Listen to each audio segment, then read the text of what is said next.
Playing tournaments today, and we're playing a little bit bigger. Not out of bankroll, but just a higher buy-in. I spun into a $21, and that brought me up to 33. So I'm gonna play this progressive knockout with tournament dollars, which is fun. I had a little bit of extra tournament dollar money left over from the last time I spun in. This is the progressive knockout. Let me start my HUD here. This is the progressive knockout $33 buy-in. We don't care about this. We want this. We don't care about this. We want this. So progressive knockouts obviously going pretty well for me. I seem to understand the format better than population for the most part, but this is a bigger buy-in, so we'll see. It's really just the ability to let shit go. And let me get the HUD started. Let's do this, get hands while playing. All right, looks good. So we're in that one. This is a 20K guarantee. Top prize will probably be somewhere with bounties between 3 and 3,500 and 4,500, somewhere in there. We also have the 2,500 guarantee 330. We're going to go ahead and take that. Not bad. I have a bunch of other tournaments, but they haven't started yet, so we're just going to deal with this here. And let's get rid of that, put in that, get rid of that, put in that. All right. Wish there was a way to set that. Maybe I just haven't found it yet. Let's see here. Do this. These two just started, obviously. We got a ton of blinds.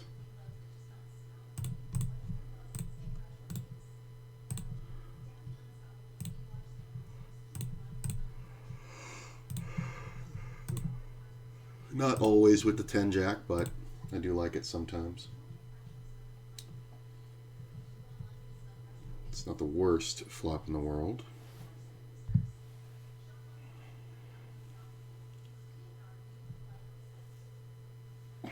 It's kind of bad if he bets, though, because of the player behind. So we will take a free one. I definitely could have bet it. See, now I'm torn because I don't think I'm checking top pair. I think if we call, we're looking at draws. I'm going to go ahead and make the bet, though. I mean, if somebody had bet, we're kind of always looked at as draws. But I could definitely have something like a set that I'm trapping or something like that. Like, this doesn't have to be a draw. It definitely doesn't have to be a flush draw. 5 on the river is not the worst. Player could definitely have something like 10s or jacks. I think if he leads, it's garbage. And I think checking is going to be my green light. He takes a long time and then checks. And he's going to bet. I don't know how much showdown value he ever has. I think it's hard to get him off a pair of like 10s, but 8s may go. I don't think he has a 9 very often here, so it's kind of weird. 9-8. Well, when a player's opening 9-8 in first, that kind of throws things out the window. So I guess I should have just bet the flop. He only saw it as I improved, and that's the end of the story. So, all right. Good to know.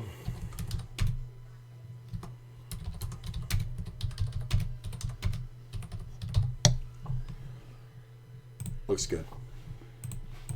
Fun one to start out with.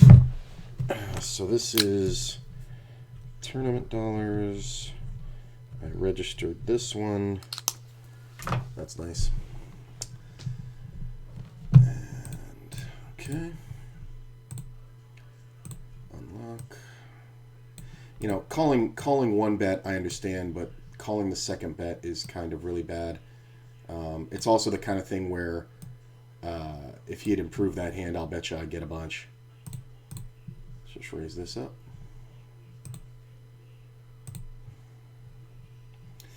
I got the 4K going off in about 15 minutes just after the break. I think that bluff is sound. I think it's just one of those things where it's easier for him to not have it. I think we can bet here for value and protection.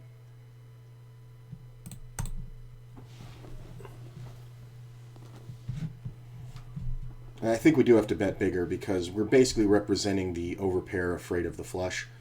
It's kind of the same thing, right? So like when we have pocket eights, like he's not likely to have a jack. He's more likely to have, you know, unpaired big cards, you know, and draws. So we're better off just betting like we have, you know, queens, kings, or aces, and we want to charge draws. So let me bring up the stream so I can see. This is not a call. Oh, I want to put this over here. I don't like that on the screen. It's different when I'm playing cash. The player came in for one hand, raised, and got moved. I'm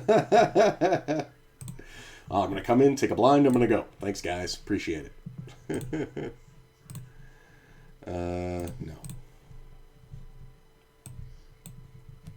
And let's see here. Channel.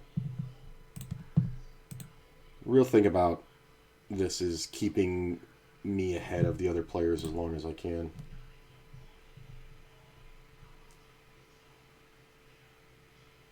I should have bet that flop. I'm looking back at the 10 jack. I think that's one with 3 players in. I think it's definitely, yeah, that's a bet, man. I fucked that up when I picked up the draw. He didn't have me on anything. That's the problem, though. So.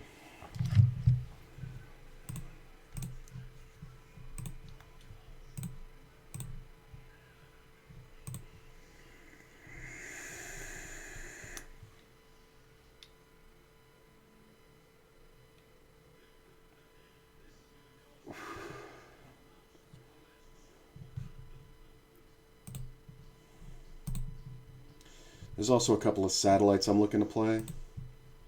Let's see. There's one here that's probably going to go off. The other one, I don't think so. Which is hilarious because the bigger buy-in one is the one that's going to go off.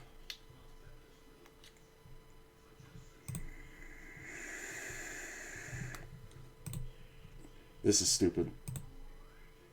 This is the kind of defend I want in this scenario. So we're basically on the, wow, no bet.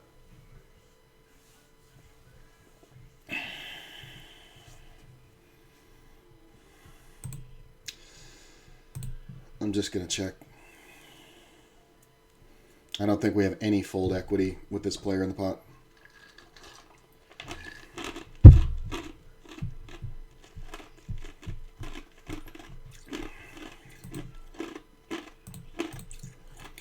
Kind of a really big bet to be making. So I'm looking to get my money back from my hero friend over here. I think it's fine. I don't think anybody had anything.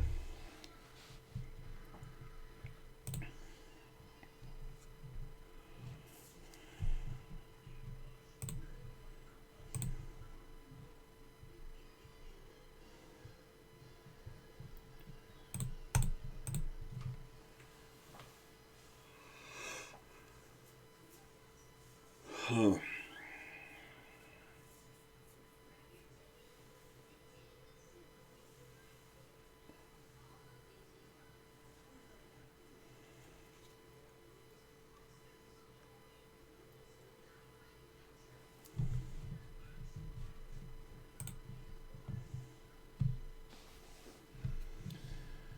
Yeah, so I'm going to keep an eye on this one. I don't think it's going to go off. It's only got 2 players. This other one probably will, so I think we're going to get in that.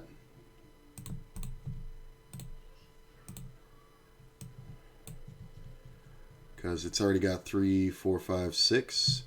It needs 8. Yeah, I'm going to go ahead and register it. And we'll see if it goes off. It's a bad... They should start these satellites at like 5 minutes after the hour. Because to be perfectly honest, I wouldn't be registering this to play it, you know, as the break goes off. But I want it to go off. So it needs 8 players. We're only 1 away now. So if you want to play in a hyper satellite, $21, 25K, 2,500 starting stack to win a 215 seat, you're welcome. Please do. It's not bad. These things go fairly quick. I just don't think this one's gonna. Yeah, that one's not gonna go off. It's got 10 minutes. It needs 6 players. It's just not gonna happen.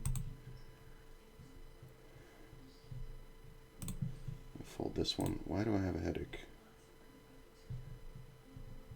I'm gonna go on break in 5 minutes.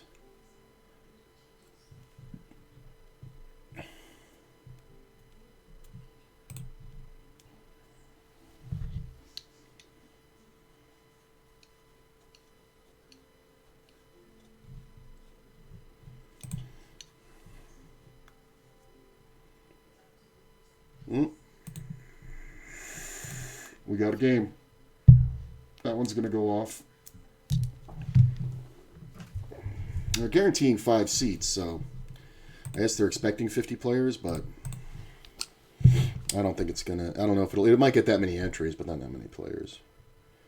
So this is a 215 Sati, $21 entry.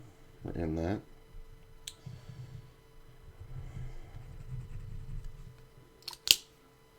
I actually spun my way into this earlier and used those tournament dollars to enter the 33. So it's like I entered them both for $21. Or $22 because it took $1 to spin.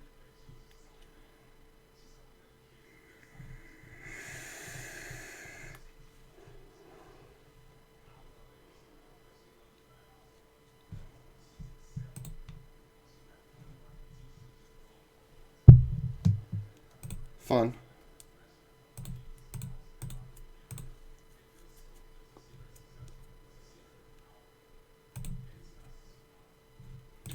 It's a pure float. We may have to make a good move here.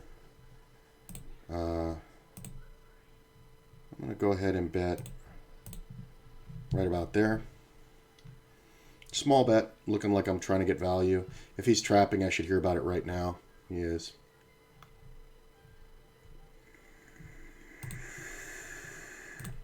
He was trapping it. He flushed it. Which is fine. You can flush.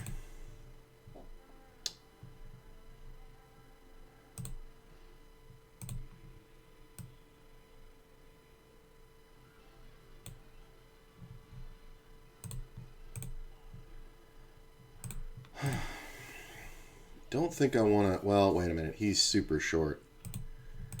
I am going to 3-bet. And I'm going to do it pretty big. He's super short, even though he's coming out of first. If he jams, I'm taking the opportunity. This is a bounty tournament thing. So when we get a shot at him with King Queen, it's kind of worth it. Especially if he's the kind of guy who has raise folds in first. Now it does take away some credence from this hand when I raise and he jams. But it's not the worst. It's still not the worst if he jams, honestly. I can still kind of call it. Like, it's not a great call, but I think it is fairly okay. Just because of taking the chance at the bounty. And I am kind of, you know, I'm at 115. The start out is, you know, 125. So it's not like I'm crippled or whatever. But his position, if I have 60-40, I think I'm good here. The re-raise is kind of funny. I don't mind it. I'm going to call. My hand doesn't look to have as much strength.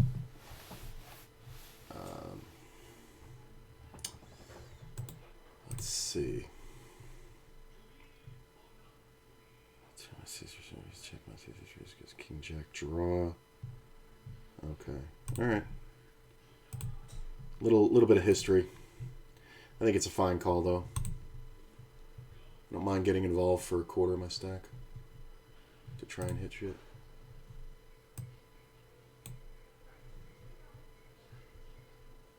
And I think we're about to go on break, so...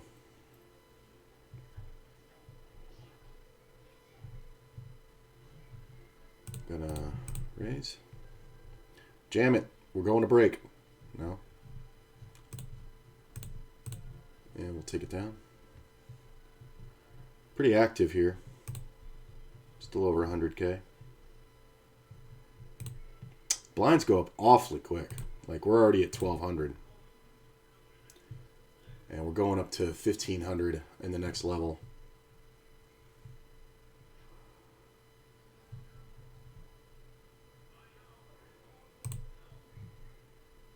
What's the story here? Yeah, we're on break.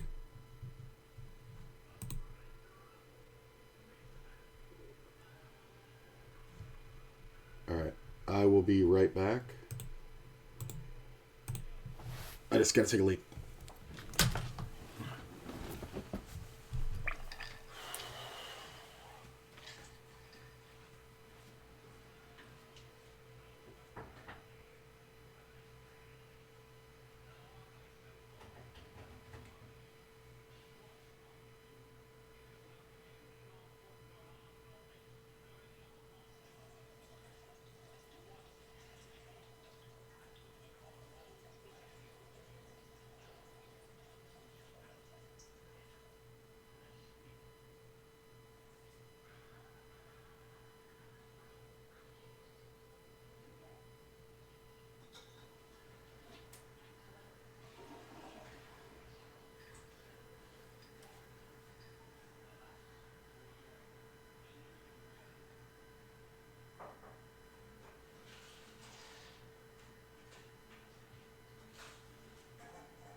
Alright.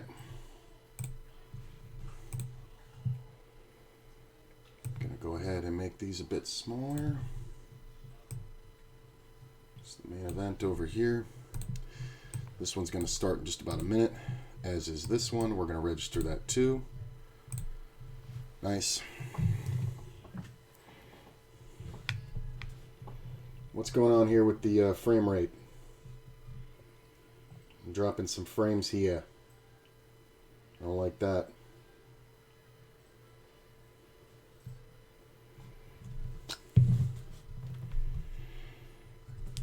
Alright.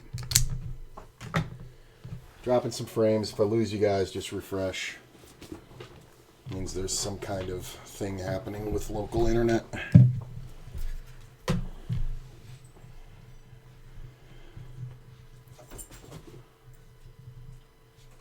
It's kind of hilarious.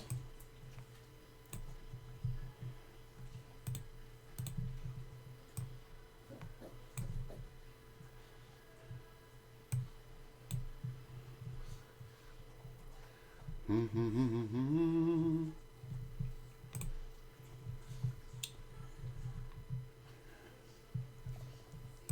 so I guess we're calling this one the main event. Let's see. Apply.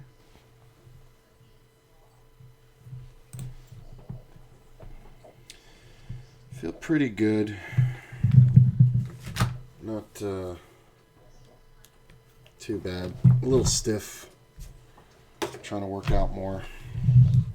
So yesterday was just a hike around, but man, it still hurts. Let's see here.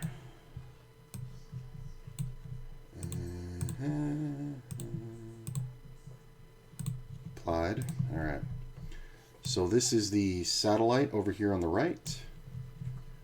And we don't care about this. We know what that is. 10 levels. We don't care about this. We know what that is. Blinds. And this one, oh, look at this. Aces first hand. Let's see. This one, we don't care about that. We care about that. We don't care about that. We care about that. All right. Can I get a 3-bet? Twould be nice. Oh, I got to change where I am.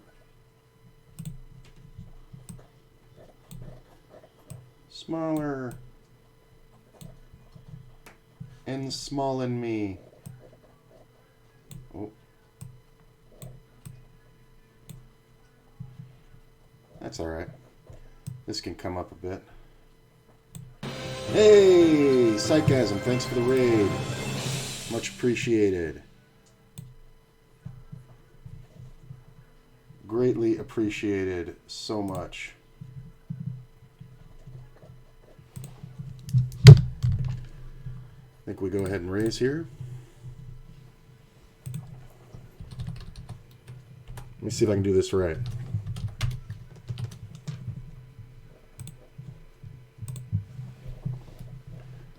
I'm going to go ahead and bet. Get called, flop the nut flush draw with the overpair of aces. Pretty much the way we want to go. Thanks for adding that, Sarcasm. I'm going to go ahead and just bet here. Not really afraid of much.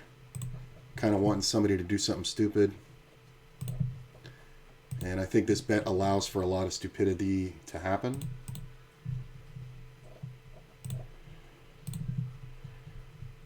We are going to bet again. Look at that 7.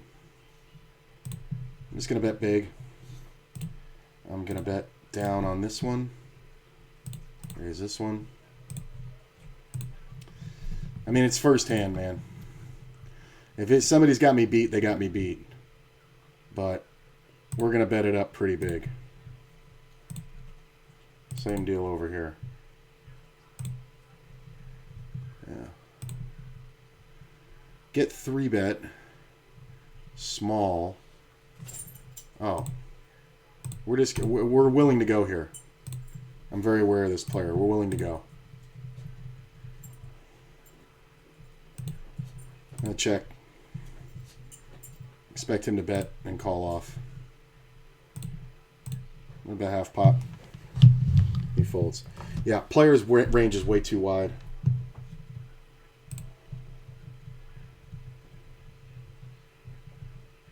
Fold this one, fold that one.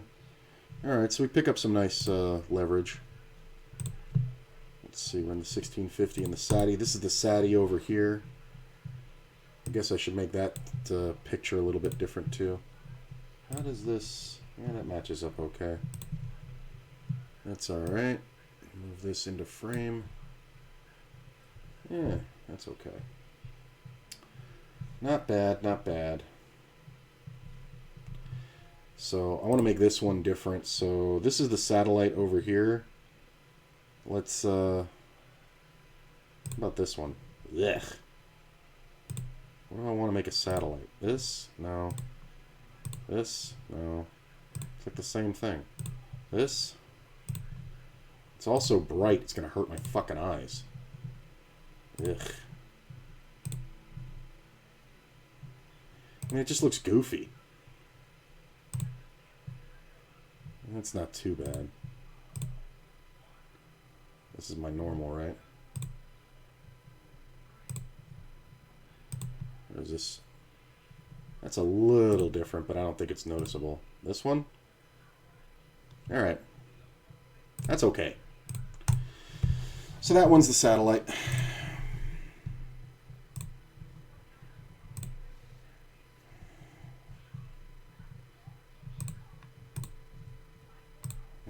What else they got? That's kind of better. Where's my normal? I don't know what my normal is. What's my normal? This one? Yeah, I think that's it.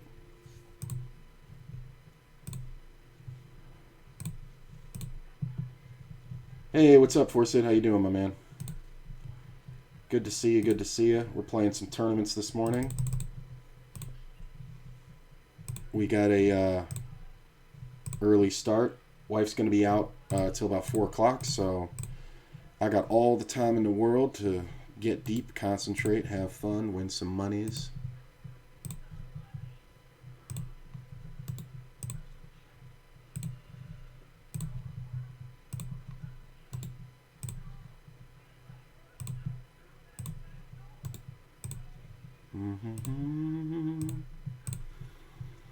Move tables all over the place.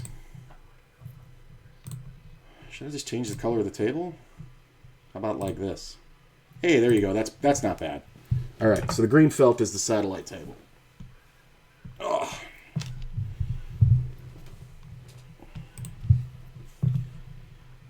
Nope, he's trying to force this player in. We see a raise. After a limp, can we 3-bet? I think we can.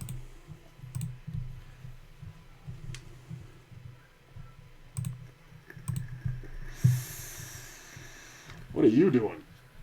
So, if this player folds, I think we have a fair chance here. Obviously, if we get re-raised, we're just going to get out of there.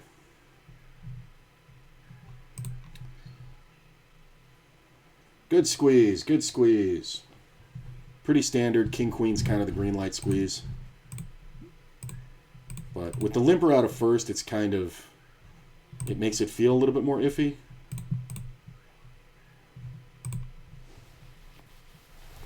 So this is what I was saying. This player is just ridiculous. He's opening 4.5x out of second. It's just like, there's never really a good reason to do that, even this early. Like, your biggest raise pre-flop is going to be 3.5. And that's directly out of first.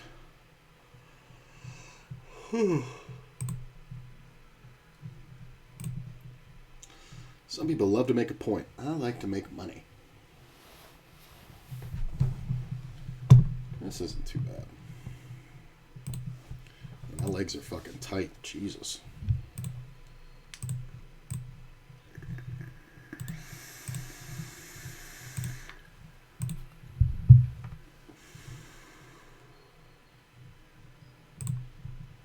Alright, my man is still short over here. Not crazy short anymore, though.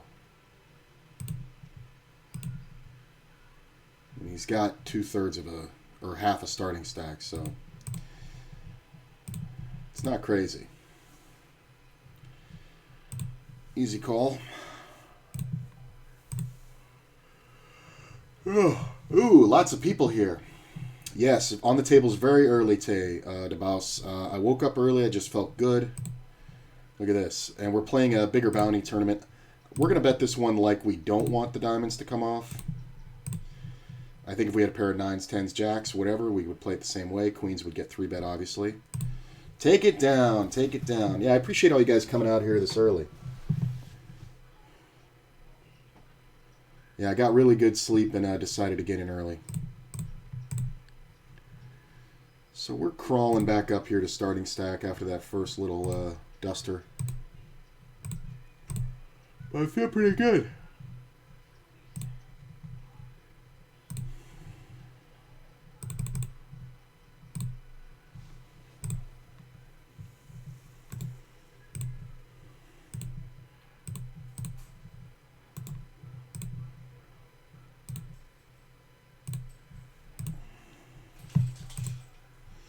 You'll see my HUD is still not updated. I still don't have all the info. It sucks. I sent ACR an email, but they haven't responded yet. So, might be starting the HUD from scratch.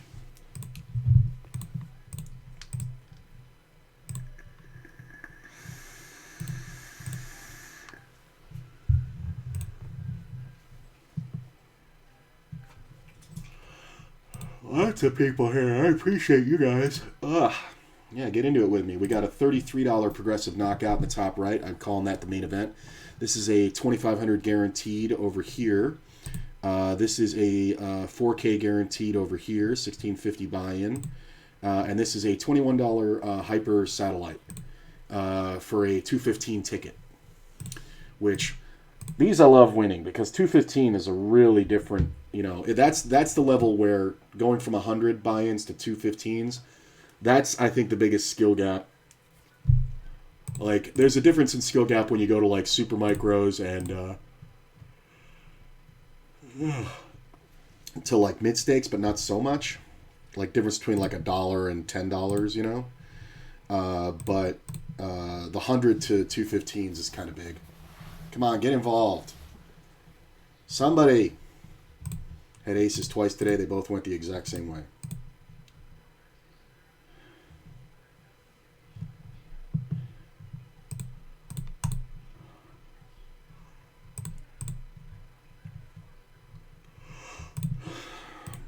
So you'll see this one in the bottom right being played a lot tighter than the others.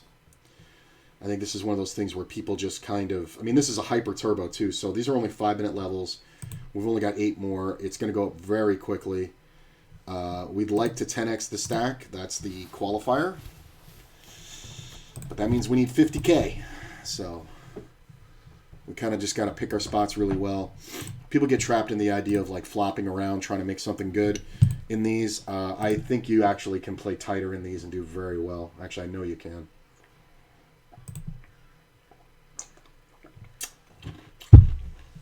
If you're new here, please go ahead and follow the YouTube and the TikTok and the Instagram and all like that.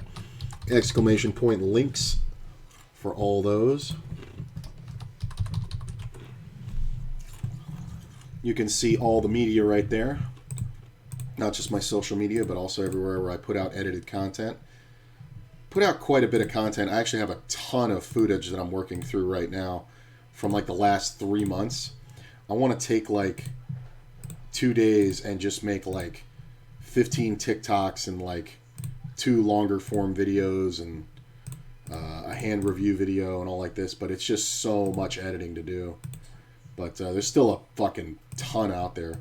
Every hand from the 100 to 1K challenge is up on the YouTube. We achieved the 1K last week, and we're on from 1K to 10K now, which is going pretty well. I've already increased the stack by about $250-ish, something like that. So, in 4 sessions, that's pretty good. 5 sessions, whatever it is. Yeah, the check on the flop, though, can be a lot of kings. I think I'm going to check this one back. I don't know if I get a fold here. I probably could have gotten a fold out of the 6s, but I think sometimes the kings are just playing straight up and checking. I think he's doing that for pot control, so I can't bluff him too easily. So, it's fine. I'm going to go ahead and bet here. We're going to be up against a lot of draws, so we're probably going to have to bust river. Unless we're getting trapped, then he's just going to let us know. But, like I say, good satellite players are playing a little bit more tight, not as many c-bets on bad boards, because they realize how quickly their chips are going to go. So when he checks flop, we can usually lead turn out of position and win, as long as nothing game-changing happens, like an ace or a king. Or a queen, too. I guess a queen's not very good. So it's those little spots out of the blinds that kind of put you ahead of the field. Like, everybody loses from the small blinds, so if you have a lot of good steal maneuvers from the small, you're going to do very well. And I've been focusing on that for a couple of, about 6 months now.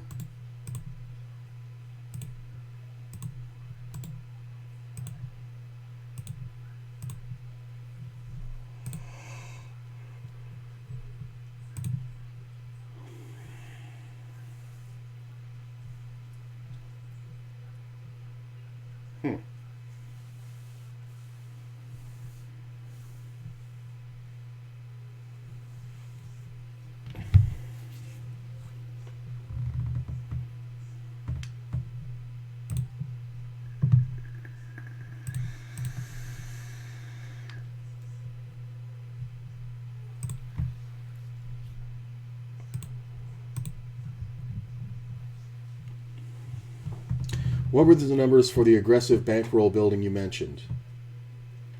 What were the numbers? What numbers? Oh, 15-2. We were talking about that theory. I believe if you look it up, I like Jonathan Little's Bankroll Bible, but I'm not really using that. I'm kind of going a little bit more aggressive, but not as aggressive as what I was talking about. The number was 15-2, so it's when you have 15 buy-ins at the next buy-in level, right? So let's say you're playing 10 and L, right? And you have $300, right? That's 15 buy-ins at 20 and L. You can then take 2 shots at 20 and L, 15-2. If you lose the 2 buy-ins, you drop back down to your 10 and L. This is kind of weird. This is very hero call of me if I call it. I think it's valid. All right. I wasn't expecting him to have anything, but I know he doesn't bet 1 pair, so having 2 pairs is kind of interesting when he raises there. I like calling that to find out where he's at, though. I don't mind that. I think it's a valid call because he's never going to check a set twice, and he should never check a queen even once. So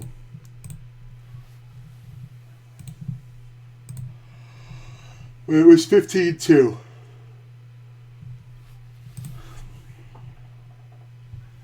I'm using a 20, 22, 20 and a half. So currently, when I ended the bankroll challenge at 1K, and I moved it from 1K to 10K, I took the 1K and said, well, that's 20 buy-ins. I'll go 50 and L and go. I started with 3, but I think 2.5 is better, just because there are a lack of 20 and L games. But I think 3 might be the move. So it's like if you lose 3 buy-ins, you go back down. So if I go from 1,000 to 850, I go back down. Luckily, that wasn't the case so far. I've gone up to 1,260, something like that. So we're sticking with the 50 and Ls, but I'm also doing 20 and Ls. Ugh.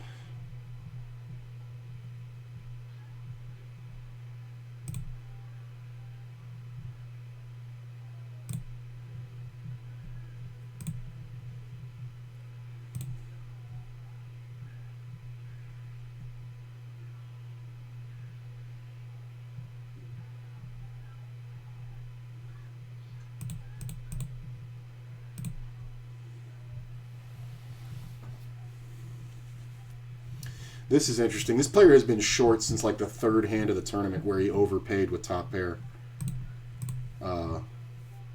He's supposed to get jammed on here a bunch, but he's never going to get a fold with this raise. Wow. Oh, this player is super short too. How do you fold? What are you opening and folding with 30 blinds? Okay. These are targets. Both of these are targets. Sucks that they're on my left, but it just means that we call them off a bit wider. Or jam on them a bit wider, I guess.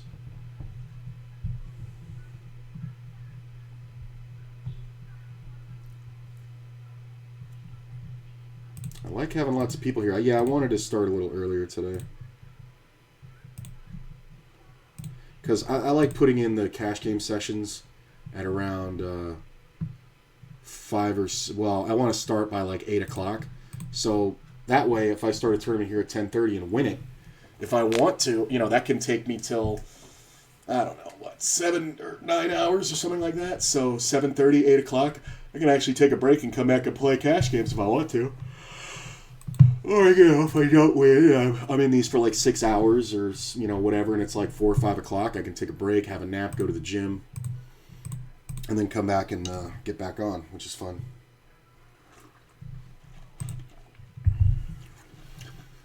Split Suit explains the 15-2, by the way.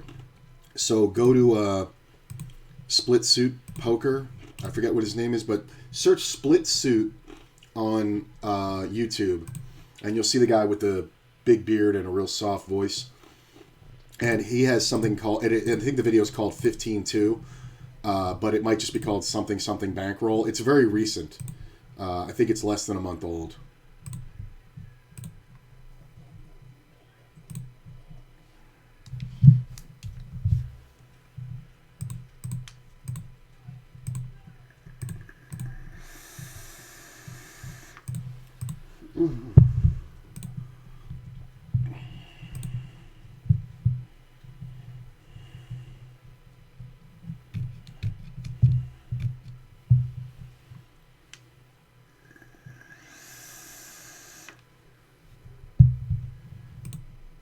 Player just jams straight away.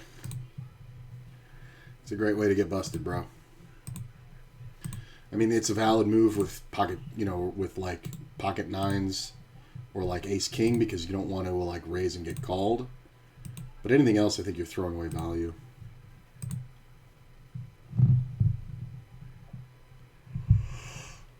That's the worst part of streaming.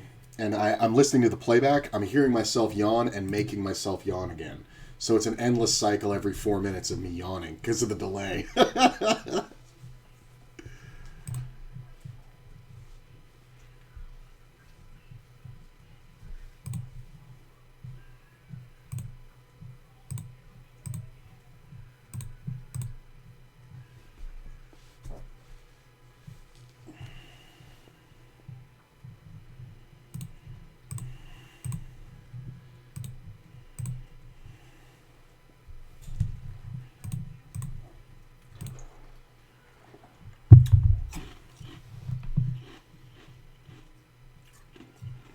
Dropping a lot of frames, so if it gets choppy, just refresh. Alright, make an ace. I mean, I think we just bet. That was a quick call. So there's a lot of flush draws out there. We're going to check. This is probably the worst run out in history. 10-7 and pocket deuces. Okay.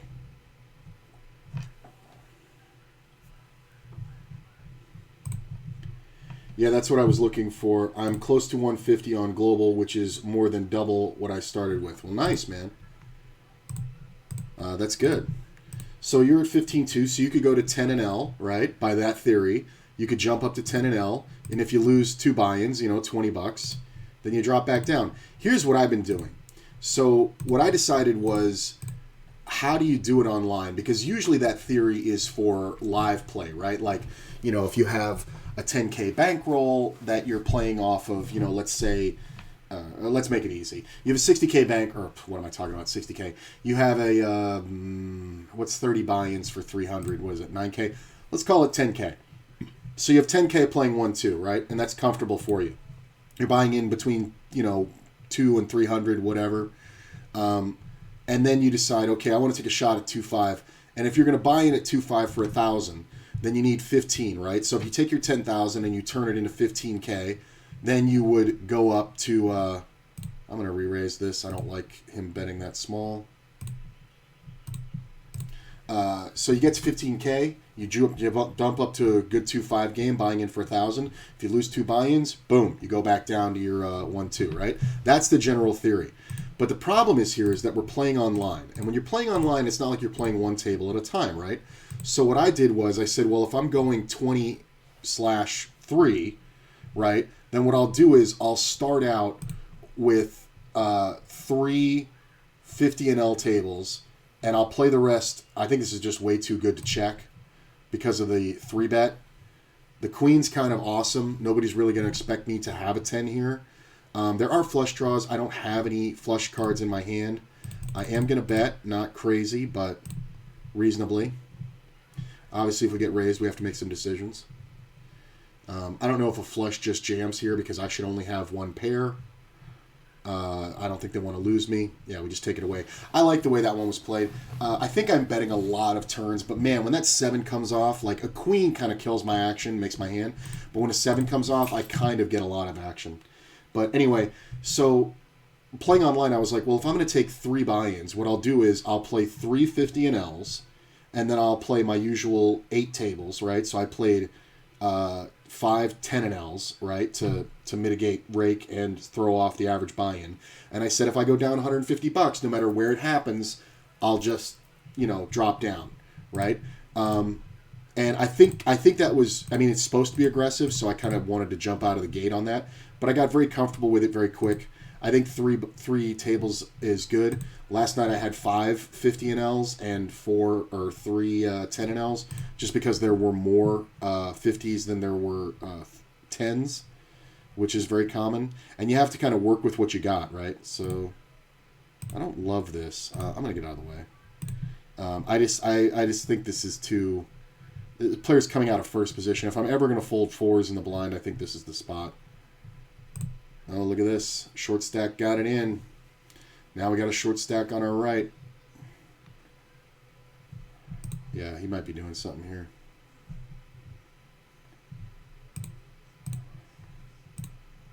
I mean, you're not thinking this long if you're not going to re-raise, right? Look at this. Got away from the 4s for free. This is why you don't make those calls. He took a super long time, right? He got to want to race this. So I think if you have queens or better here, you can jam. Otherwise, I think you have to let it go. The call is atrocious. Oh, this guy lost with jacks and then lost 2 jacks. And now both the short stacks have been doubled. That's kind of rough.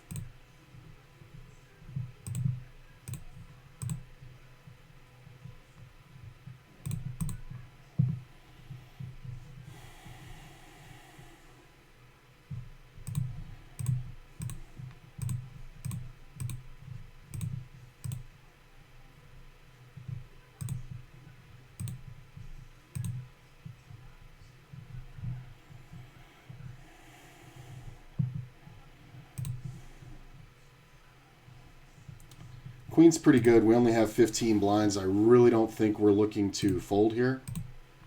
And we're definitely not going to raise. We're just going to call and pray. That's kind of the best card in the deck. He may bluff again. I kind of want to see a smaller bet rather than a bigger one. We're going to check raise. We're never folding. Sometimes it's just going to show me kings, but it's whatever. Ace-9, thank you. That's the way we do it.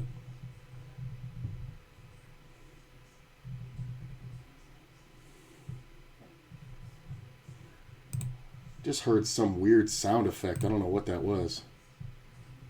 Was that because I was all in? Did I hear a sound effect on ACR because I was all in? They have an update. Look at this. They even have the percentages right there. I guess there's been an oh, there was an update yesterday. Okay, we're going to have to change that because I don't need a fucking thing when I'm all in. That Queen 10 was a nice hand.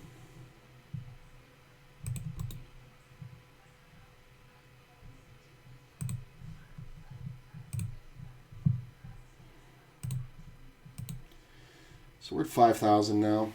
It's a nice double. Oh, these are sound effects coming from ACR. The rivered card got a big waboom sound effect. That's hilarious.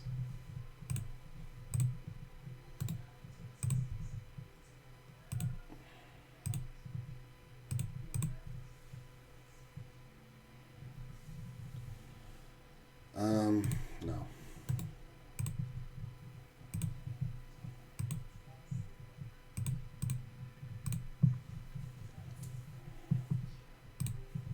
Like, this thing's making, like, weird sound effects. It's fucking silly. Just something they took from a GG, I'm betting.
All right.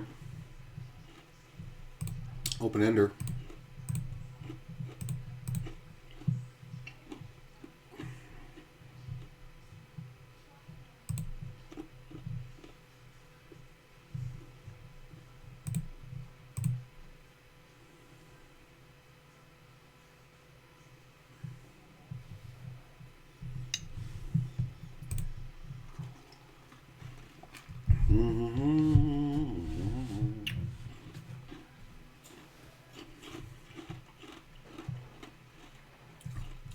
Oh my God, take longer.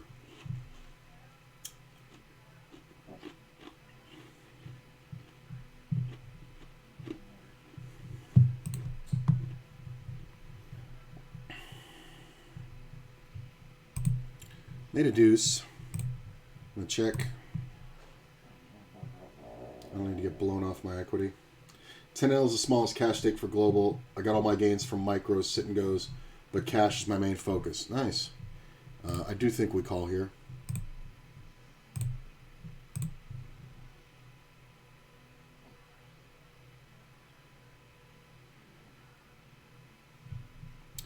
Full.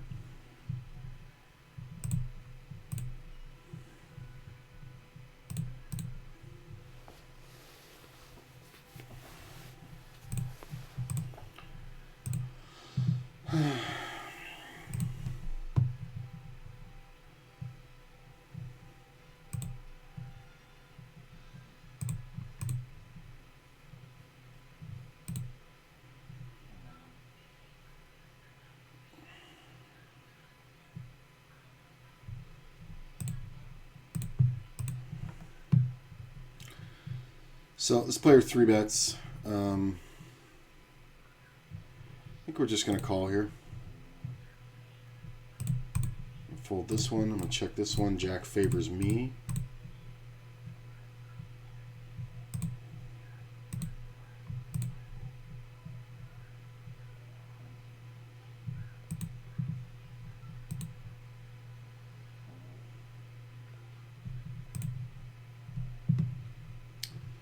Take longer, bro.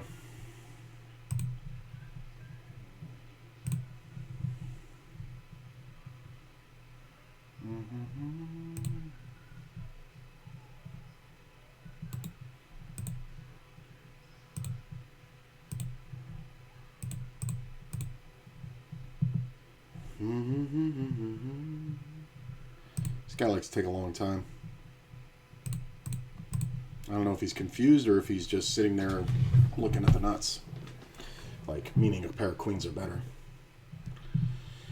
He bets under... I think we're going to go ahead and raise. Ace Jack's pretty good. I'm going to go ahead and bet it up. I like this check raise. We have a lot of removal. I don't know if he wants to jam queens here. Player calls, 7 on the turn isn't great. There's 14 in the pot. We're just going to keep betting. Yeah, this is a nice takeaway. Floating the flop and check raising the turn. I don't think we get called here by anything that we beat. 10 Jack did get there, so I'm just going to check. 3-4. All right. That's fine. I don't think I missed value there. It's not a cash game, you know. We're not going to goat any bluffs, I don't think. So, and that's a nice pot to win. Puts me almost at the average. I like this ace king. He kind of told me what was up by his bet sizing and his timing. 10L smalls. Okay, well here's my advice though. Yeah, I would get into the 10 and L and stay there. I would continue playing the other things that have been profitable, and I'm not saying you should start out playing, you know, fucking 6 tables of 10 and L immediately, but 10 and L is really the lowest stake that plays on WSOP. Same kind of situation. There are some 5s and 2s, but I believe those are a waste of time. Granted, I know you're not in the process of trying to... look at this, he's got outs. Versus this poor bastard. Okay, good, the guy hit it. But he just gave it away. He's going to re-enter, I'm sure. That sucks. I cripple him and then he gets eliminated. Moved off our table. Anyway, I would stay at the 10-0, and if you drop down from 150 to 100, then maybe back off of it and study some. But since it is the lowest available buy-in, you're kind of handcuffed with your options, you know?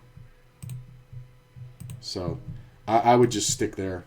Like, and if you have a job and, you know, you have the ability to put money in and all like that, I think you're going to do best learning and playing, sticking with just 10-0. Like, so if you can afford it, go for it. Like, I don't have a job. I don't have any other source of income. So for me, the bankroll challenges are a big deal.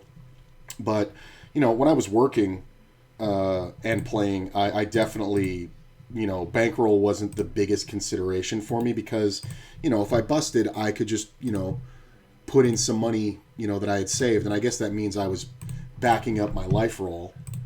But, you know, at the same time, that's just my feeling, though. I mean, you also can invest that same money in study materials.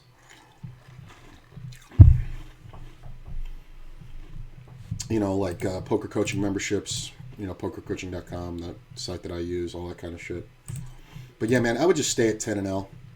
If cash games is your main focus, I think that's where the cash games start to get real, wherein players don't just say fuck it all the time, you know?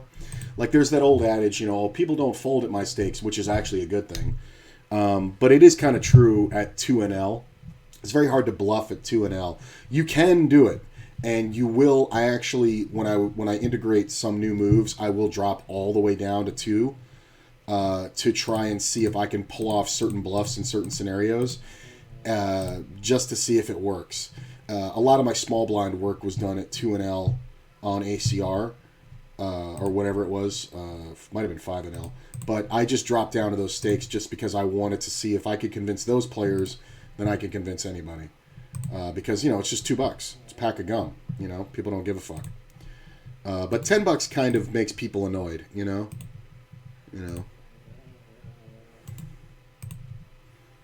And it obviously gets much different at 20, and 20 is the big gapper on WSOP. Not a lot of 20 games. People kind of just jump right to 50.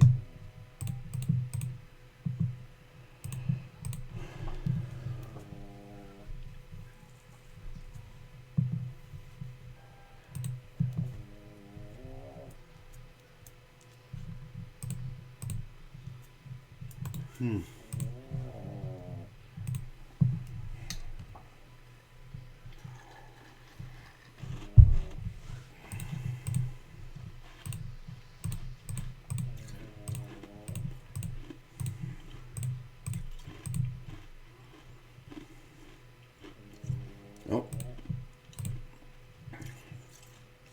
The just call.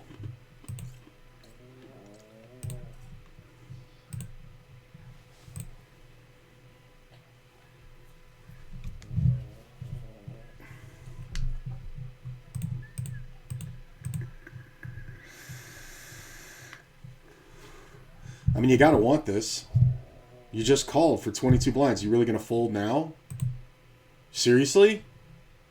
This is the worst fucking thing I've ever seen. With queens, like, how are you even thinking about it? You deserve to get fucking beat. Fucking ace out there. Look at this. The double knockout with the queens. He did not deserve it. He was actually thinking about folding queens in that scenario. Getting that ridiculous price.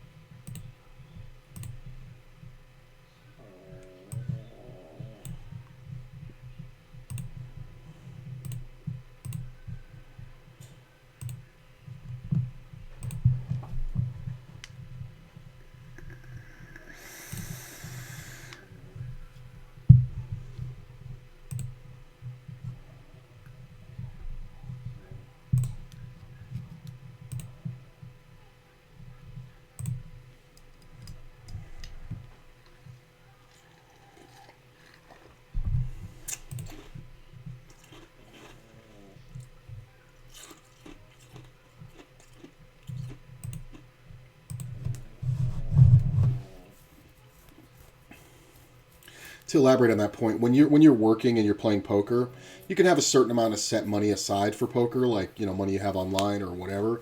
But when you have a job, as long as you pay your bills, everything extra that you make that would go to savings can be bankroll. Just don't overextend yourself. This guy loves 3-betting, and he is just gonna get fucking housed.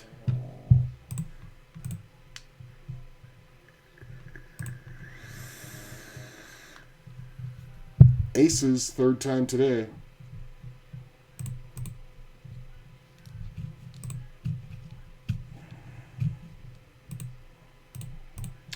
So sitting in 12th place, 2 levels remaining. I got 4,400.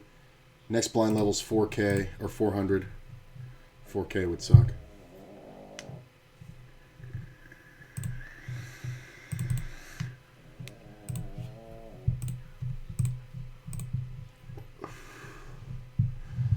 I did it kind of quick, but it's kind of big. I maybe should have made it just 8, but I wanted to make the bet quicker than smaller.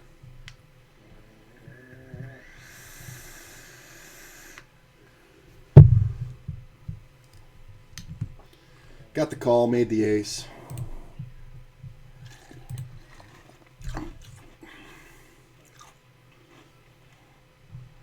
I'd have flopped a set on this one. Good thing the dude re-raised. Guy 3-bet with the suited king, queen of clubs, and then went with it.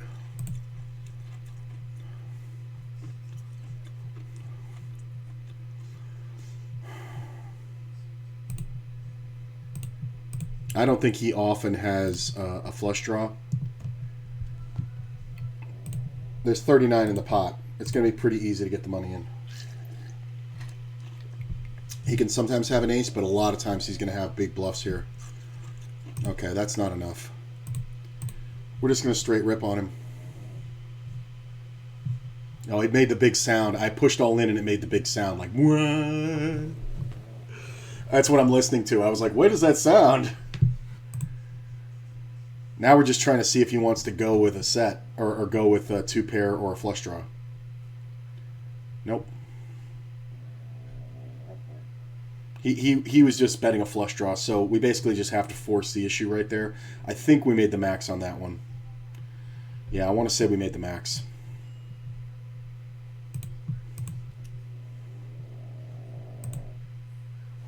People also talk themselves into it with a pair of jacks or something there.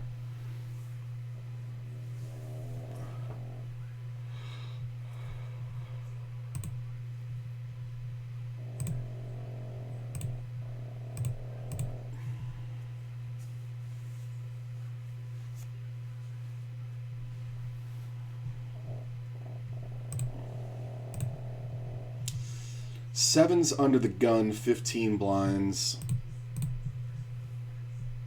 I'm all in. This music is so dramatic that I'm listening to. I don't know if you guys have heard it on ACR. You can't hear it because I would have to play my desktop sounds, but it's fucking ridiculous. And every time, like if I click off the table, it's gone, but if I click back, it's like, Bwah. The 66 big blind player jams. This is insane. I don't know why you would do this unless you just have a monster, so. 7 ball. Do it. I want to hear the sound. Oh, it clicked off the table. Yeah, I lose. I don't think there's much room there. This is kind of fun. The player's 3-betting.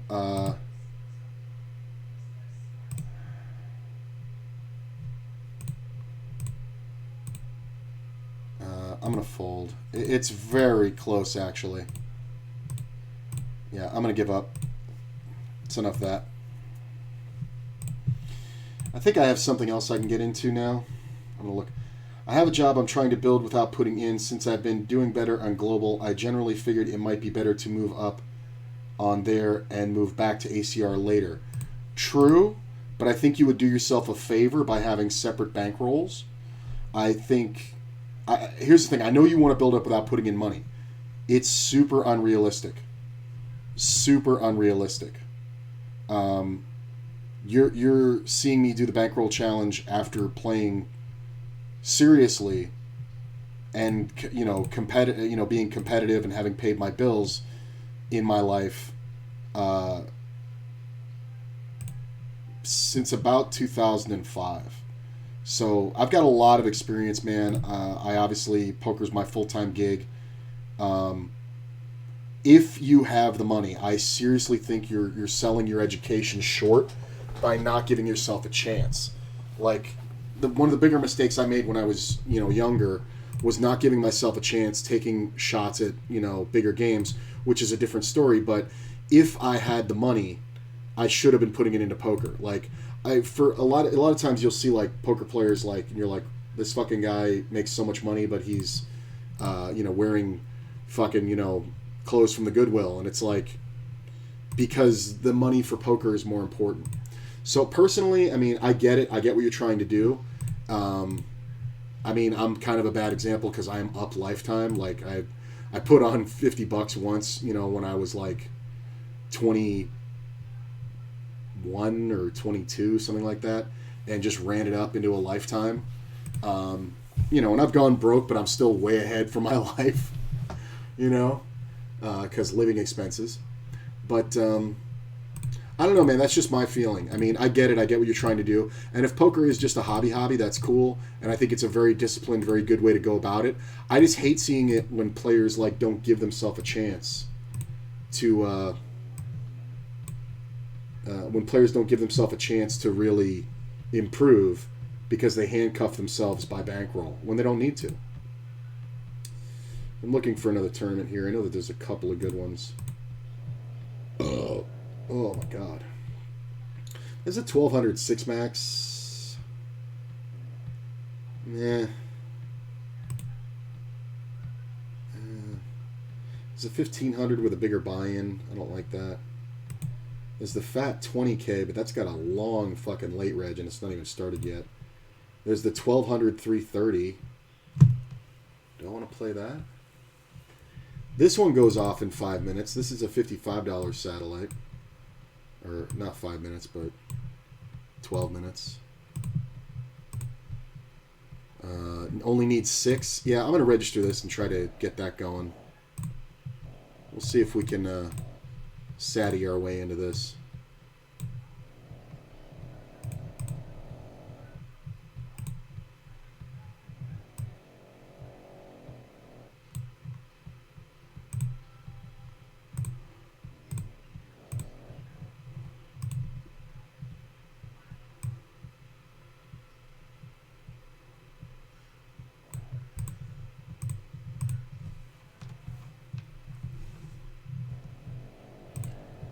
Look at this shit.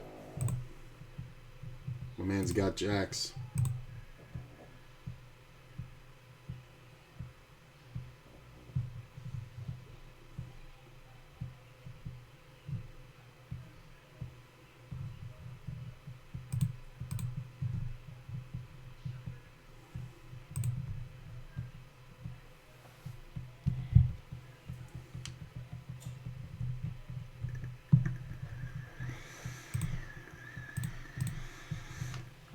Just trying to bet quickly.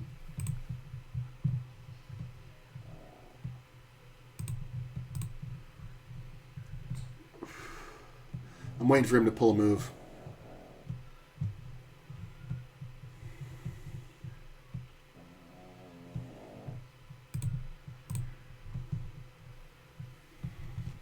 I guess I made the max.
Okay.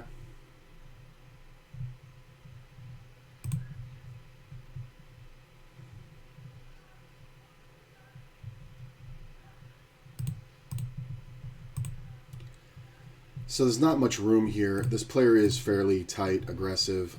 I'm just going to let it go. If I had 60 blinds and he had 60 blinds, then yeah, I could do something, but I think we just have to let it go.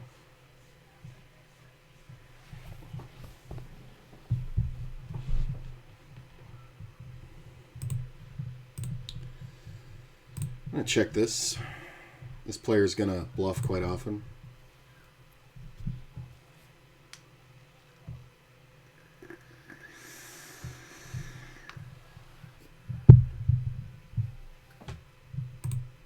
I feel like this player is always going to bet. He does have the deck, but yeah, he's going to get check raised. It's fine.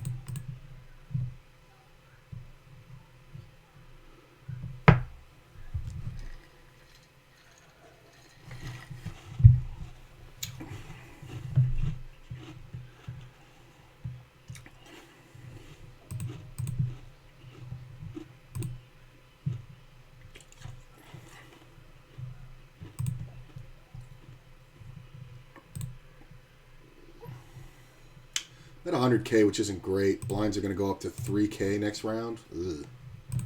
But they are long levels, so we do have time. One double and I'm in this thing.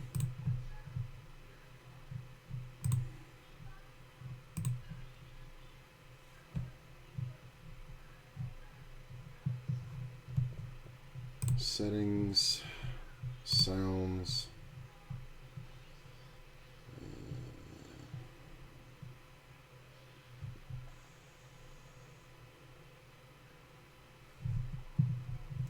I get re-raised. This player jams. We can call because the betting has not been reopened, so this player can only call. 7's pretty good. We're going to check. Let's see what happens. I think if he just goes banana crackers, we just give it up.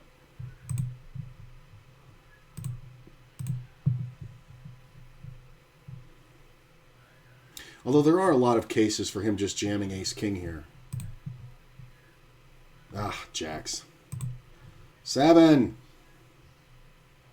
Oh, look at that. And I got the big dramatic thing. I mean, it's because he jammed it. Like, honestly, like, it's just so close there. When he re-raises that like that and then jams, it's like whatever. This is very tempting. This player ripping definitely has an ace. My question is there a club behind me that's going to call? If I had the jack of clubs, I would probably call this, but I think we just fold. That was crazy. It did this huge kaboom when the fucking 7 hit on the river and blew up the table. That's fun. All right, I was going to shut those off, but maybe they're fun. Gameplay. Show hand hints. Game statistic.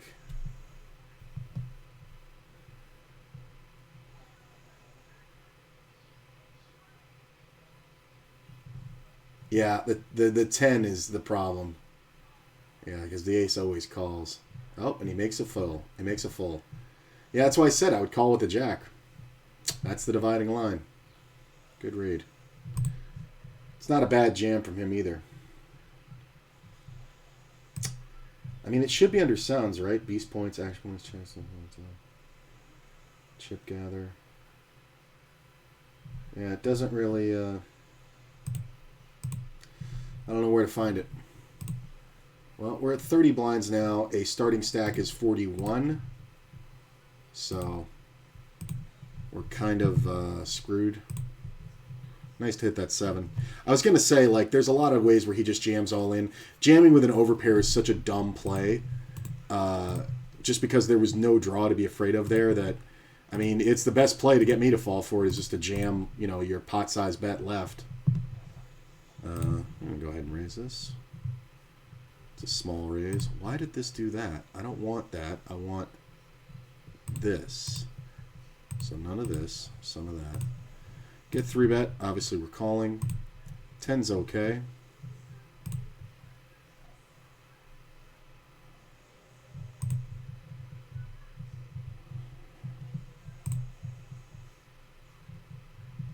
I think we absolutely call here. Do it. Jack. Boom. Look at this. And it just goes fucking crazy. Going on break. I mean, this is a commit to the pot if I've ever seen it. And this player, my notes on him tell me that this is not a bluff. We are near the break, but I'm such a big stack. Like, I'm third in chips. He should never be doing this to fuck with me, so I'm just going to let it go. All right, I'm going to take a leak real quick. This game should start soon, hopefully. I'll be right back.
Nice. It looks like the satellite's going to go off.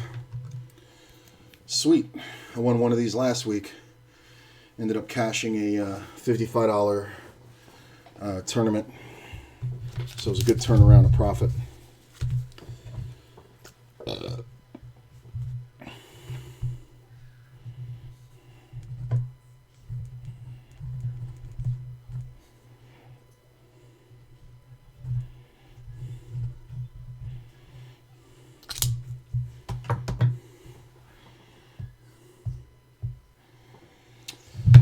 Soda time.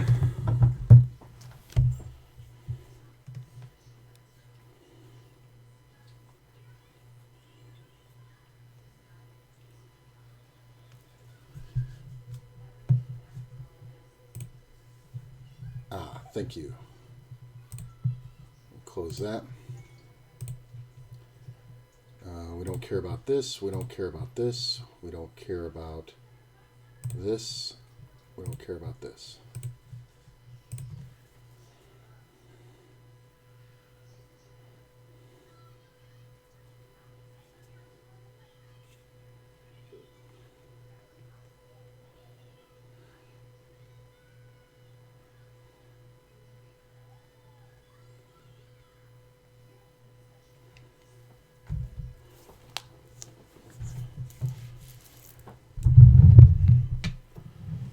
Feel pretty good. Courtney said my neck is getting bigger because I'm going to the gym again. I didn't really believe her, but this hoodie, I've been pulling on it all day. It's pretty bad.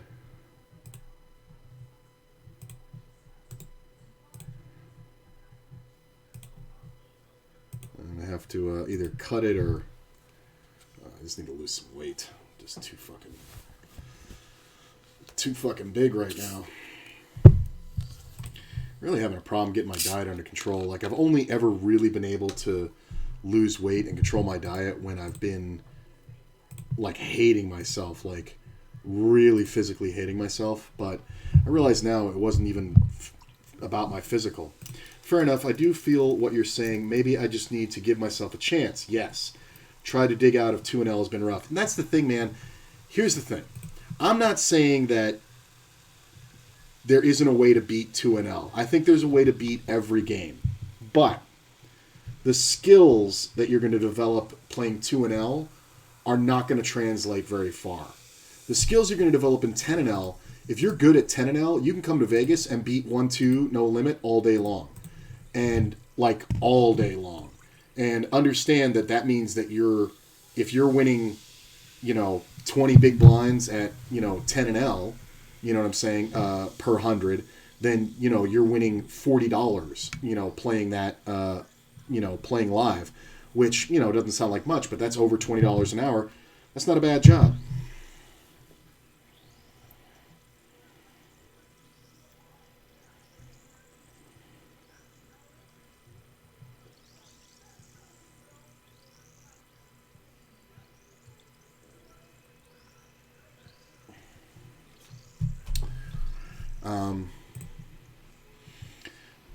But the skills you learn at 2-L, you're really, once you learn what beats what and basic ranges, I mean very basic of like, oh, I should play this here, I shouldn't play that there, like super basic. Like if you know the word ranges, you're good. You know what I'm saying? I think you can leave that behind and give yourself a chance to really, while you're playing, it's not so much about winning the money for you, I get it, but you want to be playing at a stake where you can get better and it's significant. You know what I'm saying? The best 2-L player in the world left it far behind well before he became the best 2-L player in the world. Because it's just not worth it. You know what I'm saying? And you're going to run into way too many landmines. It's the reason why I have more confidence playing in a $10 1,000-man MTT than I do playing in a $2 200-man MTT. Because I know what I can do in the control and the landmines are far less.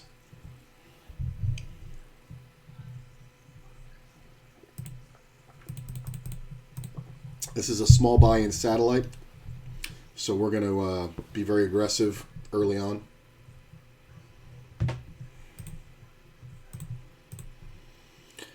Kind of want something to happen here. Doubling up right now would be just about perfect. I don't really care about the bounties just yet. I am one of the smaller ones. I'm the smallest guy on the table, so.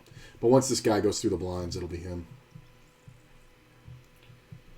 Come on, re-raise. Let's do it. So a lot of people will do this dumb shit. All right. Don't free roll it. All right. Chop it up.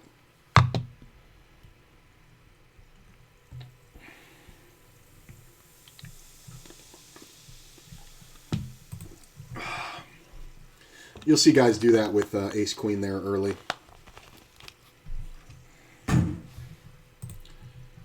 Pocket fours.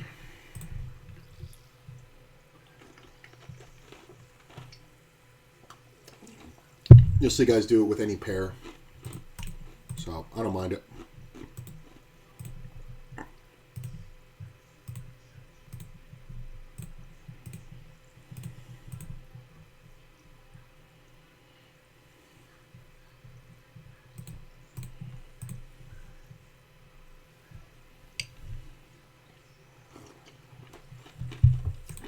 Glad I didn't have to open. I'm going to get 3-bet a lot more. I am still the target, but this guy kind of has to want to play for 40 versus 30, which not a big distinction when he's got 154, but like he can jam ace-10 here. Which kind of means if he jams and he folds, I call.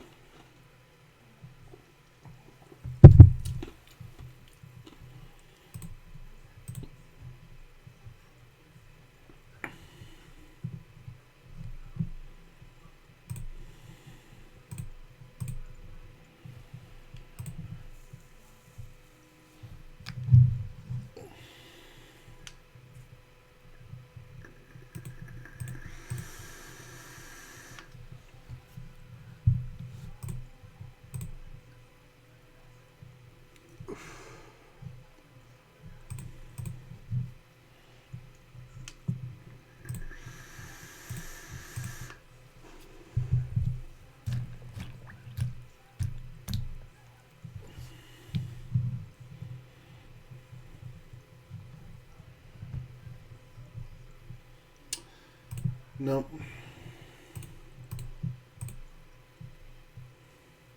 Yeah, I was thinking about it yesterday. At what point do I start integrating live? It really does come down not so much to bankroll as it does to Corona.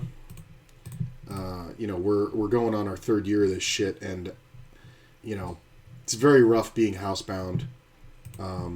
Courtney has diabetes, and I can't take a lot of those risks. I would play in a double mask and the whole thing, but it has to be worth it. So I'm thinking, what point is it worth it? Well, it's worth it if I have a decent bankroll. So I think I need 3K I probably want 5K for live to really start playing a couple days a week.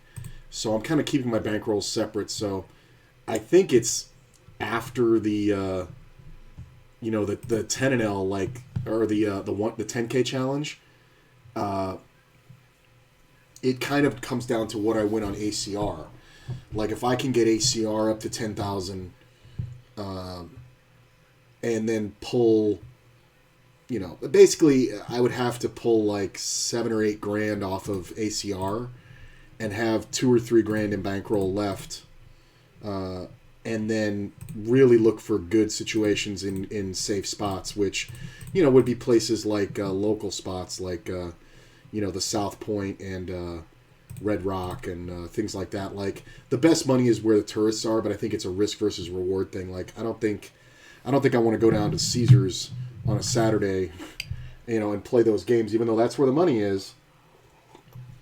I think I'd rather play with local retirees and just basically beat them because I'm a better player, not because they're so horrible. Guys have been playing the same way since 1970. But they don't evolve, you do. You get to make the edges. The money's not as good, but it's good enough. But you're taking far less risk health-wise. But I kind of went through this whole outline of what I would need to win and where to start integrating live play because the money's so much better.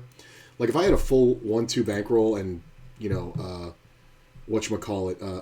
the Corona wasn't a factor, like it makes enough money to pay my bills. So I would be playing 1-2 30 to 40 hours a week. I've done it before, and I would happily be doing it, and playing online to get better and,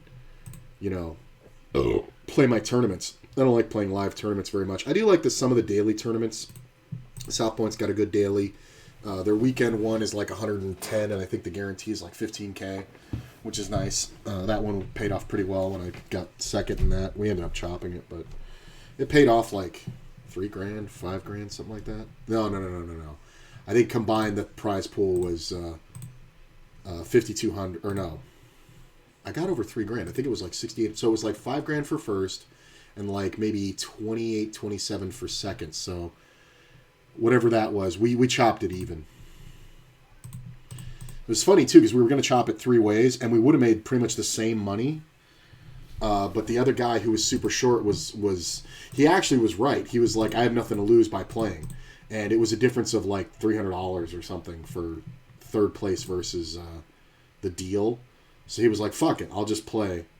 And then the other guy eliminated him, and we counted up our chips. And he's a pretty good player. He's pretty solid. I think I could have taken him heads up for sure. And he had me by 10% in chips after that one. And he said, do you want to play? And I said, I love to play heads up. And I said, but you're a good guy and I'm not a dick. But if you want to play, I have no problem with that. I actually just love playing heads up poker. And I don't get too many opportunities in tournaments live to play heads up poker. But what do you want to do? Blah, blah, blah, blah, blah. And he said, well, and they gave us the ICM numbers. And I was like, I'm not going to chop for anything less than even. And they came over and he was supposed to get like an extra $200 or whatever. And I said, it's so close, man. I don't care. I want to play so bad. And he goes, all right. He's like, let's just chop it even. And we chopped it even. We both gave money to the dealers for tip and, did pretty well. But, it was like 40 buy-ins. So it was almost $4,000, I think.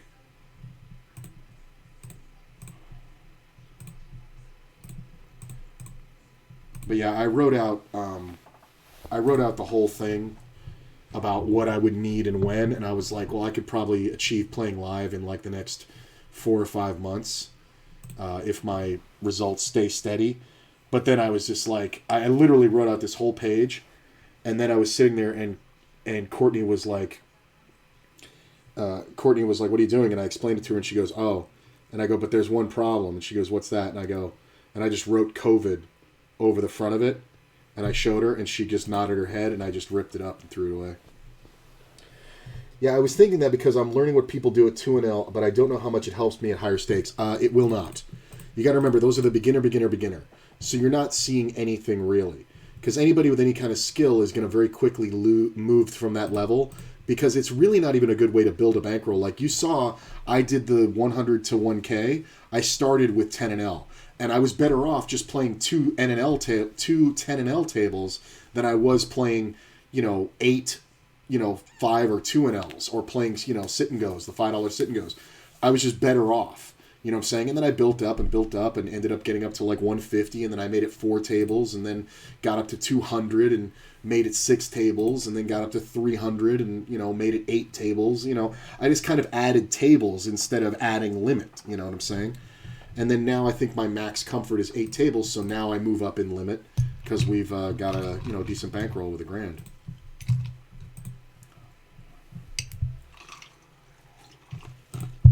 So when you play 10NL, just make sure you don't get bored. This is very frustrating. I am gonna let it go.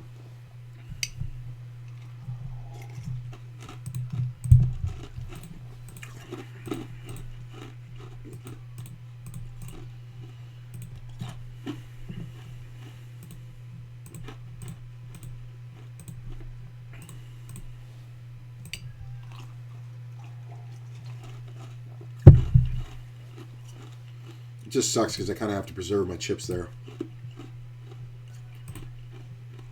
I'm getting to that point where I need to get the money in because I'm going to get run over. I mean, basically, we're just looking for a hand. There are shorter stacks. This guy's shorter. Just really haven't had much opportunity here. I mean, I played a good hand. Another one I took a little bit of a beat on, but I think I avoided getting crippled pretty well by blocker betting the river. But yeah, the guy just hit a flush on me. Like, what can I do?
Ooh.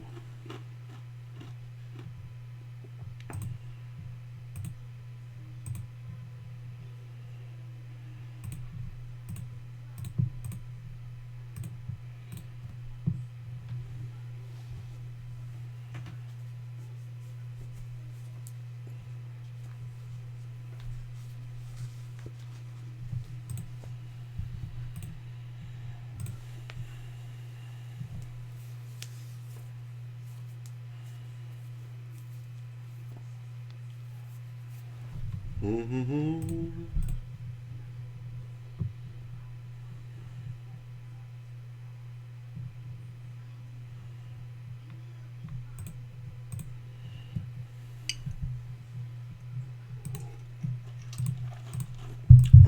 Can I get an ace-jack suited in the hijack? Can I get a pair of nines anywhere in this tournament?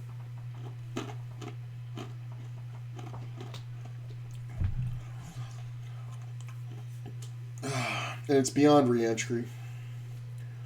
Like if I enter now, it's like 30 blinds, right? It's like 35 blinds. And the buy-in's just too big. So it's beyond re-entry. Would it be best to move up to 10 and L and just one table or stick to two? You got 150, man. I would go 2 or 3. I don't know what your comfort is right now. How many tables do you normally play? I'm actually going to type that out because I want to answer the question right away.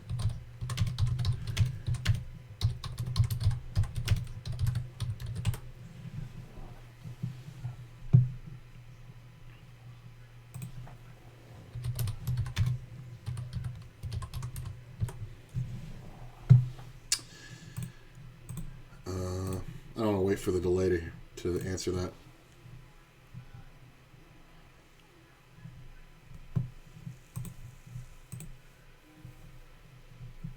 What is with the fucking dropping the frames today, man? If you guys lose me, just refresh. Because I'm not losing the feed, but my frame rate is like through the floor. I don't understand. It's kind of crap. Mm-hmm. Hey, a lot of people here and people that I like. Appreciate you guys coming out. Just looked at that.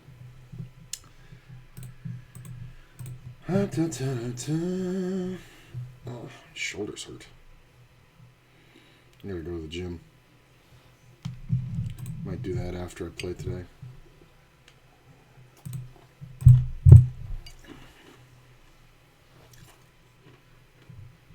You can have it, man. I don't care.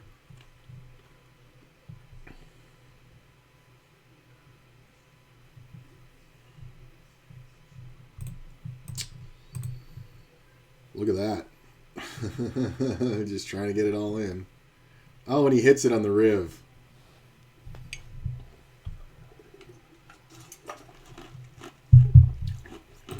Well, king's under the gun. Anybody want me?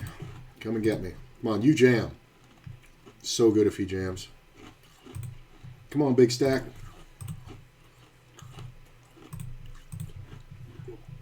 Come on, big stack.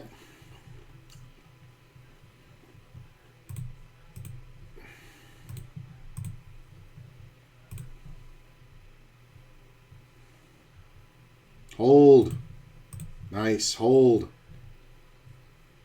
Hey, we got a double.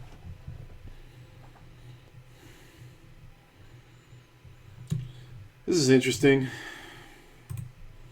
Basically just worried about a king.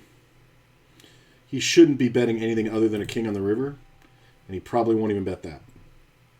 Ace queen. Nice. Nice, nice, nice. Hey, we're in this thing, man. 161K. We're right below the average. I mean, he's not supposed to do anything else but what he did there. There's no mistake there. Ooh. I mean, open-ended and the heart draw. If this guy gets involved, we're probably going to re-raise here. Yeah, I'm not folding. Come on. Come on. Bing! That's how you double-double! Yeah! Now we're in this thing. 2 in a row. 2 in a row. My man overplaying one pair. Woo! I was at 80K. I'm at 352,000. I was at less than half the average, then less than the average at 160. Then I'm at almost double the average. I got 100 blinds. You go bounty too much. You too much bounty. No, no, no, no, no, no, no. This is no good for you. Look at this. I went from, I was about 340th in the tournament. I jumped up to 161, and I believe I'm probably in the top 20 right now. In 2 fucking hands. That's pretty awesome. Just 2? Then do 2.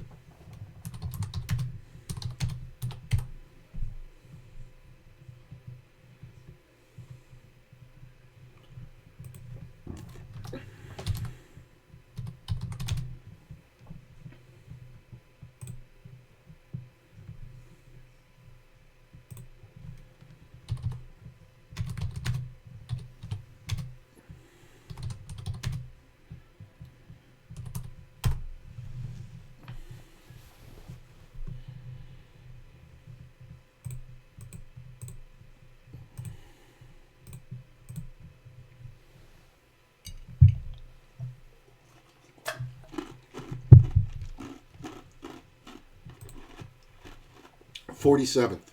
Went from 320th to 47th in 2 hands. That's what they say about no limit hold'em. Hours of boredom, milliseconds of sheer terror.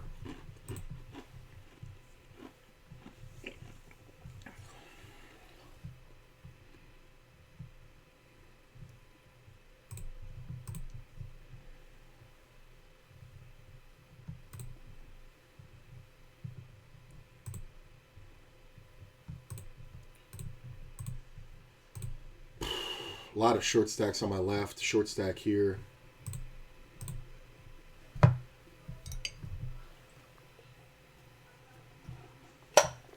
That's pretty nice. My man's pissed. He is way bounty hungry.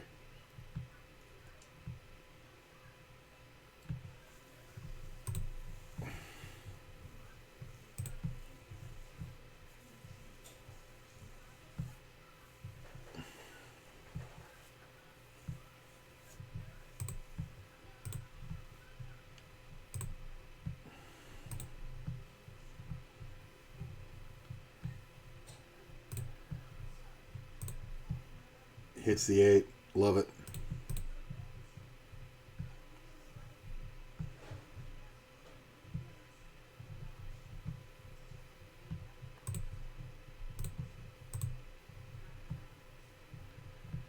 I mean, I don't think I'm winning here.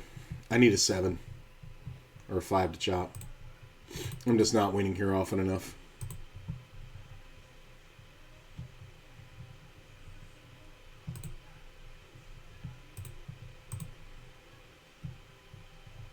Take longer, bro.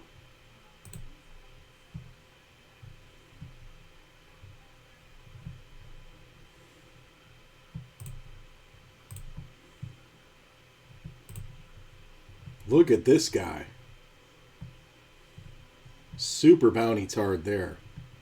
Like 17 blinds is too much, man. That was fucking, you know, a quarter of your stack. That's not good.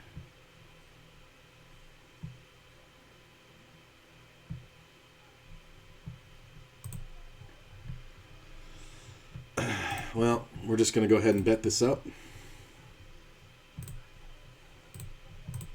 Not folding here. He can have 7-9 for sure, but it's very unlikely.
Look at that.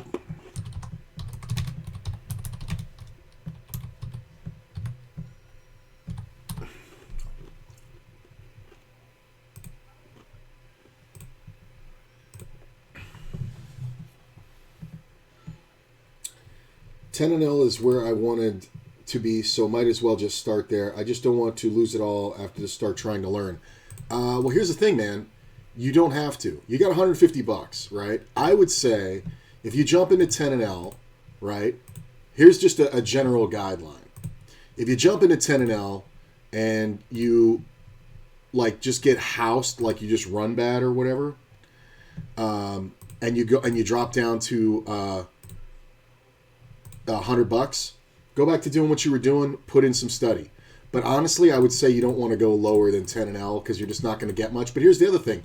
You can also supplement by, you could play your 2 10 and Ls and you could add a 5 and L or a 2 and L. You know what I'm saying? You could try to play more tables by using those other ones. Now, obviously, if it's too much for you, don't stick with that. But you can throw off. You don't have to completely leave 2 and L. If you want, you could play a 10 and L and a 2 and L. You know what I'm saying? Just understand they're going to play very different. This could be fun.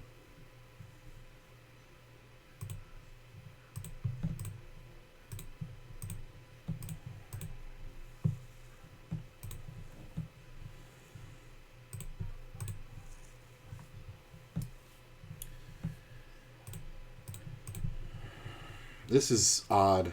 I'm just going to call this one. I was thinking about check raising, but I kind of wanted to wait till I smash this turn.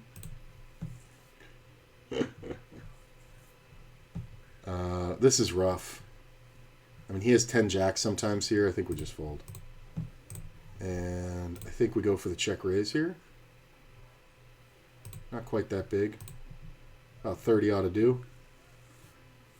He's going to have ace-queen a lot. He's going to have single pairs a lot, like kings and aces. He's going to have a lot of draws. Nice. Like I said, man, kings and aces. His bet on the flop wasn't enough. It's the truth. And with the player calling behind, I really am never supposed to call.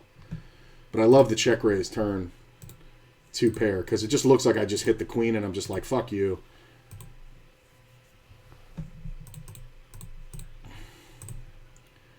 King 10.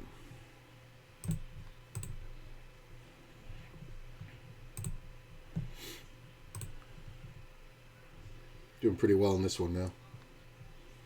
Almost double the average. Second place in chips.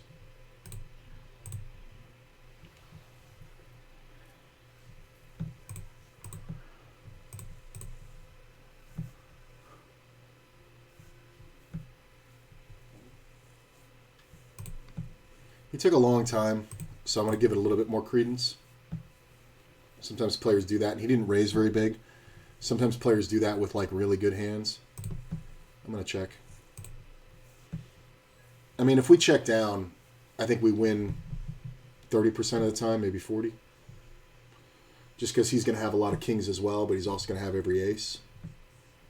So, this is kind of odd. I think this is usually just a really good hand.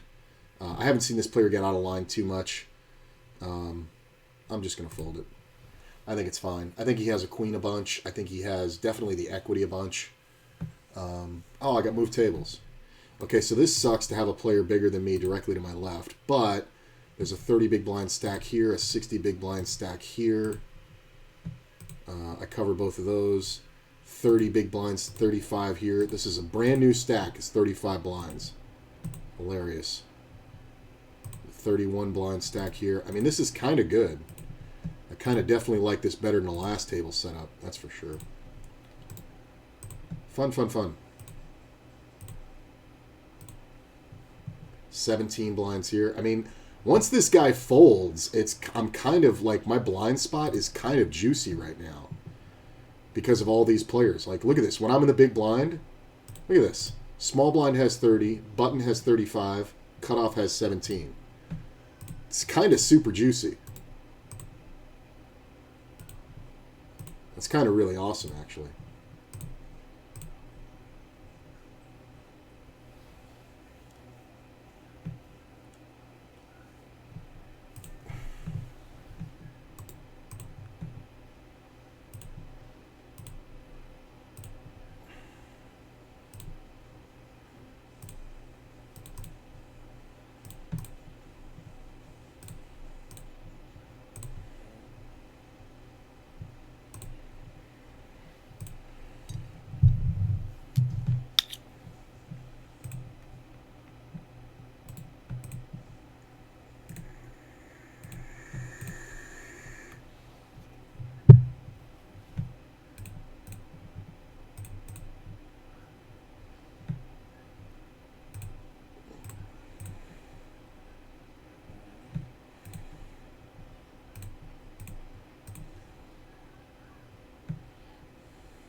So I have the catbird seat here. I'm going to go ahead and bet like I'm protecting an ace. It's kind of really leverages versus this player. Obviously, it's kind of a one-shot Johnny.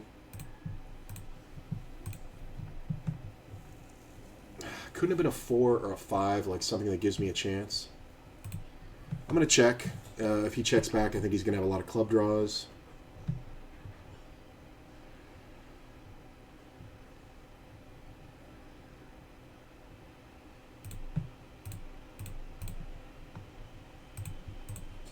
Okay, you win. Flop a set. This I like.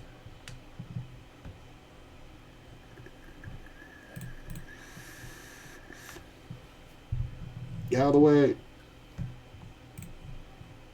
I don't like that.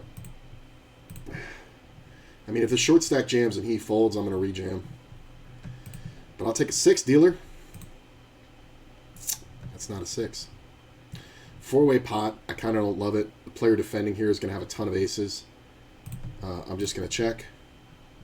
I 3-bet this one pre-flop, so I'm going to go ahead and bet the flop like I have an overpair, something like queens or jacks, and take it down. Player min opened in first, and that's kind of small for this stage of the tournament, so I went for the 3-bet. 6. So close. I don't think I'm getting a jack to fold with 1 bet even, so I mean, I really shouldn't even get a 7 to fold with 1 bet. So I think I'm just going to check this. I could have bet really small there, but I don't like it. Like, this player should just have way too many jacks and aces. And he's the target, so we're going to let this go. Yeah, it's fine.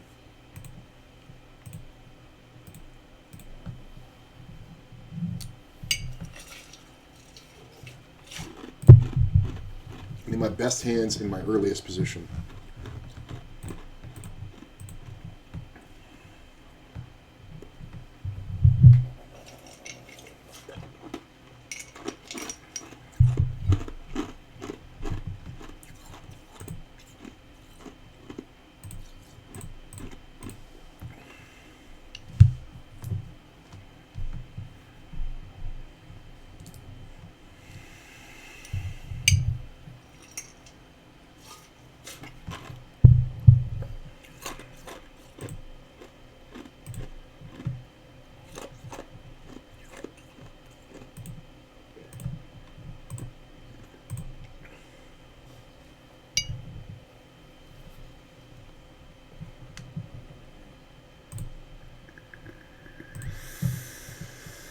Wow.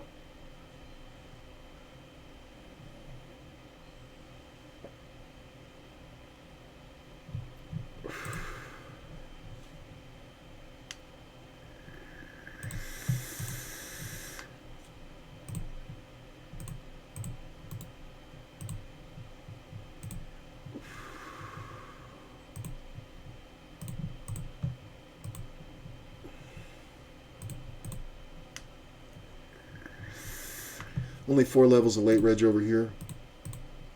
Got more than double the average. Doing pretty good. Still got 5 levels over here, but the next blind jump is 20%. Yeah, goes to 5K, so we're still okay. I think the next jump after that might be 65. I'm not sure. If this player jams, this is an auto snap call. This is a little sketchier. I kind of just want him to raise, not jam. I know it means he has a stronger hand, but I'd rather just flop. And we don't really fold a pair when it comes off like, 4, jack, 6. And this player's still entering this tournament. Come on, 2 pair. That's like the worst flop because this player's going to have all that.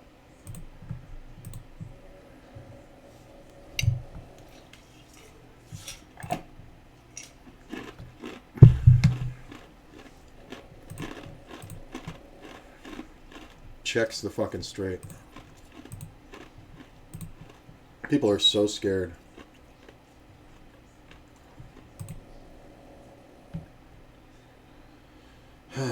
Running 4s? I mean, this player in the small blind is just going to have so much of this.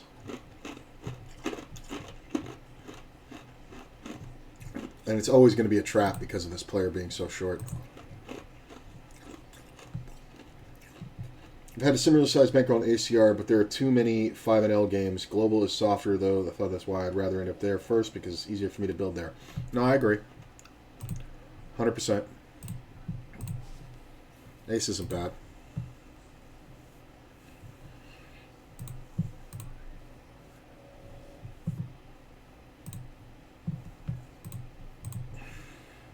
Yeah, he's just going to have it all.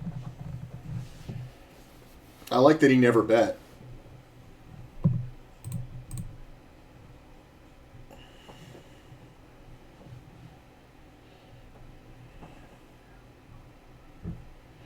He's got some rag club. Oh, wow. I wasn't expecting that. I thought the ace was good till the club came out. And then he took that pause.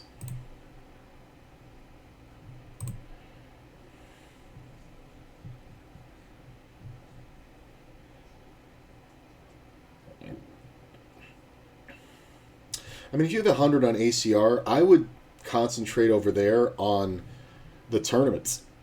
You know what I'm saying? They have a lot of good, $1 to $3 tournaments that you can play. I mean, this one, this is a 2,500 guarantee for $3.30. You could play this with $100. Hell yeah. You could take 2 or 3 entries in that and be just fine. Why not? There's a lot of those too. There's a lot of 800 guaranteed 275s. I play them. They're worth it. You win a $1,000 guarantee tournament. You get about 100 150 for first. Putting in $2, that's pretty good. That's a lot of those, man. Plus, there's a great satellite thing too. I did have a period when I was exclusively MTT where I was going through a bit of a dry spell. Not a dry spell, but I wasn't winning. I was like breaking even, making a little bit of money. So this is years ago. So I decided I was going to play cash games on WSOP and lay off the tournaments there and just use that to cover my bills. And then on the days that I played ACR, I was just going to play satellites. So I would just bring up the satellite lobby, look at nothing else, and for just, 8 hours, just play as many satellites as I could on those days, try to win a few seats, and then later come back and use those seats or tournament dollars. Nice thing about ACR is if you win your way into a tournament and it's not a ticket tournament, you can cash it out. So like when I play the spins, right, when they have the spin and win thing, right, when I spin into a tournament, I unregister, they give you tournament dollars for the equivalent. So, there's that value. A lot of times you're playing for tickets, so you have to read it, carefully. But you can play in a dollar tournament and get a ticket into a $10 or $20 tournament. There's a lot of those. The 1650s have a lot of $2 satellites. I think that's a way to do it, and you're going to get good satellite experience, which is going to give you a ton of value. So I got 3-bet here by this player. This is kind of iffy because I do expect to c-bet a lot. I'm going to go ahead and just call this one. I think it looks stronger than 3-betting. 6 on the turn. I'm going to go ahead and bet. I'm setting up the river play. All right. King ball. Queen. I got more outs now. Queen it. Another king. Nothing I can do. It's a nice little takedown there.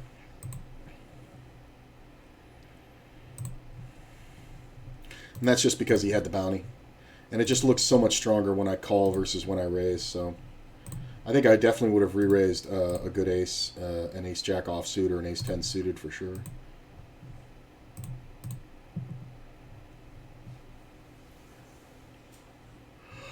It cost me $50,000, but I'm still just above the average. So I don't mind that one. Take a shot for 12 blinds.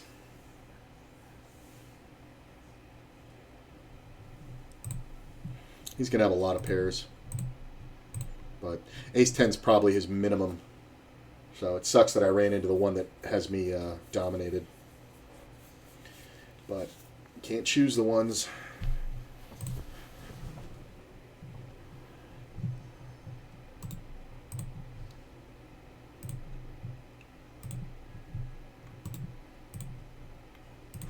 I will say, though, on ACR you do have the option of the smaller sit-and-goes, too. And you also have the smaller cash games. The 5NL might be worth it on ACR. I haven't played much of it, but they have that. And they also have 10NL Zoom, which is fun. You're going to need a little bit more bankroll for that, though. Like, you could definitely take a buy-in, but I think if you lose have it doing the auto reload thing. Of course, you want to be at $10 all the time. But maybe if you get down $10, you get off the 10NL Zoom. But that is 6 max. It is going to be a lot tighter. So if you played it like 9 max, but it's 6 max, then you're going to do much better than everybody there. Nope. 52,000 over here. Quietly doing very well in this 4K.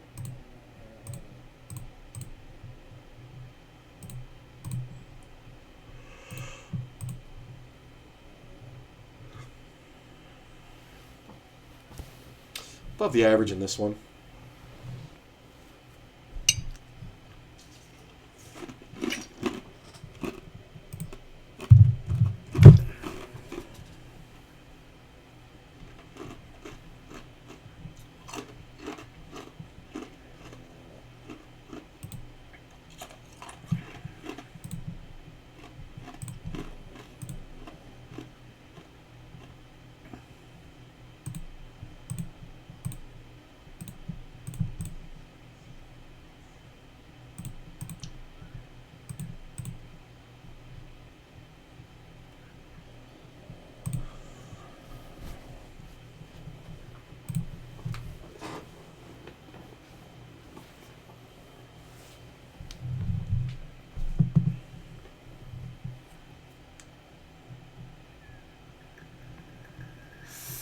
These are tempting, but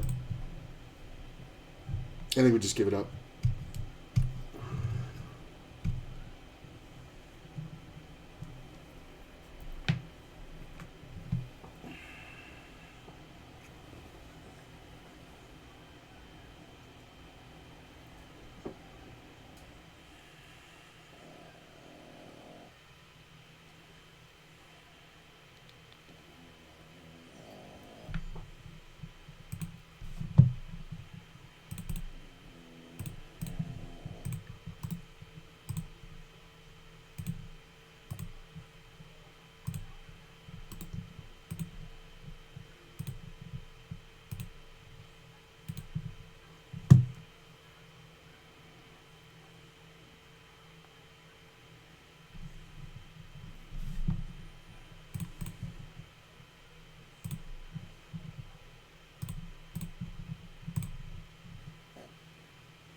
4 is not bad. Player did raise. He can have hands like jacks and tens.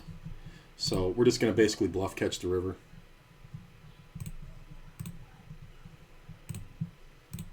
I mean, it depends on how much he bets, but I think we want to take this flop. Oh, I won. What did he have? Gut shot. He had 4-6. Interesting. So I outkicked him with the 8. We definitely have to gut shot this. I mean, come on. Open ender. That can be scary for him. We can have king jack. He can also have king queen though, and ace queen or ace king. Ace jack is a possibility. See, the problem here is the ace jack. There's a lot of those, and there's a lot of king jacks and queen jacks, and if I call here, I'll be at 160, and I'll be really kind of crippled. I'm gonna let that go. I'm gonna let it go. I think he's just got 2 pair. I mean, I have 8 outs once. I don't think I get it all either, because I think if I hit it and I just jam, I don't think he calls. And I think a lot of that portion of the time we're just going to chop it. So I don't think it's going to be worth it. He's just going to have ace jack, king jack, you know, so often. And he's never behind, right? That's the major thing to remember. He's never behind me there.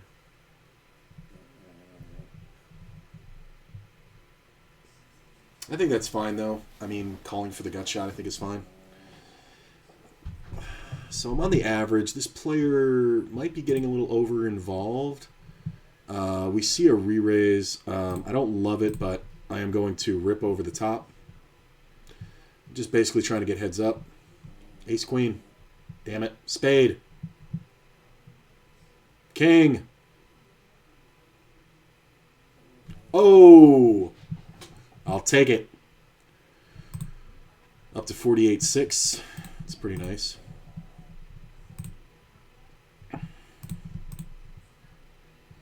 Pretty nice indeed. I like having different, you know, bankrolls for different styles, and then playing on different sites for different styles. Like, you know, then like you see, like I'm only playing ACR tournaments. Like if I'm playing on WSOP, it's a completely different thing because it's a different player pool. It plays so wildly differently. I mean, if I had like Poker Stars and you know, Party Poker and GG and all like that. Like, there's a lot of those that'll mix over, like Party Poker and Poker Stars. But when sites are that different, I think you're better off just playing one at a time. So yeah, I would treat your ACR bankroll as an independent thing. Like, I don't add my bankrolls together. I kind of have them for what they're needed, you know. It's funny too because they're both about the same now. I think we want to go ahead and make this small. See that? Fold here. This bet might be too big. It might be goading, so I don't love it. I did it a little bit quick. 4 on the turn. We're going to go ahead and bet. I think we're just dodging diamonds. This is stupid. That's 30K. 8 on the river. I'm going to check. I do have showdown value, but it sucks.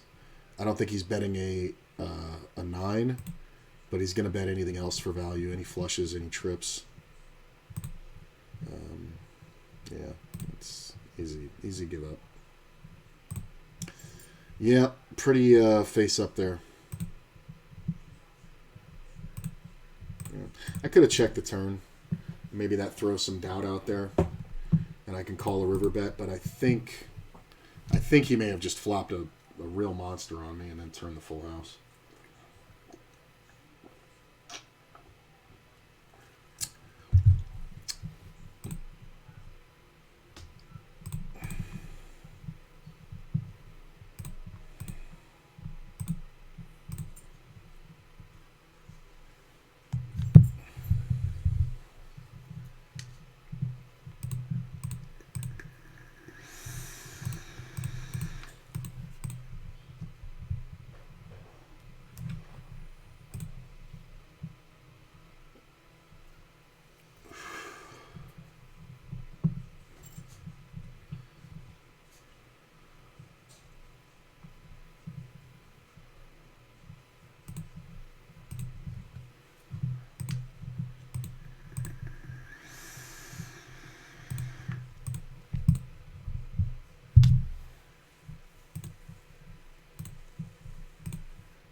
Open ender. So my buddy likes to limp. I'm going to do something weird here. I'm going to try to look weak as fuck by just ripping. I just want to let all these players know that I'm willing to play for their stack.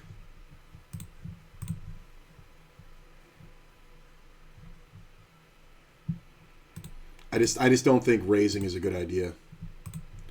I think if I raise, he's not gonna jam often enough, and then I'm gonna have to fade. This is kind of odd after what I just did, so I'm gonna let it go. I also don't want this player to be able to play well, so I want him to make mistakes like auto raising there. We need a double. Would like to get into 1-3 tourneys on ACR, but I know I have trouble cashing on there.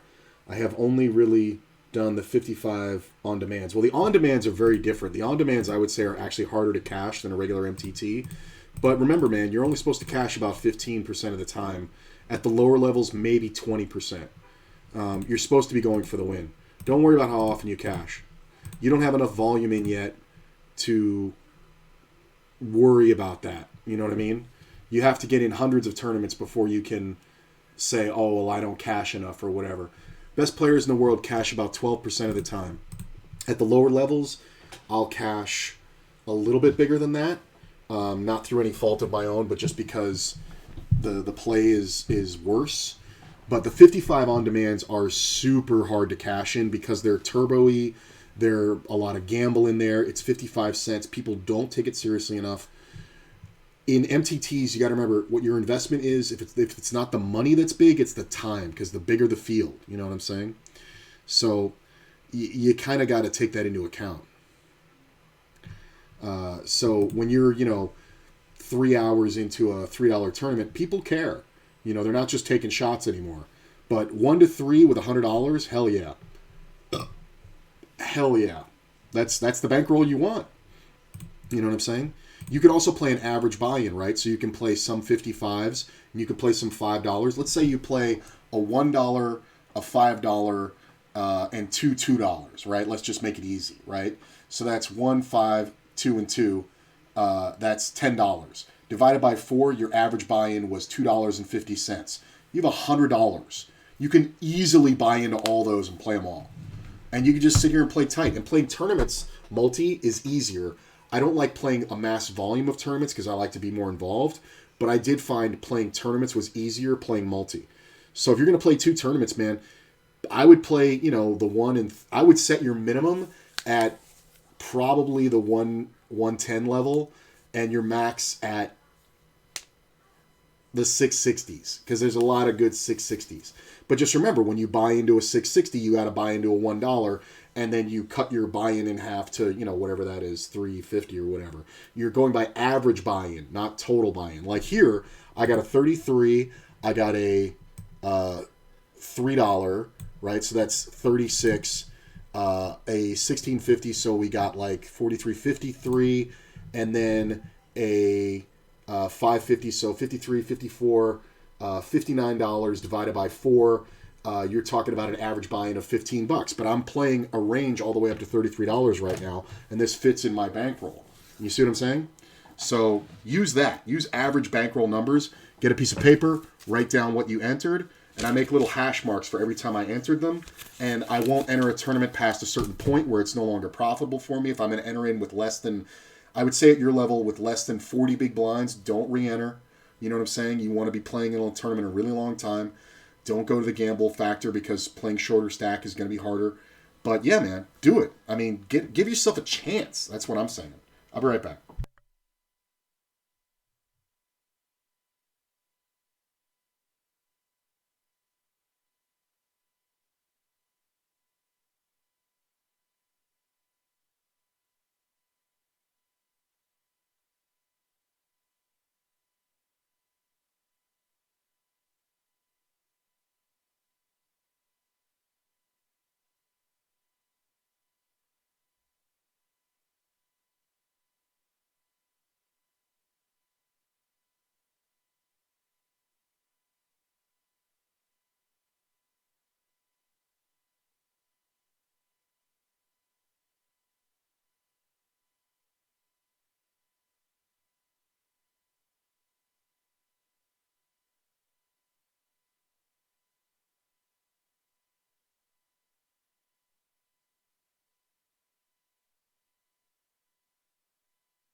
And here's the other thing.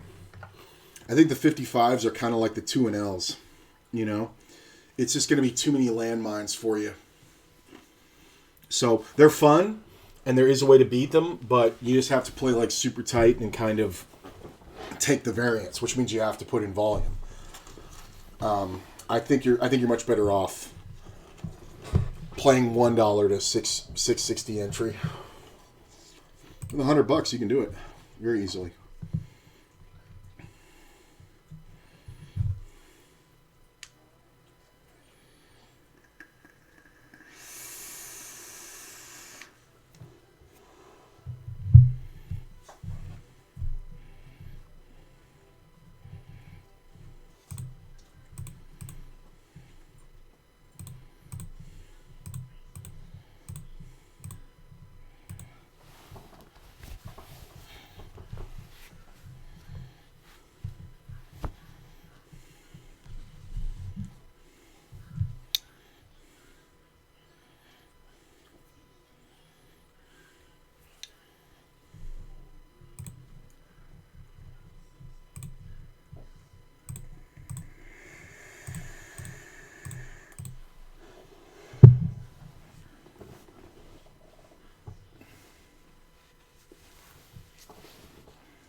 Mm-hmm.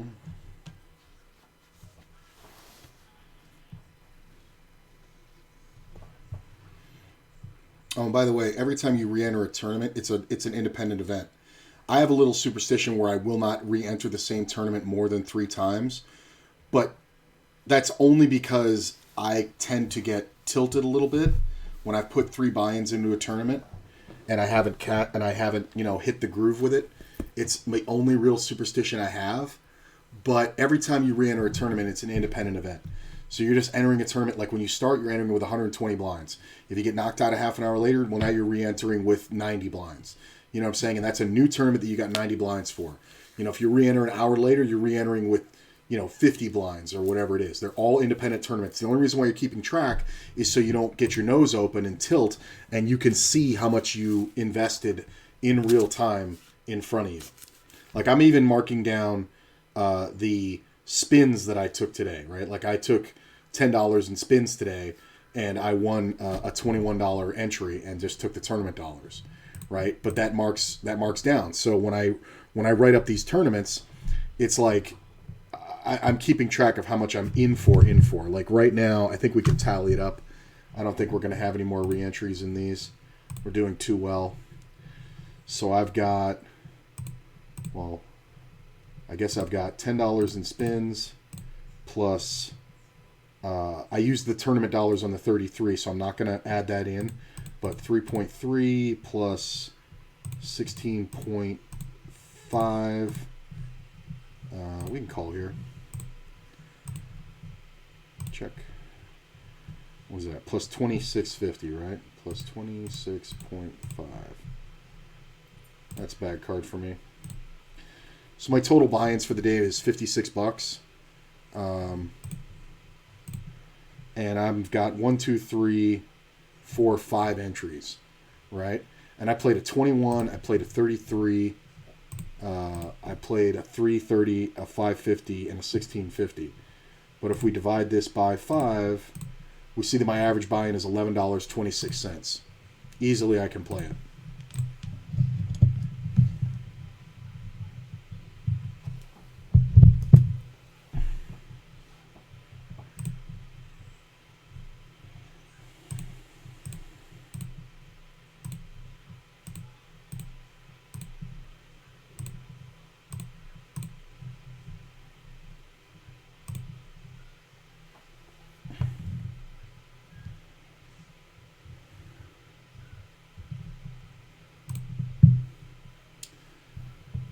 saw a knockout.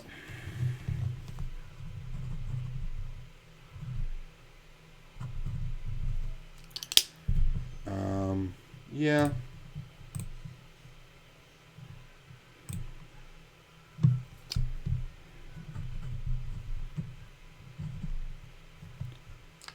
Not the worst.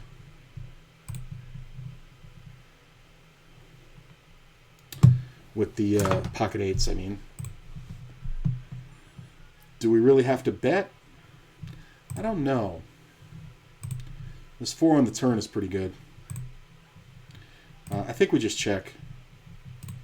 Jack on the turn's kind of odd, but I think this is one where if it checks down, we win a ton.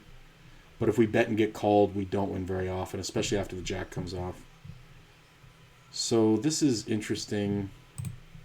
I don't know how often this player's betting a dry side pot with nothing, so I'm just going to fold the 4.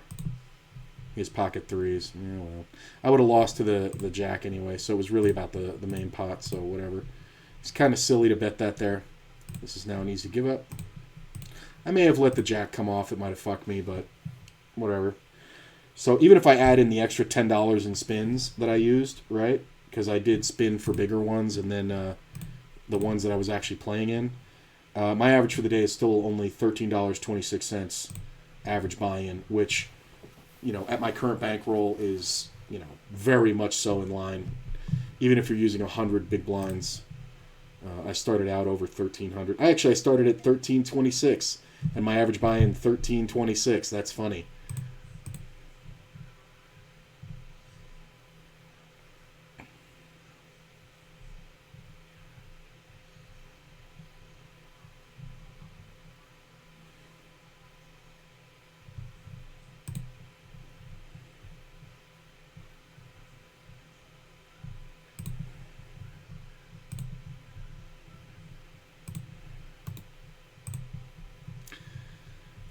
Don't think I can fold as much as this sucks. If I have 2 live cards, it's great, but even the suited factor with 1 over is great, so I'm going to call. All right. 42%. Pretty good. Oh, come on, chop it. Chop it up, chop it up, chop it up. Nice.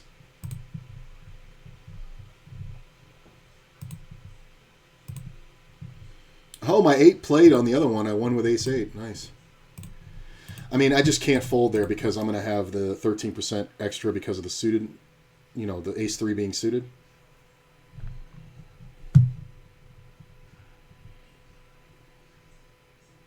It's funny, the last time I ran down how bankroll management works for people on a micro roll, the next day I got the guy, the stream starts and like 20 minutes in, I got 5 gifted subs, and I was like, whoa, what's that? And the guy that I had talked to, he said, dude, I went with the average bankroll thing, thank you so much, and he won a $10 tournament. He just ran like God out of the box, and he won it for like $900, and he said he never would have played it if I hadn't explained the average bankroll to him, so he gave me five gifted subs. And he was like, I'm sharing the wealth. It's like, thanks, brother.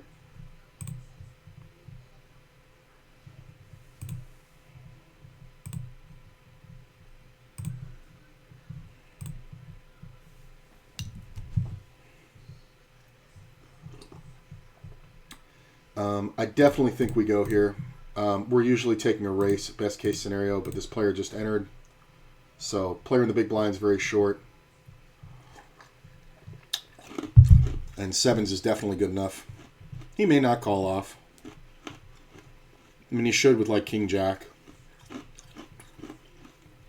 This is the last level of late reg. He folds. All right, dominating. Hold, please. Hold it. Hold it. Nice. 53K now. Last level of late reg. Oh, I got moved tables, son of a bitch.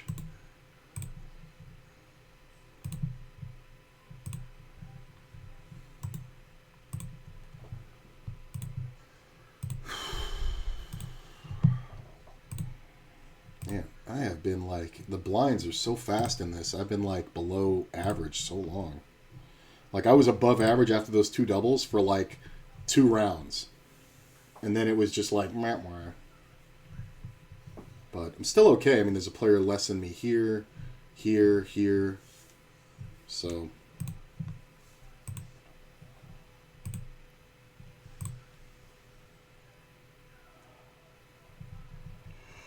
And here's the other advantage of playing on ACR is that you could use Poker Tracker. You know what I mean? All right, well, I have to call it. We just went through this with Ace-3 unless somebody else rejams. But it's 14 blinds to win 20, so getting better than 2-1 on our money, almost 3-1. We're calling. Ace ball. Ace burger. Hold, please. Hold, please. Bing! First bounty. Yay! 750 back. Nice. And we're at 284,000 again. So nice. That puts me over the average. Very sweet. I mean, in a bounty tournament, that's a snap call. In a regular tournament, maybe not. But in a bounty tournament, it's just a snap call because you got to add an extra 60,000 chips to there. So it was like playing for 140,000 chips for 80,000. So it was well worth it. We absolutely call.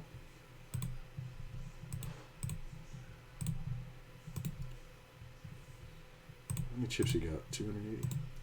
I guess this guy just entered 16 blinds. Like, this is just a waste of money. Like, I know it's a low buy-in, but just a waste of money. 12 blinds, 15K.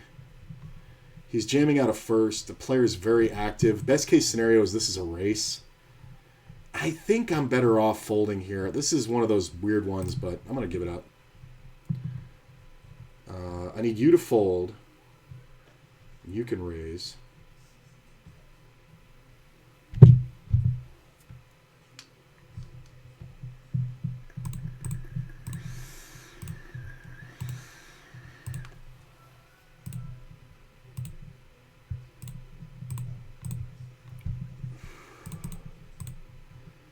That's what we want.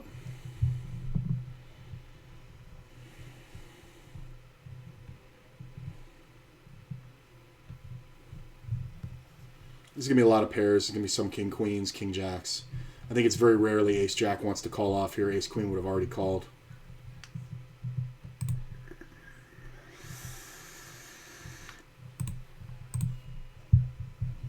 The drama. The dramatic music. Yep. We're playing his effective stack. So if I had 25 blinds and he opened for, more than that, or if he had 30 blinds or whatever, I would be jamming there. So we're just doing the reverse thing. 25 blinds, ace 10 from the small, open from the button is a jam. So that's how you look at it. Because he's the effective stack.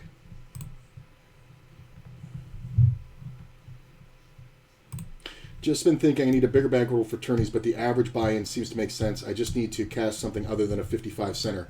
Yeah, and that's the thing, man. Don't focus on cashing. Focus on the top 3 spots. That's where the money is. Like, I know it's very cliche, but... And I'm not saying gamble and go crazy, but I'm saying... And here's the other part of that. I'm going to say 2 things. So, you want to be going for the win. You know what I'm saying? You want to be playing aggressive, playing tight aggressive, especially at those levels, and making sure you put yourself in a position to win. But there will be situations where, let's say like we're on the bubble, right? And I have 50 blinds, and I take a beat, right? And I get knocked down to 15 blinds, and we're on the bubble, right? Or we're like 2 or 3 off the cash. It's time for me to just chill, let the time run out, make the cash, and then try to go for something, make something happen. You know what I'm saying? It's not time to shut. It's time to shut down because getting that cash is very valuable. You kind of devalue the beats that you take when that happens. So there are going to be times when, yes, cashing becomes the primary goal and only focus. You don't want that to be every time. You want to be very willing to bust a tournament playing a good move. You know what I'm saying? As long as it was a good move and you went out and it's structurally sound, that's fine. You know what I'm saying? Good sound, fundamentally solid poker. If you bust doing that, cool, bro. You know what I'm saying? But so you don't want to sit there focusing on cashing.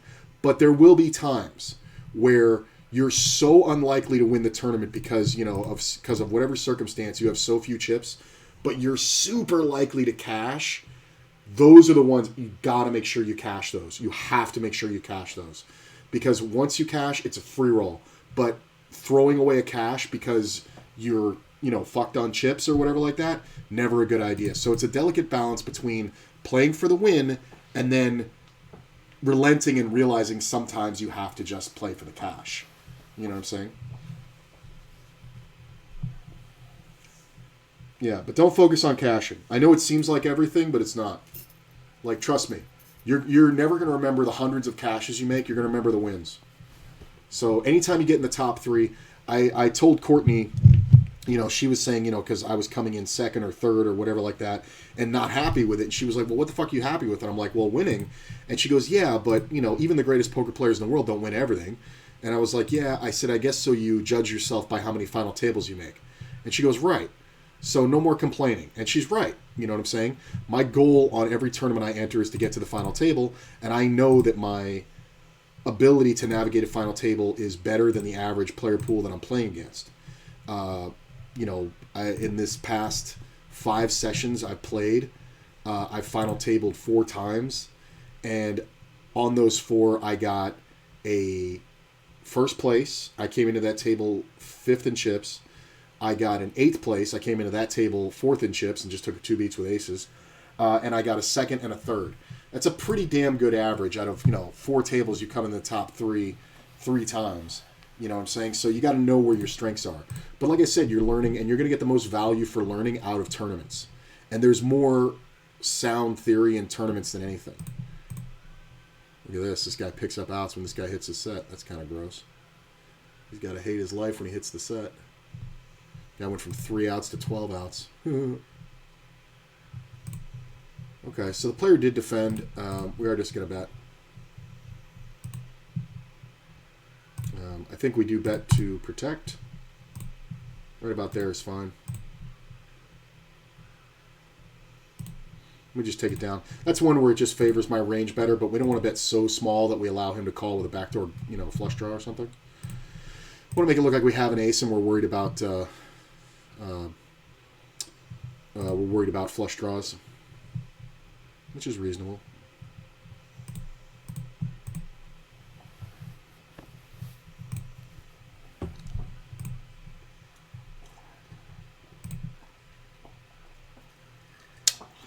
Just under average over here. 3 levels left. Players still entering with 16 blinds. And re-entering. This player just got eliminated and he just re-entered.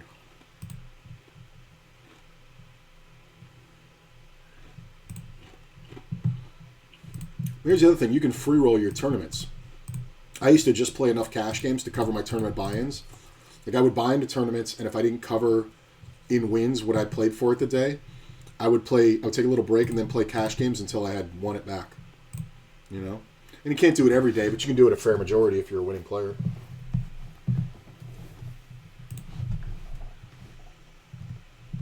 $311,000 now. That's pretty nice.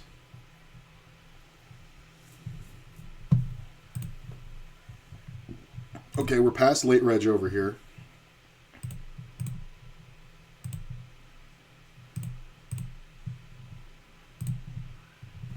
So we're past late reg. 149 off the cash.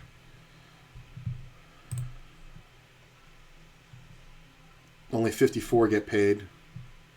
What's the min cash? I can't see it.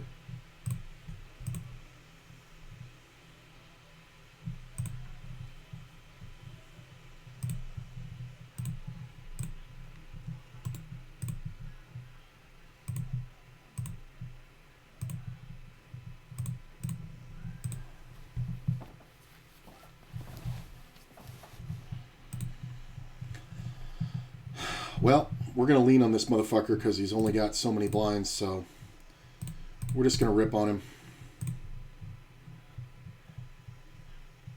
Yeah. You get no moves. You have less than 20 blinds in a bounty tournament. You get no moves. And you're just a target. You're chum in the water. You need to be folding or jamming.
Nice thing about tournaments, too. Fair enough. I guess I'm just worrying about cashing, just selling yourself short. Yeah, exactly, man. It's not about cashing. It's about winning. You know, if you min cash something, you get your buy-in back and some change. If you win a tournament, you get 100 buy-ins. I think this is kind of awkward. I'm just going to call it. I could 3-bet this, but I think because of these stacks behind, I want to just call here and try to spike off top pair. That's not top pair. So he may tell us what's up. There's not a lot of room for play here, so he bets half pot. I'm going to call once and play for bluffs.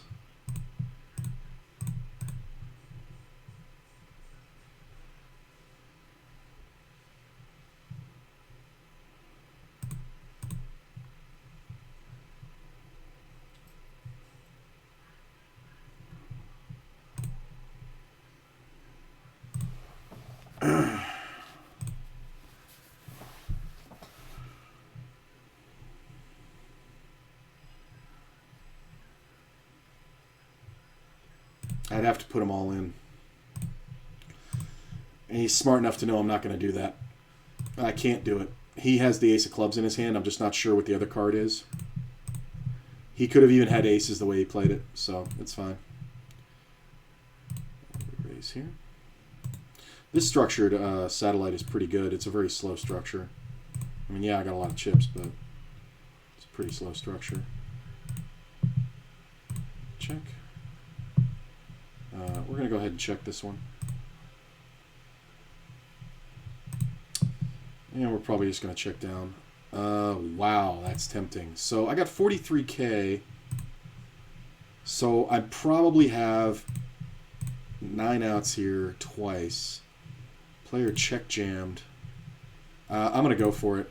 I know it's gambly, but I think this is a spot where, I mean, if we hit this one, we are just so well off. Look at this. Look at this. He did it with a flush draw. Was never in danger.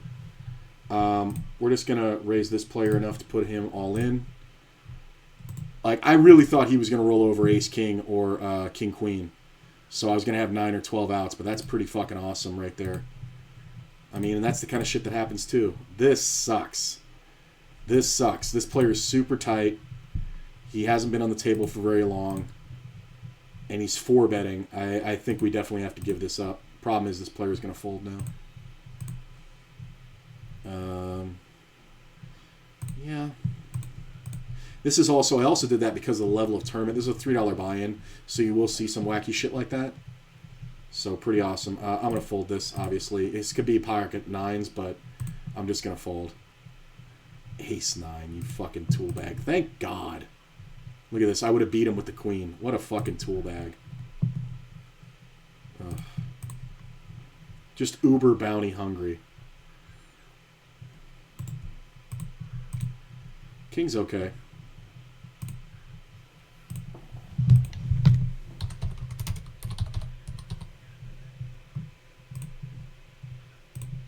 He can have king queen for sure. But if he checks back, I can win a lot. Ace deuce? The fuck are you checking the flop for?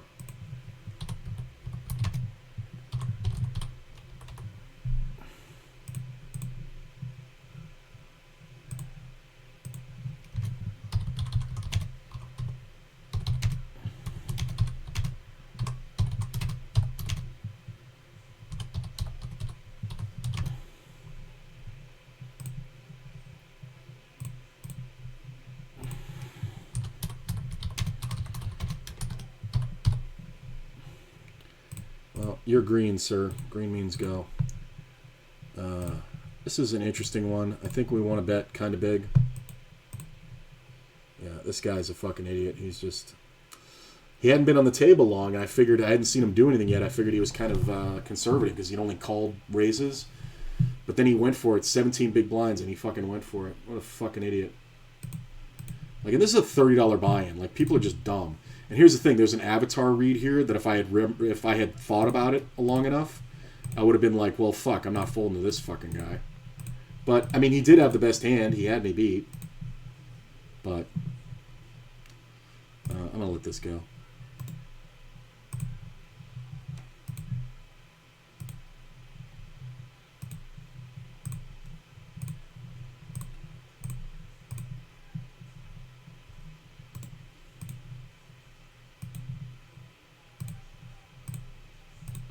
Check. Ace is a good card for me.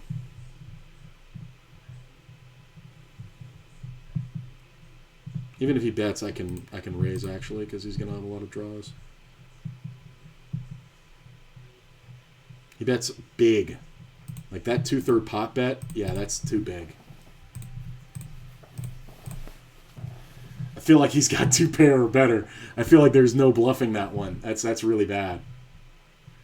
Yeah, this is fucking moron. Now he's just over-involved. Fucking ridiculous. In the space of 5 hands, I completely changed my opinion of the player. That's what I was doing on Global, playing free rolls and using my cash just to enter tourneys. Yeah. Which is perfectly valid. But it's going to be... you're making it too hard on yourself. Like, you have a job. You have money. You know what I'm saying? Like, you know, you want to dance, you got to pay the band. You know what I'm saying? But you got to just give yourself a chance, you know? Like, there's some of one of the worst things I ever heard was that the best poker player in the world might never be known about because he's not going to manage his bankroll well. And part of that goes to taking shots. Like, there are some players I know that can't handle moving up, and they can't build a bankroll big enough for them to want to move up, that are sitting there playing 1-2 and, you know, 5 NL online.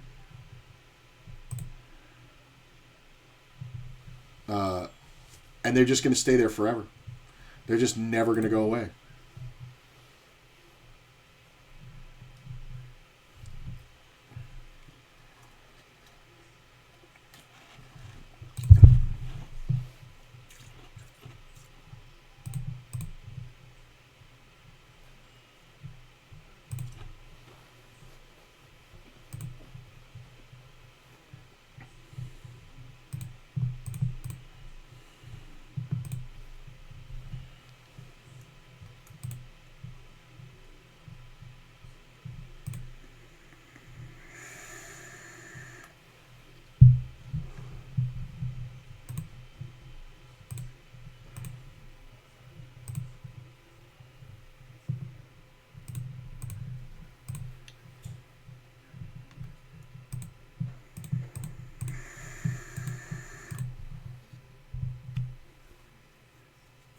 Still got $250,000 here. This guy's just pissing it away. He had a good stack. Seriously, he had like 50 blinds and he just fucking gave away fucking like, I guess more than half of them.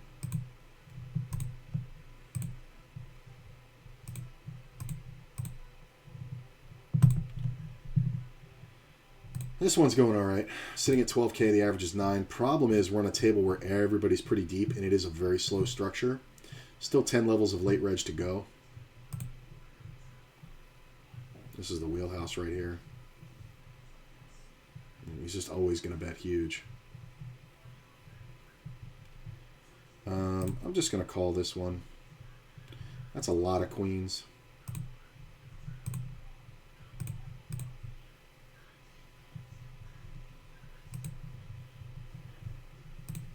I'm going to min-click him.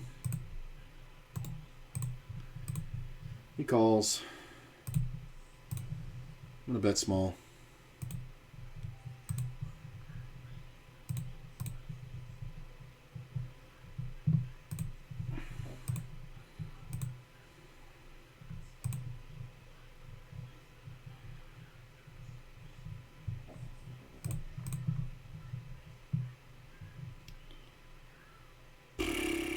So I think this is tough. I am going to 3-bet. I'm going to call this one. It's almost a call, but because I want to get the other players out of the way, I think it's a 3-bet. And if he jams, I think we're calling.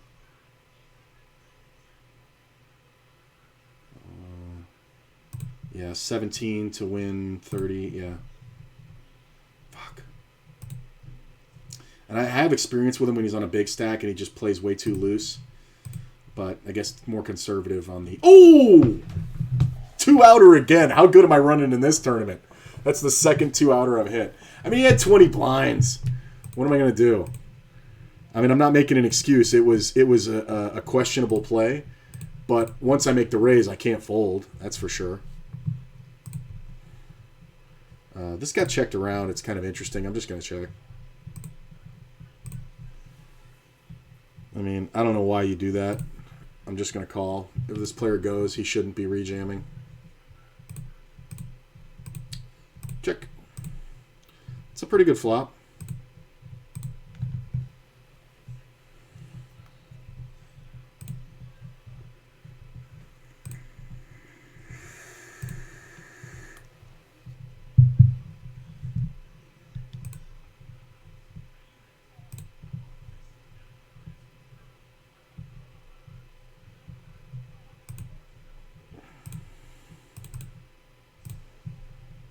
I think this is valid. Sometimes we get folds out of a weak ace.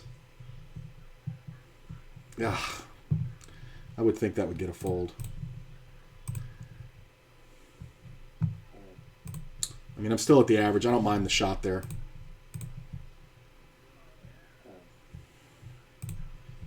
Queen's pretty good. I have the ace of clubs, so I'm not really worried about clubs. Of course, straights are a possibility. So, kind of want the board to pair on the next card. I'm going to bet, I think, a little bit bigger.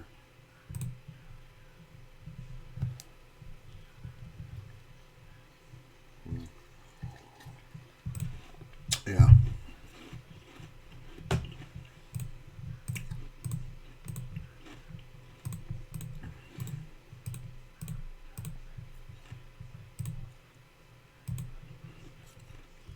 I don't see the value here.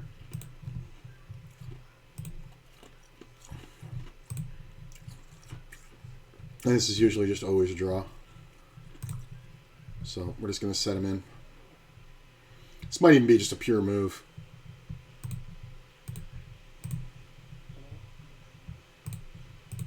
Take your time, bro. Things will get better. Ugh. God damn it. Club it. God damn it. Like you're ever folding. I love how he takes time. He's never folding. Guys with this fucking avatar, it's fucking Gamble City. Like, if you want to know who's Asian and who likes to gamble, it's these guys. These are guys from California. Like, you're ever folding a flush draw. You're never folding a flush draw. And he's sitting there. I hate that. Because they know they're calling, but they just sit there like they're actually thinking about something. Like, I've seen these guys in live games. There was one guy at the South Point right before I stopped playing live where he's sitting there thinking about it, and he looks at me and he goes, "What do you want me to do?" And I just said, "Hurry up." And the whole fucking table died laughing, and I'm like, you are 50 years old. You've been playing this game wrong your entire life. You're not going to make a fold now. So just call with your fucking flush draw and let's get on with it. And he goes, "Oh, you're so certain I have a flush draw?" And I go, "This is how certain I am." And I turned my hand over, and I had ace 10 on a board of 10 for queen, and I was all in on him. And I said, "Here you go." I said, "You can see what I have. You are behind. You have, at best, 12 outs twice. Good luck. But this bet is way too good, or it was way too big for you to be making the correct decision, so I really don't care what you do. I just want you to hurry the fuck up." And he just sits there and he goes, "You're right." And I go, "Yeah, you made a mistake. Did you call?" And he goes, "Yeah, I call." I go, "Well, you see what I have?" I'm like, "Gee, I wonder what you have."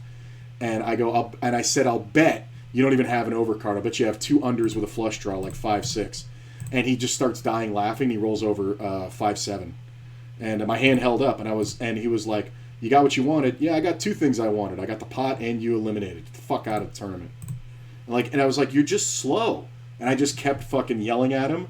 And the floor came over and he's dying laughing. And I'm like, no, the guy never is thinking. He's just wasting everybody's time. It's rude to the dealer. I was like, the dealer's already got to deal with your fucking stupid stink breath. And I just kept going off. And eventually the floor man was like, "All right, stop. But it was super funny.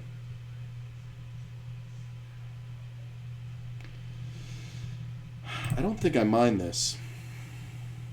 So, but it's just like those guys are just never going to fold. So it's like if they're never going to fold, then just charge the max.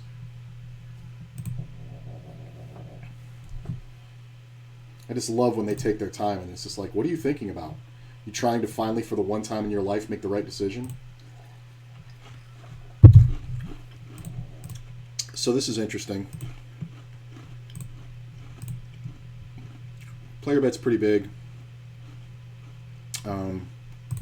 I do think we call. I think we get more value out of calling than raising. He can absolutely have me beat, but he could also just be playing big bet, big stack bully. So I feel pretty good about my hand. I was kind of waiting for the other player to jam. It's kind of weird if he bets again. I'm kind of expecting it, but I'm not sure. He bets 3/4 pot. This is kind of meh. I don't have many statistics on him. So I think we want to let this one go. He's got me on a flush draw is the problem, but I'm not 100% what he has. I wish I'd raised the flop, but I think we have to let this one go.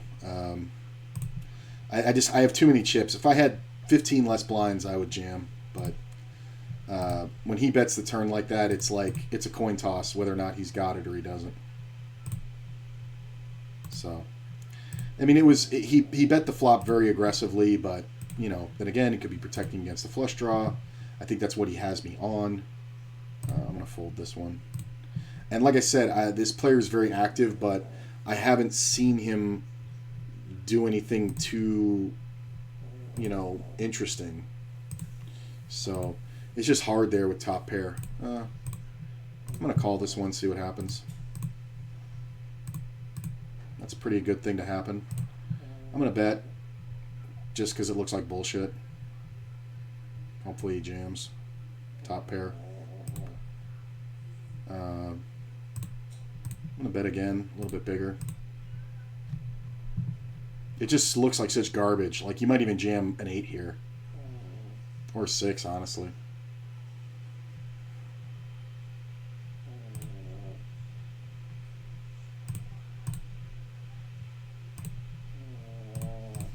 Can't believe I got that much value.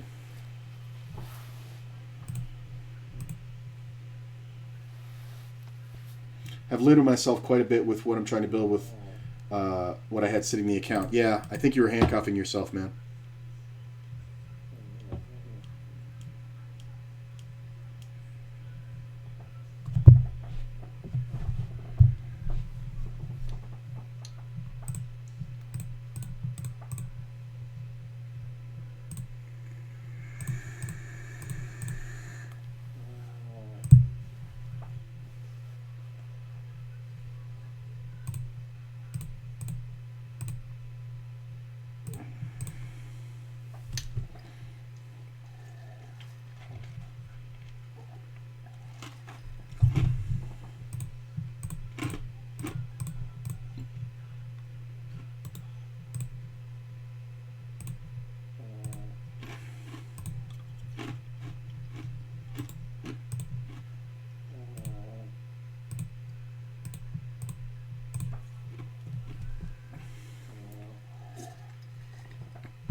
Look at that.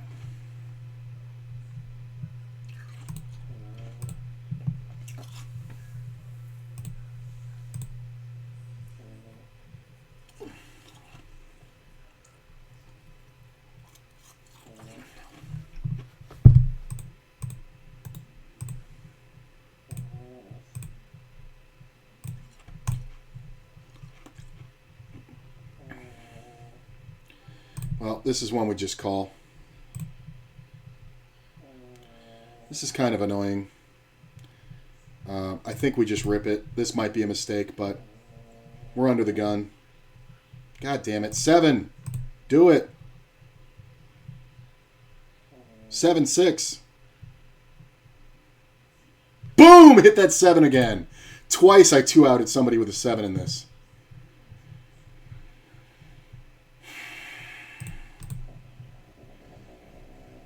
I mean, this is just... yeah. Sweet. Nice bluff, bro. That's called drawing dead on the turn. Thank you for all my chips back, you stupid, dumb motherfucker. And more. Thanks, bro. This is gross. I mean, I got 200K. We're in the last level of late reg. I'm folding. If he takes this long and calls, it's no good. And I can't call versus this guy heads up. How good am I running in this tournament, though? I mean, with 30 blinds, pocket sevens getting 3-bet from the button by a big stack who's been very aggressive. I mean, I'm looking at his numbers now. They're kind of adding up to him. He's playing 30% of hands. It's kind of crazy. I'm not justifying it. It's not a great call, but it's one of those situations where I expect to be racing a ton. But look at this shit that he's doing. Like, this is the thing. I'm getting information off this kind of stuff. Like, he's just... For anybody with under 40 blinds, he's just losing his mind. He had 120 blinds. He's given away so fucking many of them. He just gave me 30. He gave that guy 20. He lost a bunch before that. If he goes ape shit here, I'm probably going to play with him. I think this is one where if he opens, we raise, and if he rips, we call. Well, I'm definitely ripping from here if anybody does anything.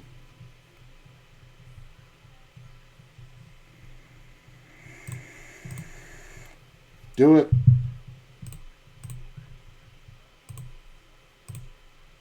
$104K, not bad.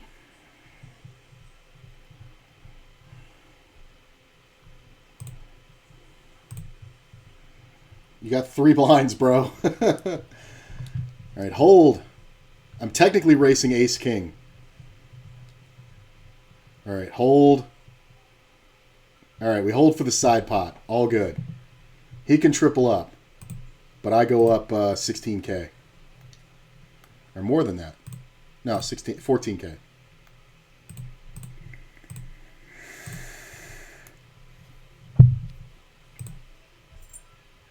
I'll take it. Sitting 10th in the tournament right now.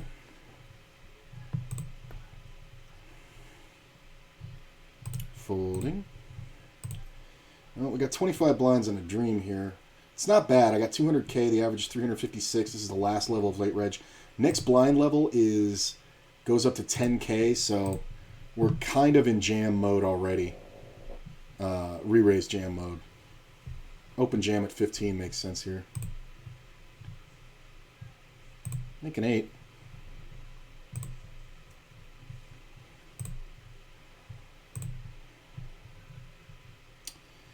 I'm going to go ahead and bet. Look at the 5. Nope, dude needs a 6. Nope.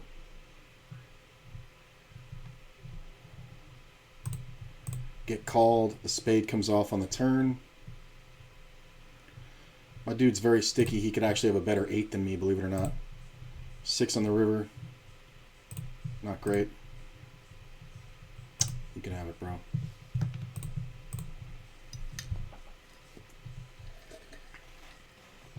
Could have definitely been checking like king, queen, king, jack. Do we want to call here and do the stop and go? I think we do. Close. If this wasn't a heart, I might go. I might have done it. Check. Jack. 10's all right. We kind of need some checking to happen, though.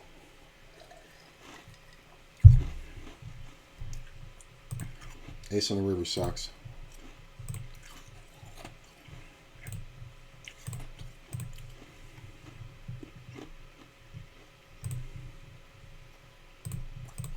You got it. Ace on the river.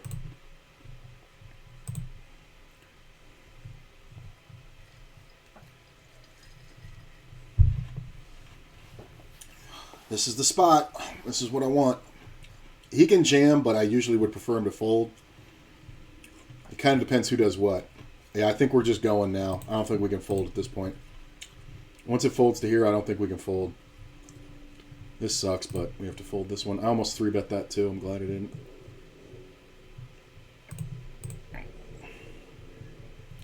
Jakes.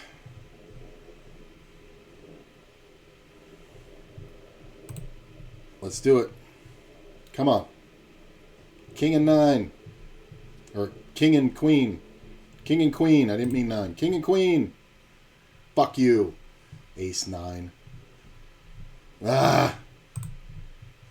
Well, this was easy. I'm never folding here. I don't even care if this guy jams.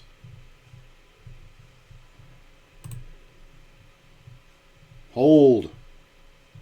Club it.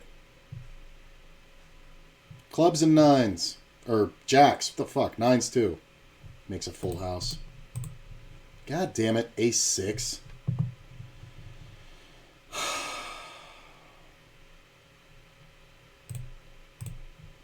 I'm doing it. I most likely have live cards. I'm getting called twice. Fucking guy goes for fucking 26K. Hold.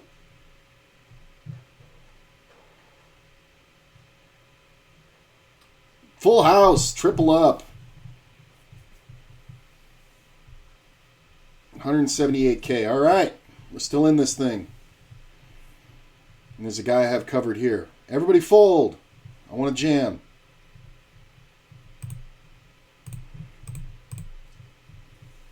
Everybody fold. Fold. Damn it. That's the worst because I can't get him to fold if I jam. Because I have him covered, or he has me covered. Deuce.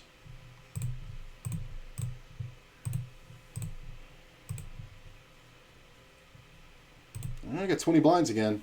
I mean, I'll have 17 on the next level, but we're about to get past late reg.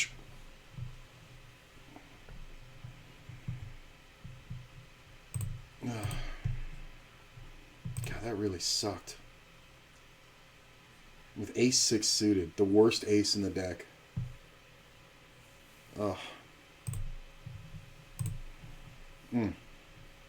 This fucking moron. Come on. That's what I want. Because he's never folding. Let's do it. 176K in the middle. Double to the average. Come on, ace or king. Come on, win a race. Come on, a straight race. Ace, king, deuce. I'm not even looking. Didn't happen, did it? No. That big dramatic thing kind of lets it go. Oh, well. I made 750 on the bounty. I'm just going to put this guy in. I give up. I won 750. This one's all in. Hey, I got the nuts. So I got 750 in bounty on that one. Whatever. Not bad for a free entry.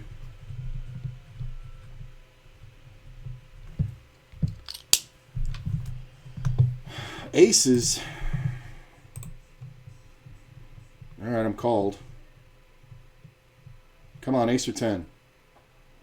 Heart. Heart. Gotta have heart. Oh, it makes just quads, right? Yeah, awesome. Oh, I'm out of that one. I'm going to re-raise. Give up on this one. Lost the biggest one and the smallest one. So this one now becomes the main. And we got the secondary here.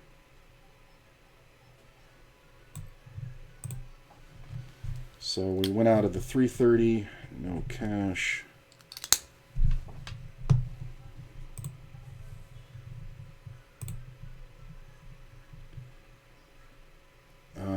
Well, we're absolutely doing it again.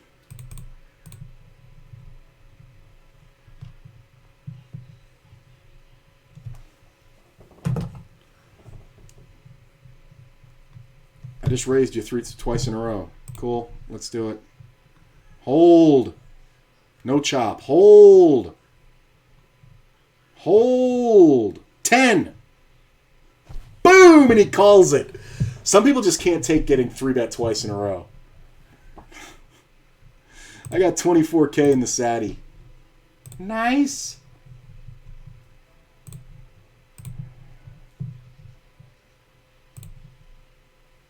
Make that bigger.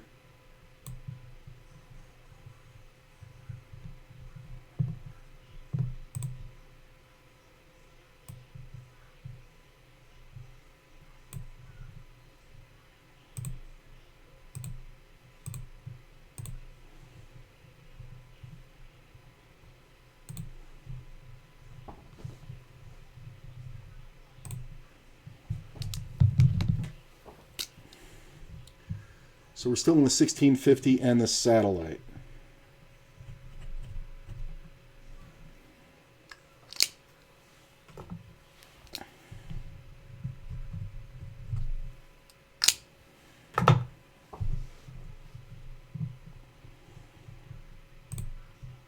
Eight levels left in this motherfucker. 62 off the cashier. I'm sitting in 8th place. That's pretty awesome. Top prize, $1,117. Busted the prize pool like a motherfucker.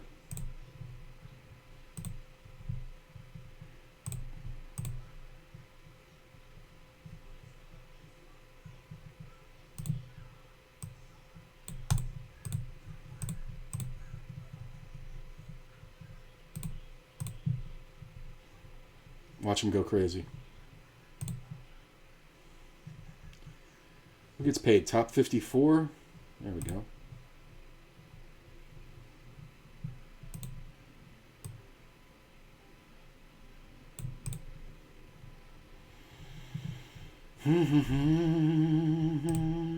Still feeling really good.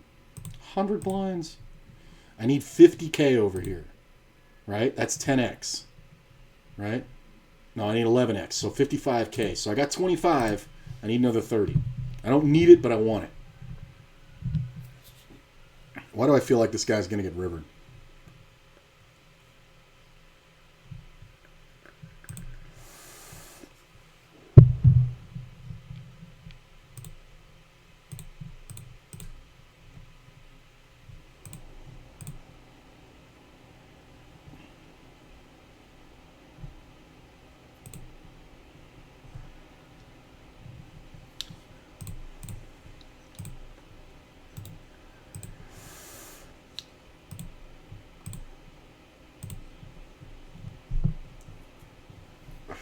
There's my buddy again, and I got King Queen on the button. So here's the thing. If this guy opens, I'm just going to call. This guy's going to jam, and if he folds, I will call. I think we're going to see a lot of jams from the big blind here. So small blind should get out of the way.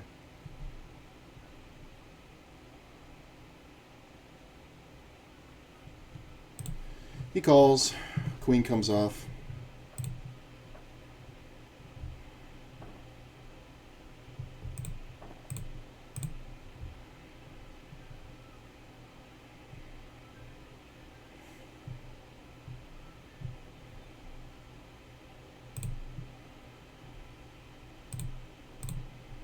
He might have nothing, but I want to give him a chance.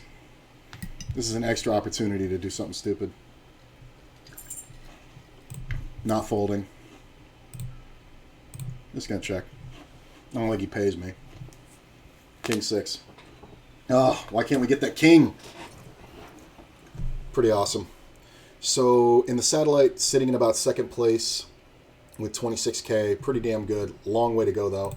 And in this one, we are 54 off the cash. Top 54 getting paid. In the money average will be 140K. I currently have 136.5. So I'd say we're doing well.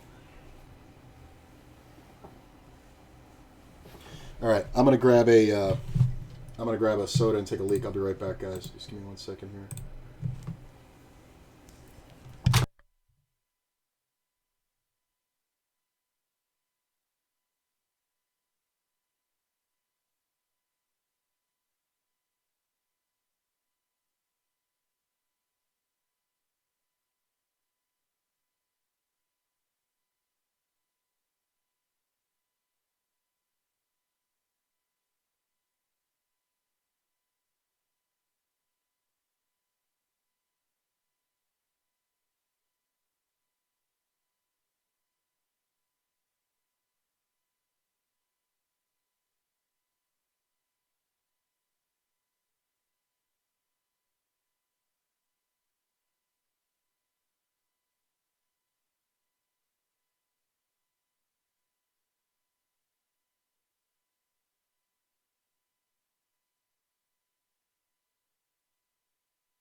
right.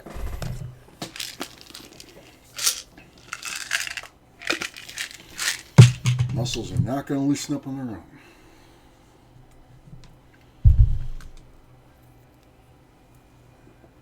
Maybe the chip leader here. Let's take a look, shall we? Nope. I'm 1,500 behind the chip leader, but 4,000 ahead of the next closest guy, so I don't mind it.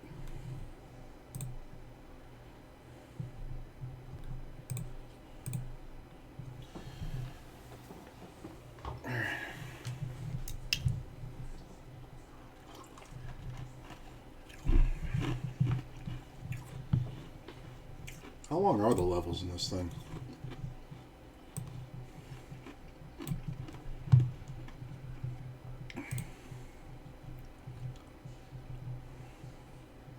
"12-minute levels." Look at this, queens. See, raise. We are going to re-raise.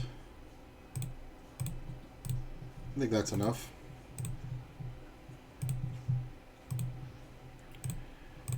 Definitely not folding to somebody so close to a starting stack. If he wants to jam a lamb, we can tango. He calls. We have the overpair.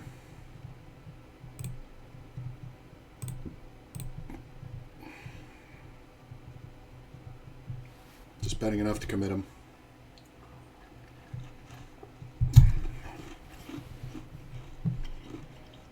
Just saw a lot of players enter.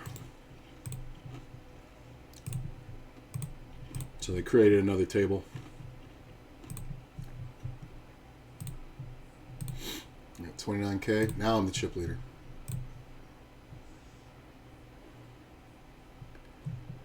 My man's now playing tight. This is hilarious. I don't really want to start the show, but I thought you might like to know. I think we can kill that. Looking good in this one, yeah. Already have the in the money average. Pretty good day so far. Alright, a lot of good stacks here I want to take shots at.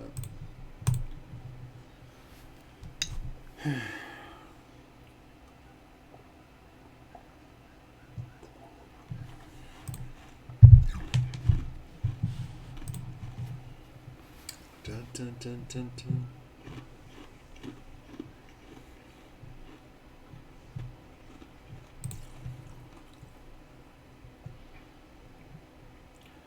I mean, if I'm going to get priced into this shit. Top pair, not bad.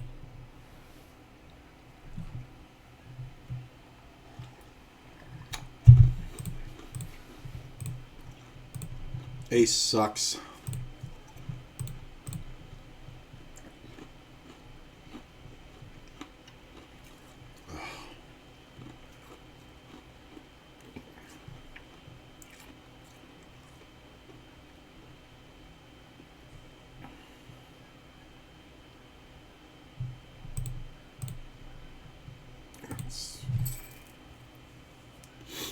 Just can't do anything about it.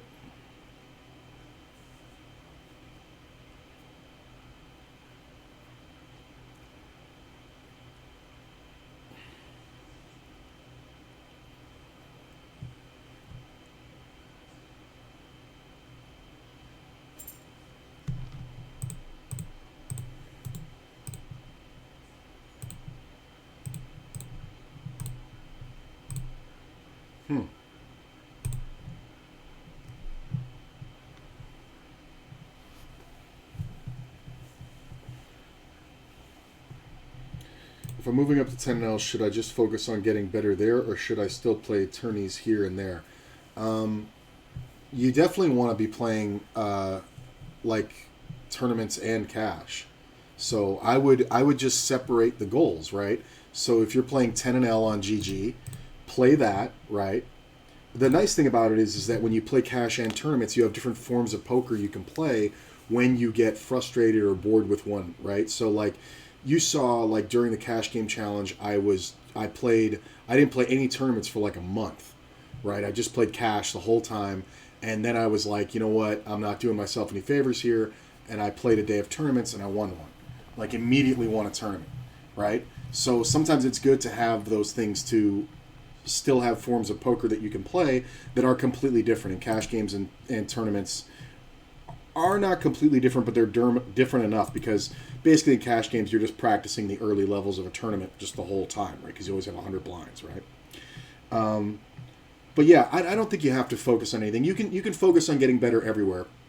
Poker is the same everywhere. So if you get better at cash games, you will get better at tournaments.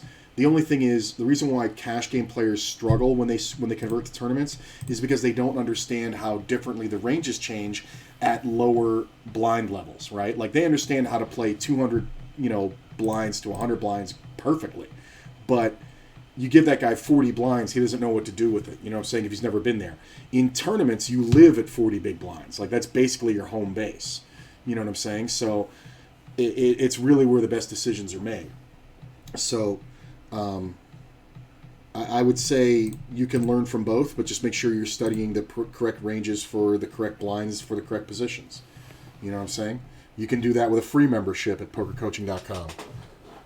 You can go in there and use their tournament, their pre-flop charts and see what it is for 100 big blinds versus 40 big blinds in any position, in any blind level. I'm going to take the odds at 7-1. Well, my dude's got a jack. There it is. Boom. Crushed it.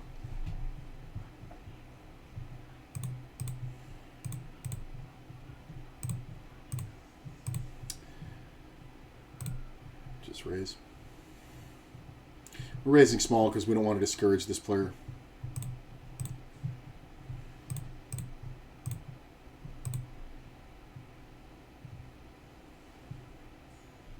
I wouldn't mind seeing a call and a jam so I can rejam.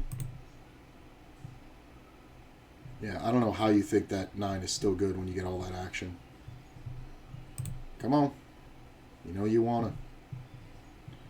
He just calls, queen comes off. He's so super short that we're definitely going to bet something, but not crazy.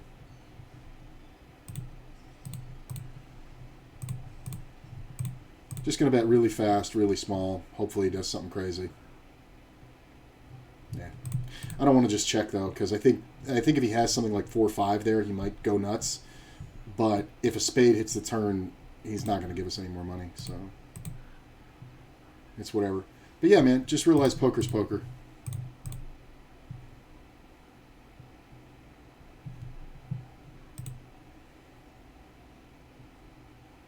And you should definitely just play what you feel. I think that's the most important part. You know what I'm saying? Like, some days I'll wake up and I'm like today, I was like, fuck yeah, I woke up early and I was ready to go for tournaments and I'm all in it, and this is what I'm doing, and if it ends early and then I'll play cash later. But then other days I'm just like, ugh, I can't sit there for 7 hours, even if it means winning a shitload of money. I don't care. I just want to play for 2 or 3 hours. I want to play cash, so I just play cash. So I think if you just play what you want to play, overall you're going to have better results because you're going to be into it. You know what I'm saying? You never want to make it like they call it a grind, but I never try to make it a grind.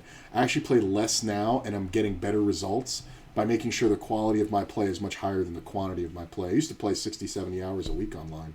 And that's not an exaggeration. But now I play maybe... I play 6 days a week. I probably play close to 35 or 40 hours.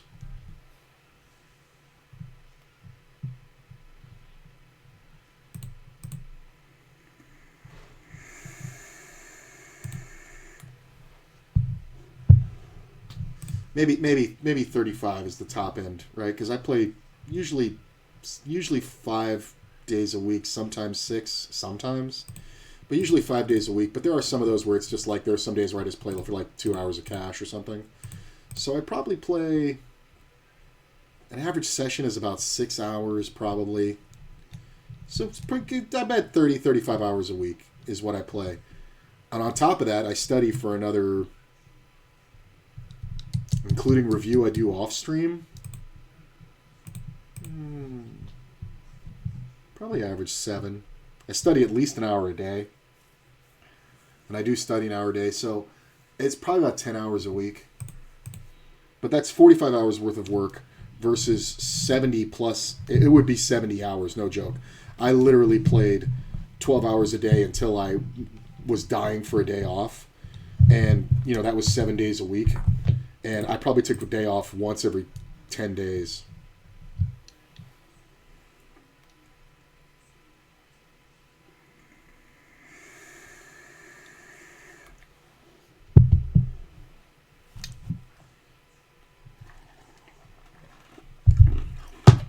Oh, I got moved.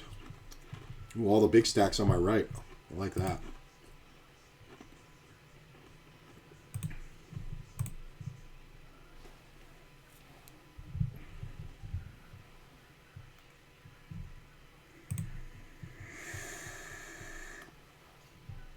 Why did it do that?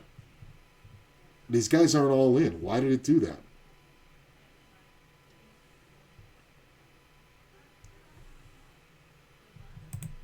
The animation went off. That might be a problem. That might be a blip.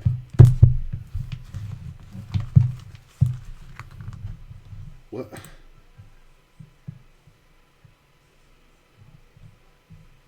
I don't know what that's all about. I don't know why I saw the animation there.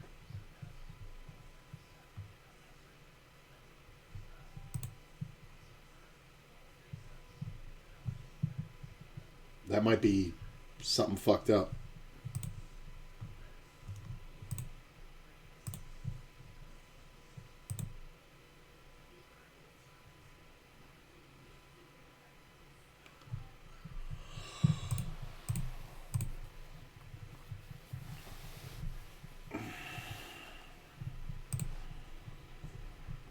It's a good bet.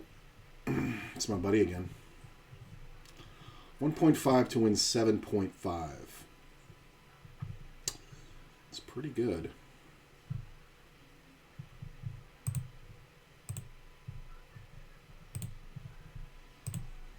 Nice.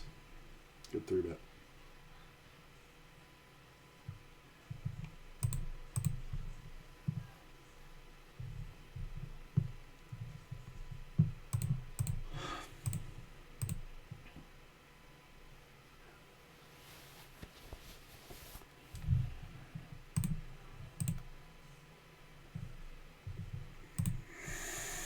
Well, we busted the prize pool. We still got a long way to go.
aggressive.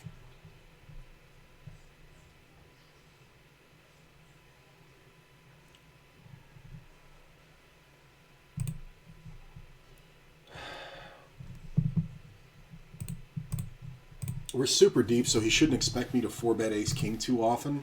Of course, I'm always expecting him to 4-bet or to 3-bet ace king or king queen. That's a very small bet.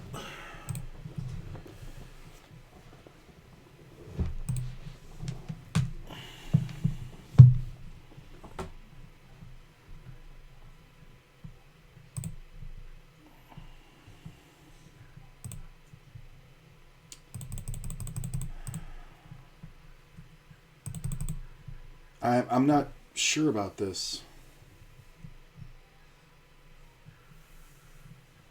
I'm not sure. I'm 60% that I could check raise there after the float, but I'm not sure. So, 60%. If we were further from the cash or closer, if we were like right on the bubble, I would know more definitively. And if we were like 70 from the cash, but see, that's one where the proximity to the cash kind of, I think my mistake was opening so small. I should have made it 2.5 and then made him overly define his hand. But at 30 from the cash, I don't think it's a good spot for a move or I'm going to end up crippled. If we were 10 from the cash, I probably would have done it. Because he's either going to fold or jam. And then I'll have 15 blinds left. 10 from the cash, I could still make it. But I think I'm better off just folding there, having the 100K. This is tempting. This player plays a lot of hands. I'm just going to play it soft. And we are playing it, out of position, so that's fine. This is my issue here, is this flare. Check. I mean, he didn't c-bet. Interesting. I think if this player checks, I'm going to bet.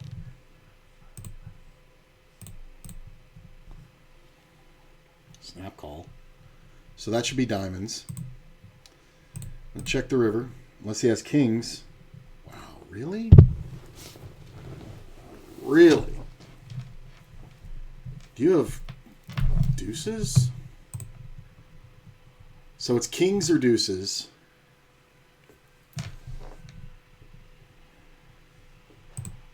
Really? He snapped at it too.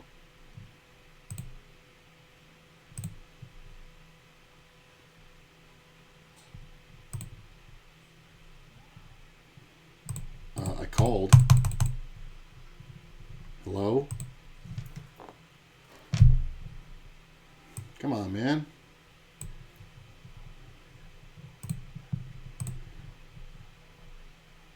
He had the fucking 9. That's hilarious.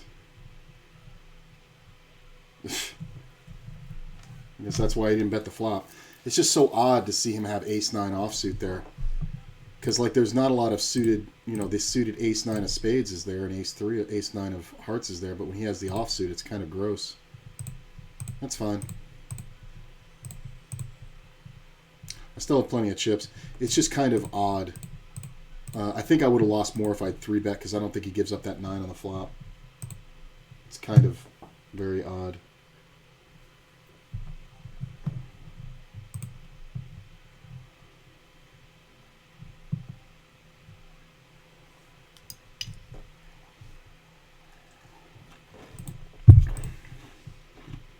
He bet it so quick that I was almost convinced, but I'm like, how does he have a 9?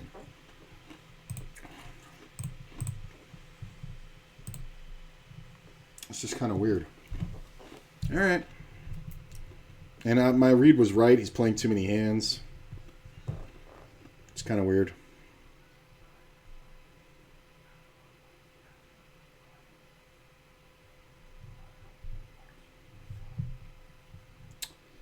So I got to check my phone.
Almost called it.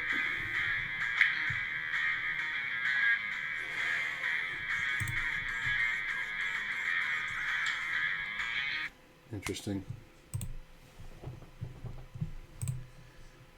Well, I would have been all in and would have won. Almost called it. This is annoying. Sorry, I had to watch something on my phone. Queens with 30 blinds, 20 off the cash. Woof. Ugh, these are the nail biters. I mean, the good part is there's not too many players that cover me. But one of the ones that does is in the blind. I'm never folding. We're just going to bet.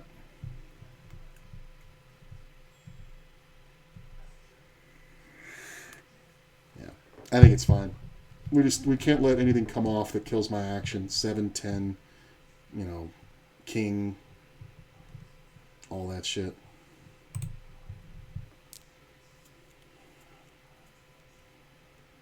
I'm excited to give 10 and L a shot. Hopefully they'll be nice to the noobs.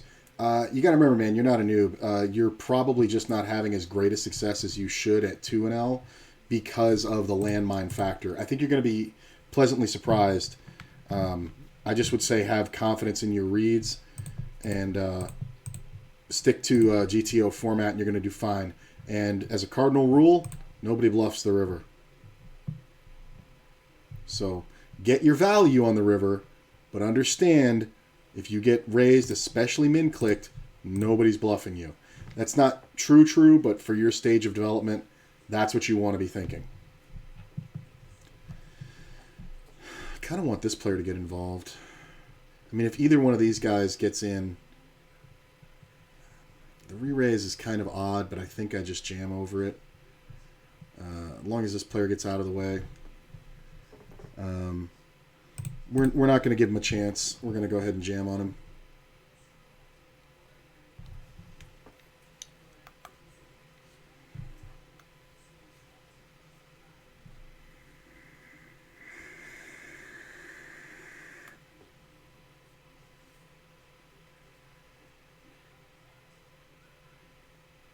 King, ace.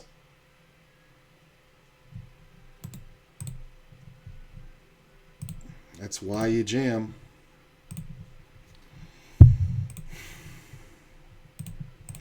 Funny part is he should just be open ripping. This is fun. If we don't get 3-bet right here, I think we're good. Like, it shouldn't get 3-bet behind. They should just be jamming. It's kind of frustrating when he 3-bets. It's a good spot to 3-bet. Alright, he gave it up. We thought better of it.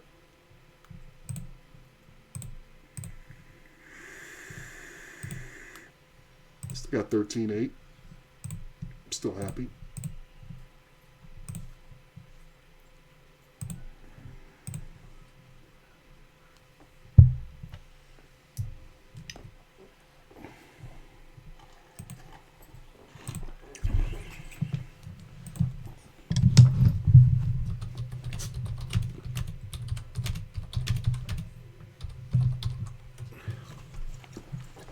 It goes check around.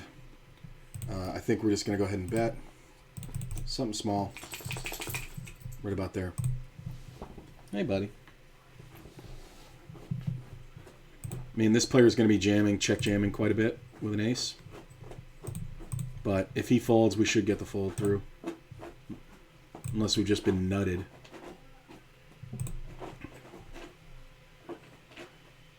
I mean, does he ever have 8-9? Not likely.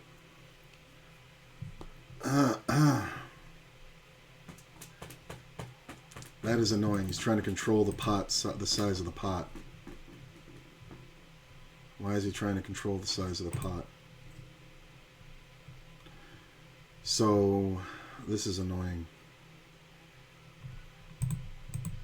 We're just so short. It's just fucking annoying. Like, what's my raise supposed to be here? 9?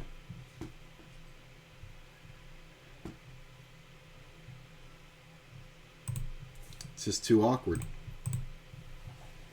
I don't think he has sixes, but I don't think he has something he's going to fold to a raise, and then I'm going to have to jam the river.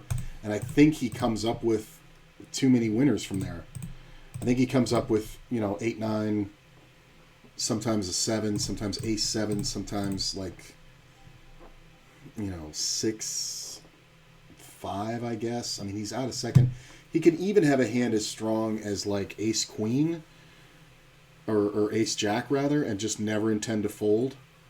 Because with no 3-bet, the ace jack is kind of the nuts there.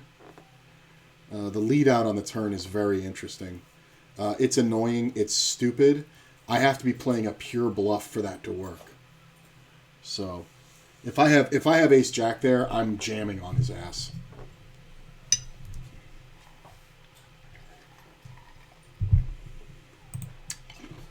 But we're getting near the cash. So people are doing weird shit. He could have a pair. He could have made a full house with 7s.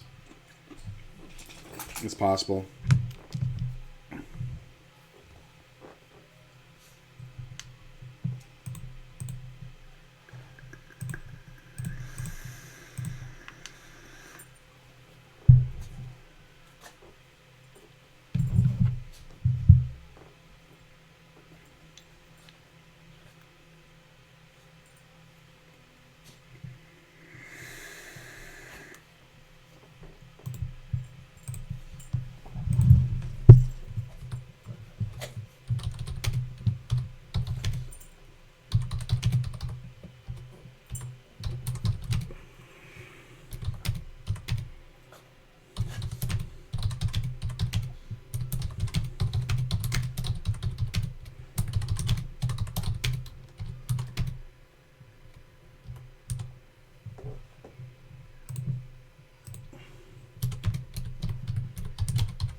Ace queen.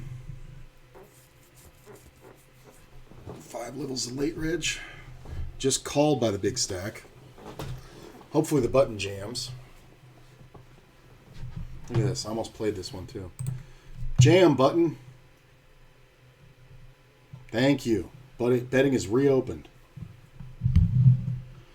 It's tough if this guy jams, but I really don't think we fold because of his general understanding of how hand values work.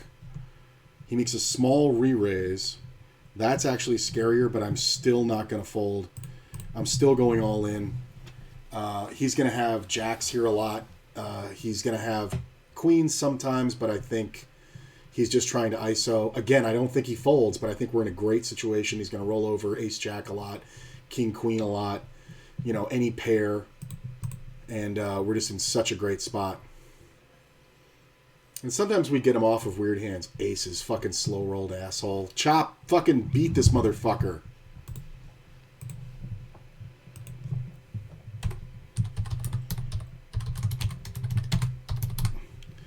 Only because he's such a fucking moron, that's why I jammed it. And at 30 big blinds, I'm not supposed to do anything else.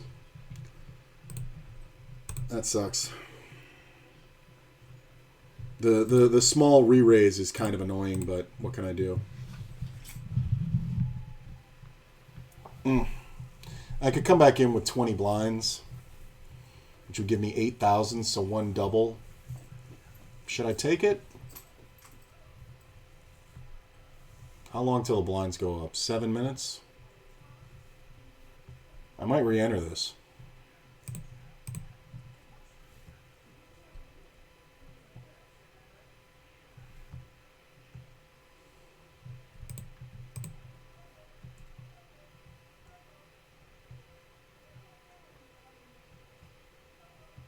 How do you fold? What a fucking moron. Just a chronic slow roller.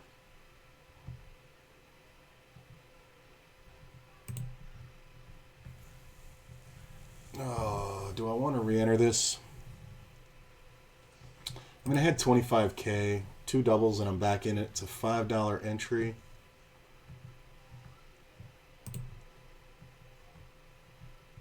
I'm giving it one more shot. I got 20 blinds. It's a satellite. I'm giving it one more shot. Same table.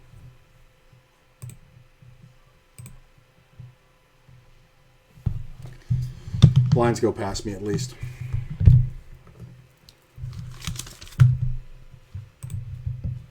$14 off the cash on that one.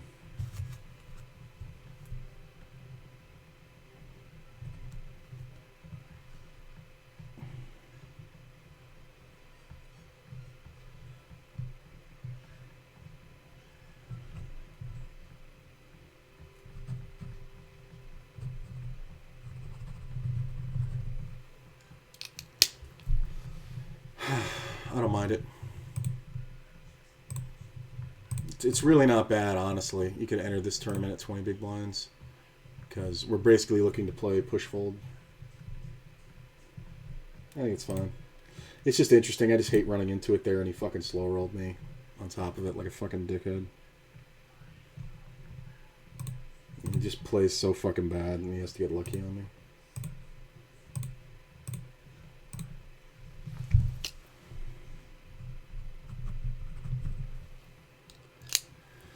I don't mind getting in.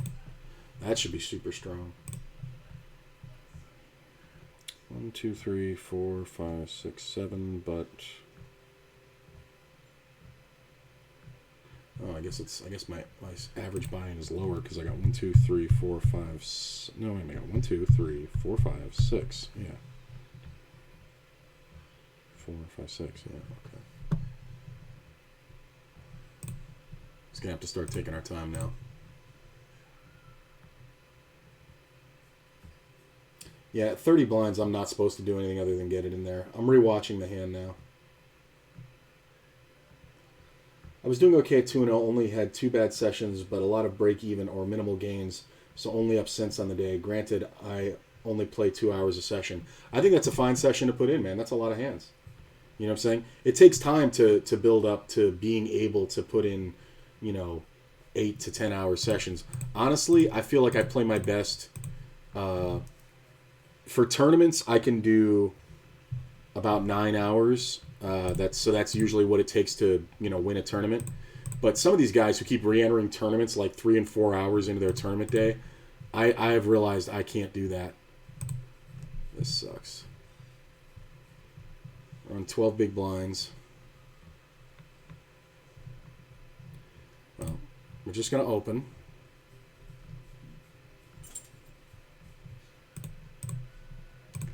Get called. Kind of sucks if one of these guys jams. But otherwise, we're just playing it straight up. He's discoed.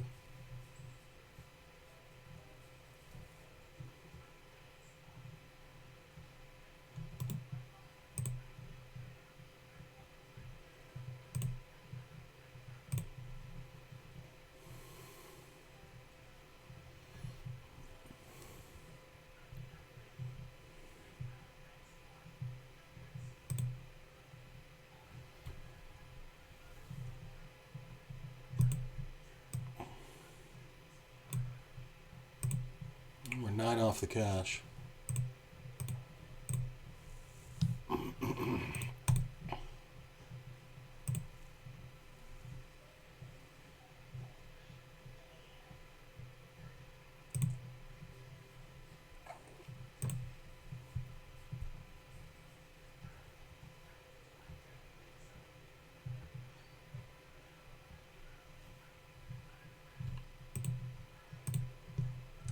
Well, I got idiot off my table.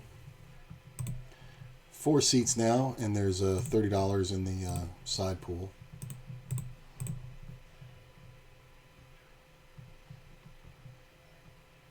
Yeah, 1 out, bro.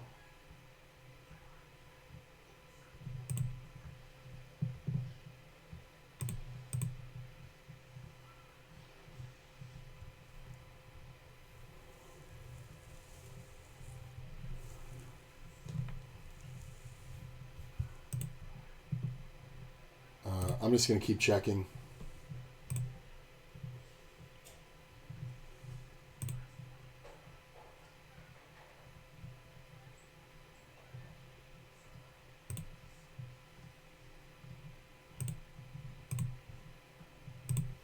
Yeah, it's not a great spot to bluff, bro. I mean, even if he had bet again, I think I'm calling because I don't think he's going to go ape shit. Blinds go up. We still got 25 blinds. That's cool. 10 off the cash. Yeah. 9 off the cash. Bum, bum, bum, bum, bum.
What are we? 8 off the cash? Yeah, I'm sitting pretty comfortable. This is one of those ones where we just really have to make sure we cash first.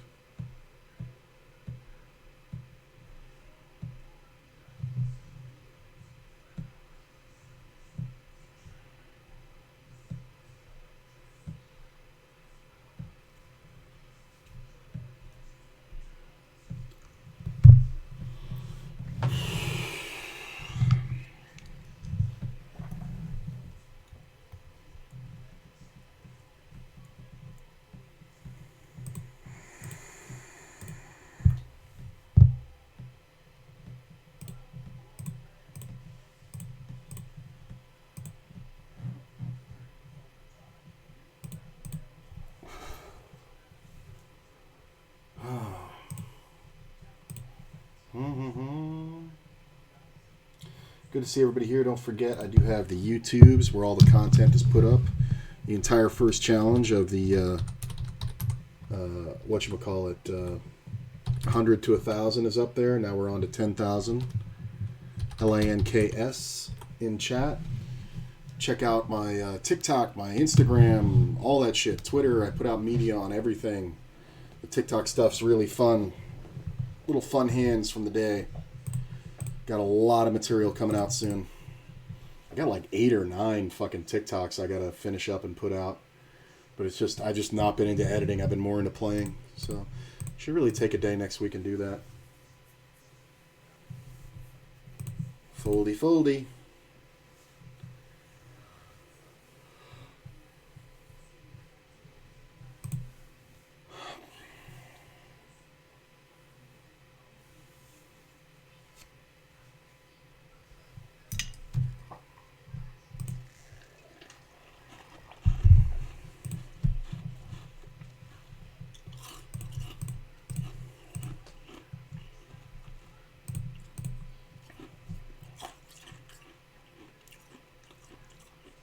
My dude really loves raising in first position. It's like he's getting called every time, too. It's like he's using this position as part of the intimidation to steal, but it's just not working. He must have lost 15 fucking blinds doing this shit. Just way too active. He got jammed on the last 2 times he did it.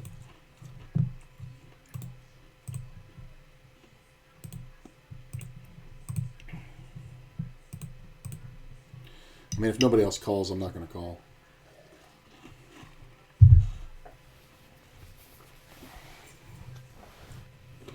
Nice. Somebody's realized the music this guy's fucking playing.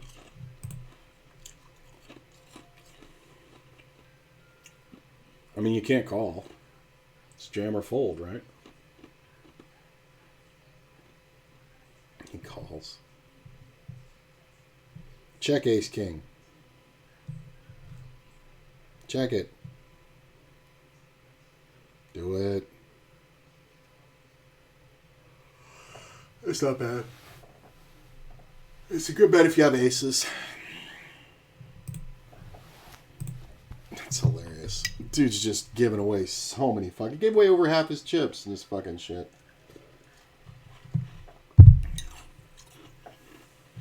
Look, he was in a really good spot.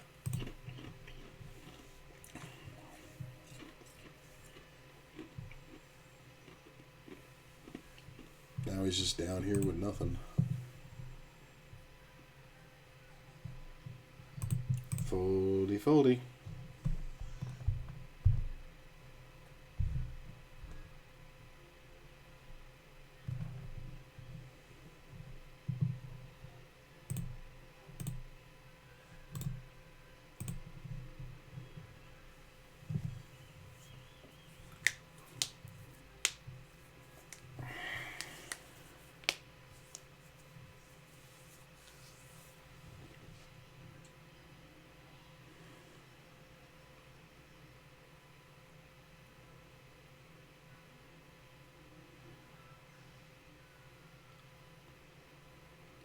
Yawn. 6 off the cash.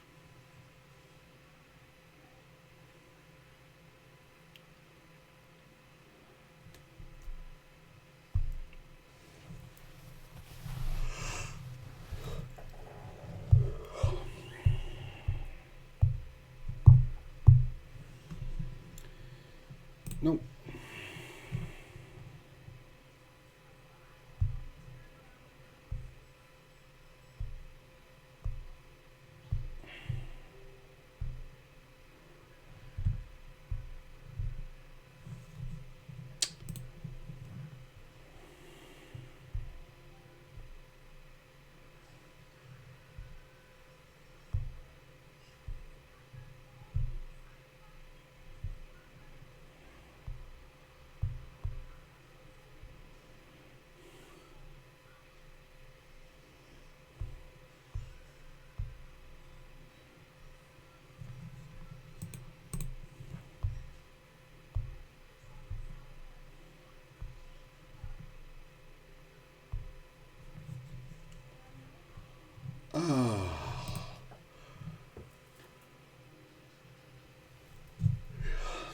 Tempting.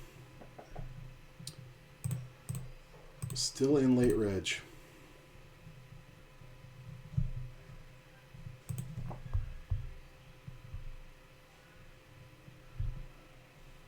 I have no problem doing long sessions. Just got to get my girl to stop complaining about how much I play poker. If it was up to me, I'd grind 4 hours a night after work. 4 hours isn't too bad.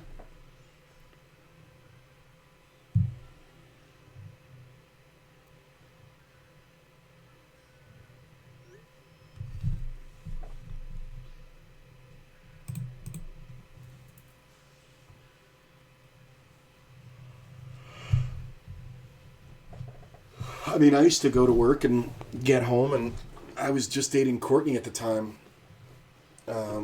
And I started playing again after a break. I took $100 of birthday money and put it on WSOP and built it up into paying our bills. And after she saw like the first couple weeks where I was consistently, bringing in money, she was all for it. So I had to sit down and talk to her and be like, look, if I'm going to do this as a part-time job, it's got to be, prioritized like that. And over the years, we've worked out how to, like I always tell her before I'm going to start playing and ask her, when I wake up, what's going on for today and blah, blah, blah. So I'm managing it better now. But back then it was just like I would go to work, I would work out, come back and play poker, and she would get my undivided attention like 2 hours a day, pretty much. But it was like building a business. You're working, and she was cool too, though. She didn't mind, hanging out, sitting in the bed next to me while I was playing, and just kind of chilling and talking because I was mostly playing cash games,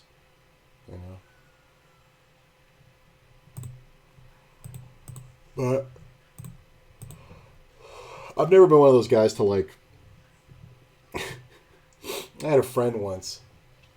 And we were playing pool somewhere. This is back in Florida, and I was dating this girl, and I was serious about her, and we were cool and all like that. But I had already had incidences where I was like, "Yeah, I'm not doing that," because I just didn't give a fuck. But I remember him telling me, I was like, "Hey man, how you doing?" And he's like, in the doghouse, man." And I was like, "Oh, what happened?" He's like, "Oh, well, I forgot to do this stupid thing that she asked me to do," and I was like, "Oh, that sucks." I was like, "She real pissed?" He goes, "Yeah. So I'm going to be sleeping on the couch for the next couple of days." And I go, "That's funny." And he goes, "I'm not kidding." And I'm like, "Wait a minute, people actually do that?"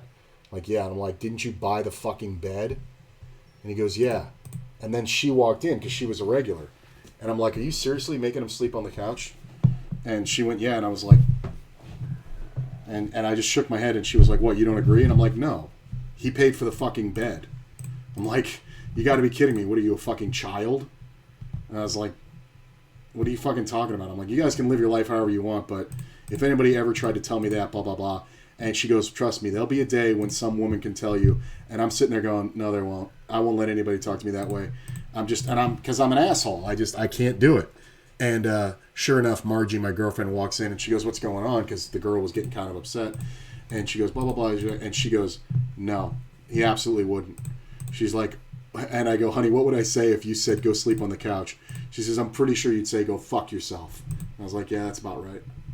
It's like, I just never, like, I'm sure your girl's a good girl and all like that, man, but when women complain, when anybody complains, I'm pansexual, and it happens with men too.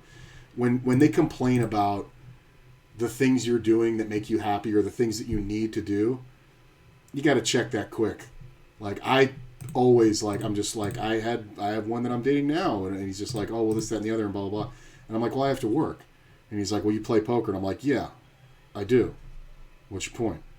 And he's like, blah, blah, blah. I'm like, "Okay, fuck off." And I just walked away from him. But I would say the same thing to Courtney if she fucking belittled what I do. And, if you don't believe in the dream, man, then, you're not on my team. Eventually he came around and he was, he was okay with it. But he basically went into my YouTube and watched, and he was like, "Oh, shit." And he's like, "All right, never mind." And, but yeah, I get it. Like, he just wanted to spend time, but I had budgeted the time to spend with him, and he just didn't get that concept.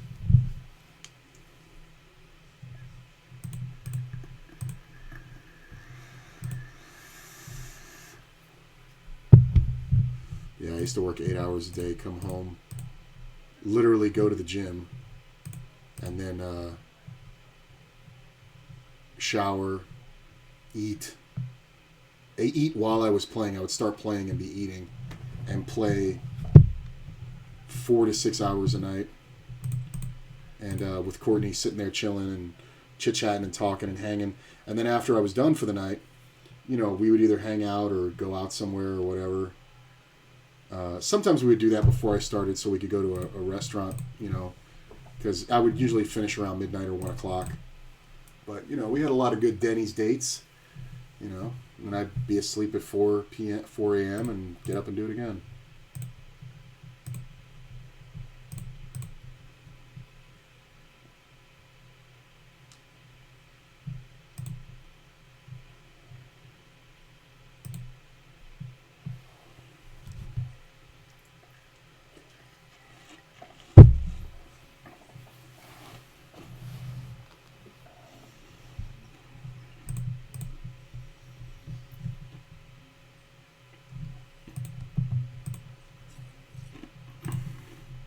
this tournament isn't really going anywhere. I'm still sitting okay, but...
Again, raising under the gun.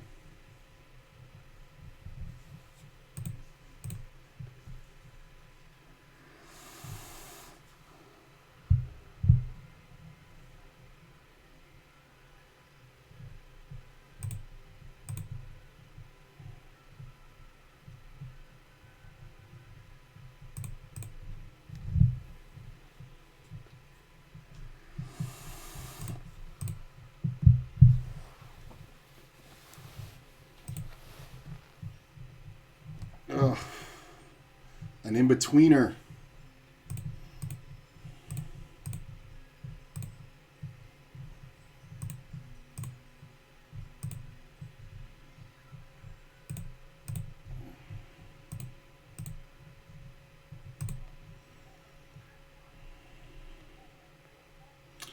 This is going to work, but it's such a bluff. I just don't have enough equity. Ooh.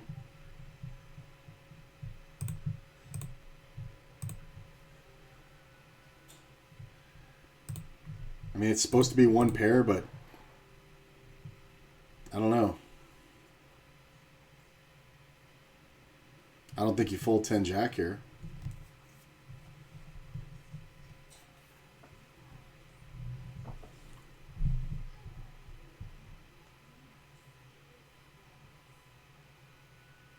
Guy just raises out of first position so often, but it's like he could absolutely just have good hands.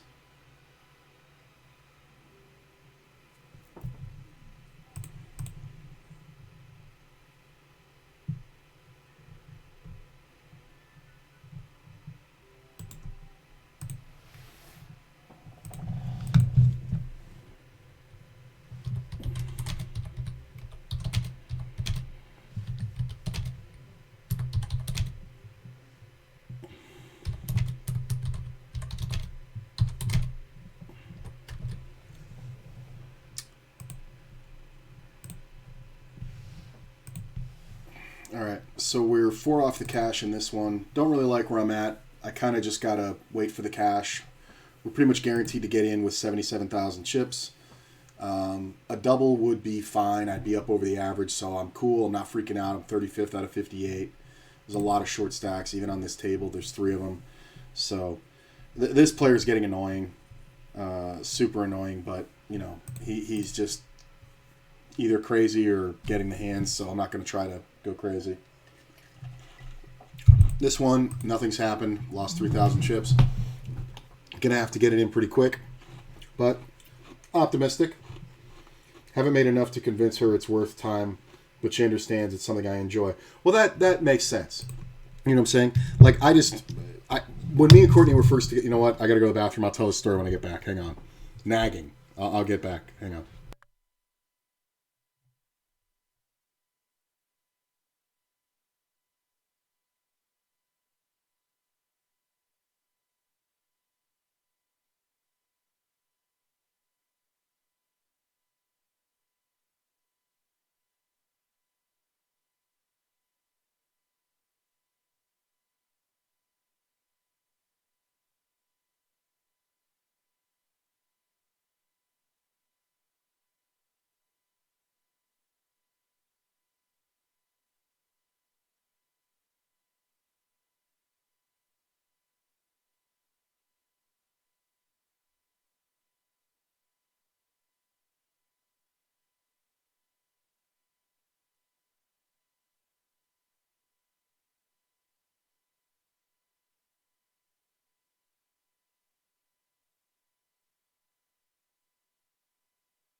So as a preamble to this story, I dote on Courtney. Always have, always will.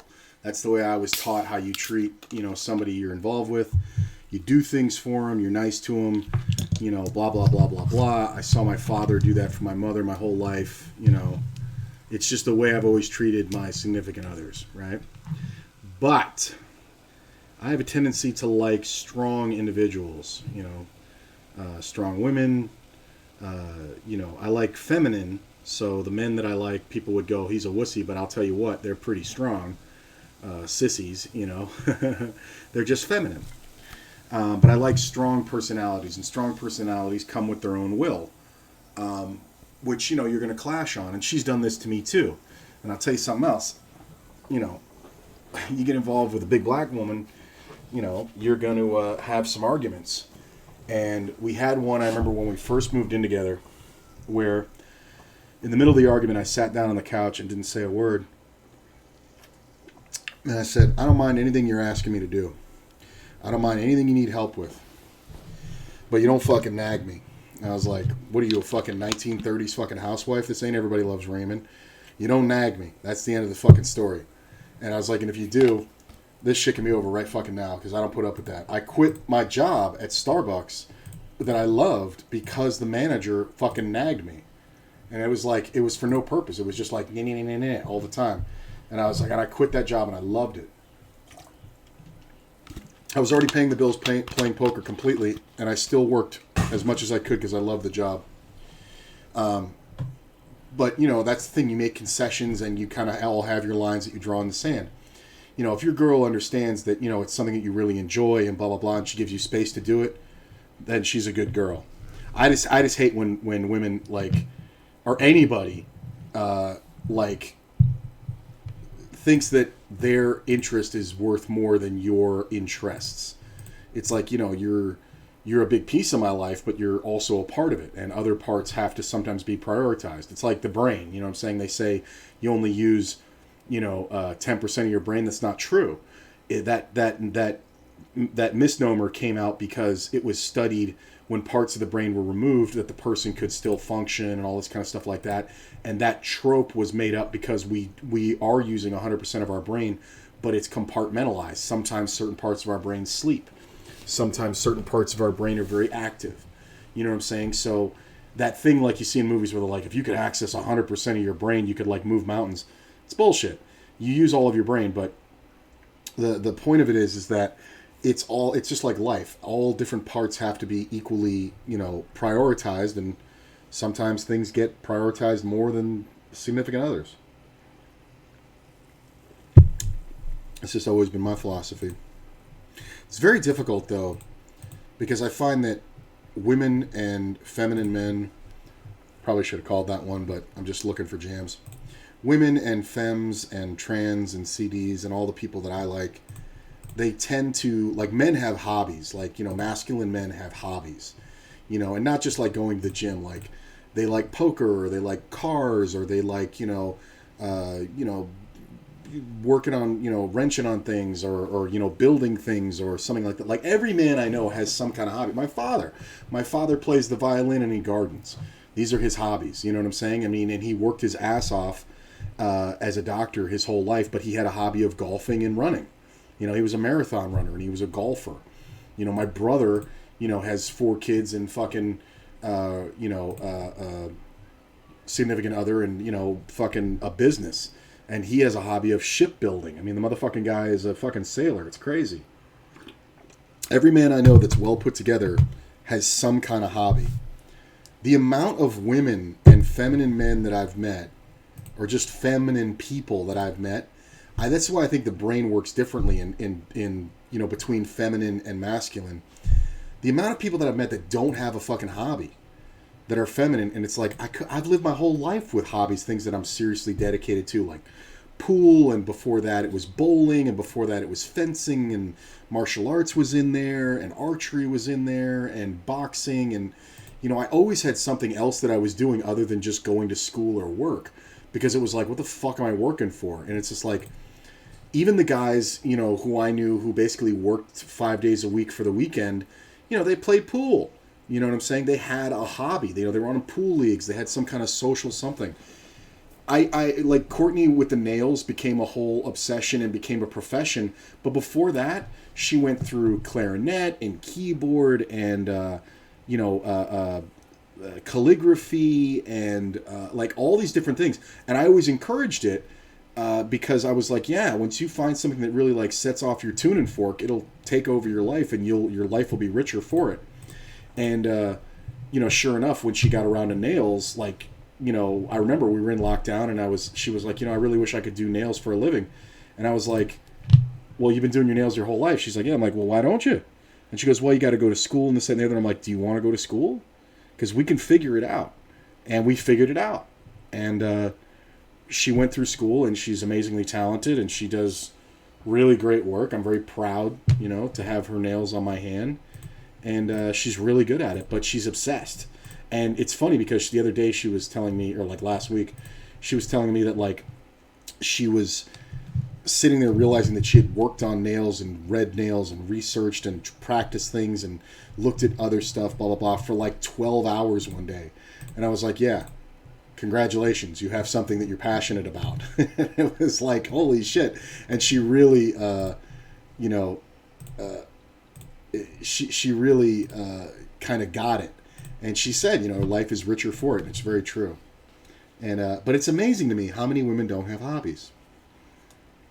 Like they go to work and they make the house or they're involved with their man. I think this is why guys always say that women are like, nagging at them and be like, oh, let's do something. Let's like, you can't have any free time because they don't have anything to occupy them.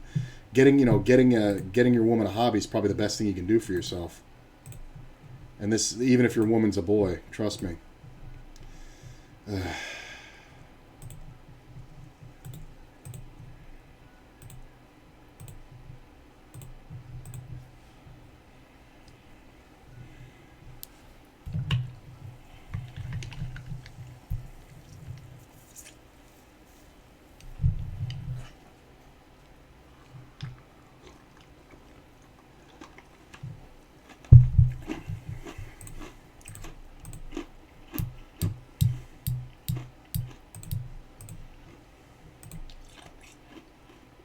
Jesus Christ. I mean, the guy must just be getting hands. He's getting involved so much. All right, we're 3 off the cash. I got to start playing slow.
That was a fortunate move.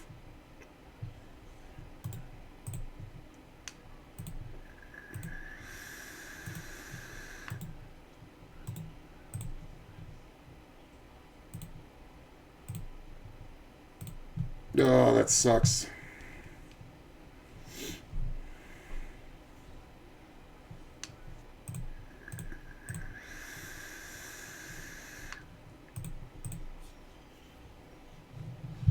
I don't want to bubble this. This sucks, but this is what I'm talking about. This is the situation where I took the beat, I ran into some hands.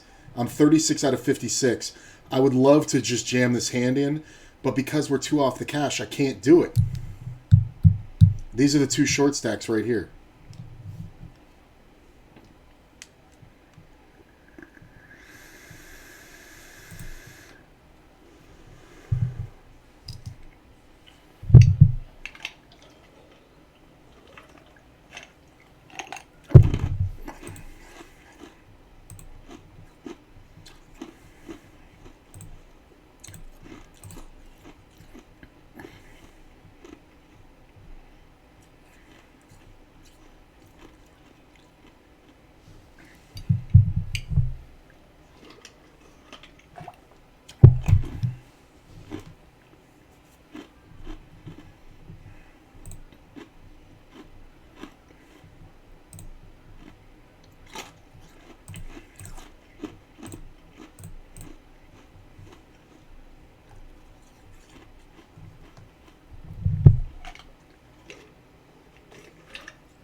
See, now I wish I jammed it because this guy's just an idiot.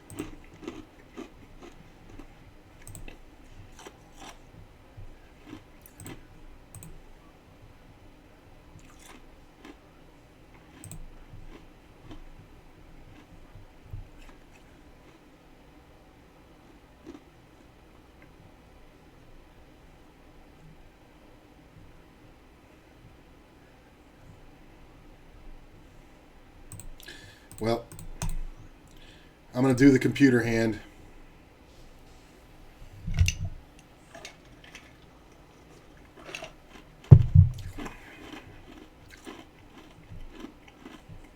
Versus my same buddy, the guy who had the queen jack and then the aces.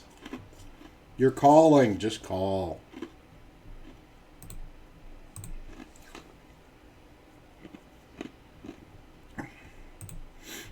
It's 3 guys with 6 blinds or less here.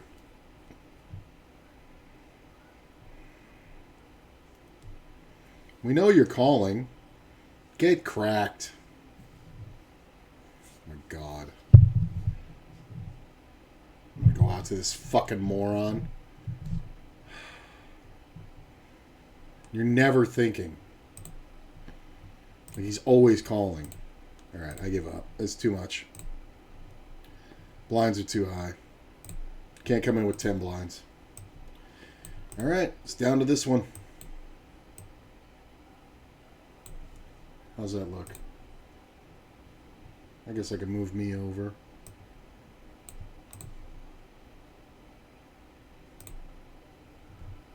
Ah!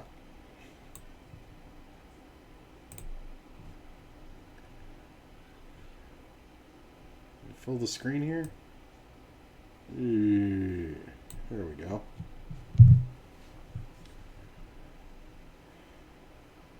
I can actually make this a little bit bigger, can I?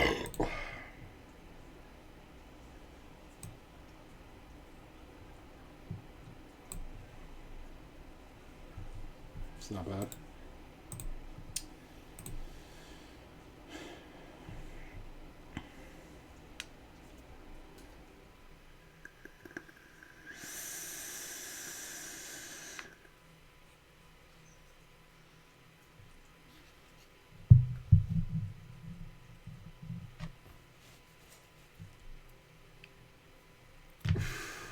Two off the cash.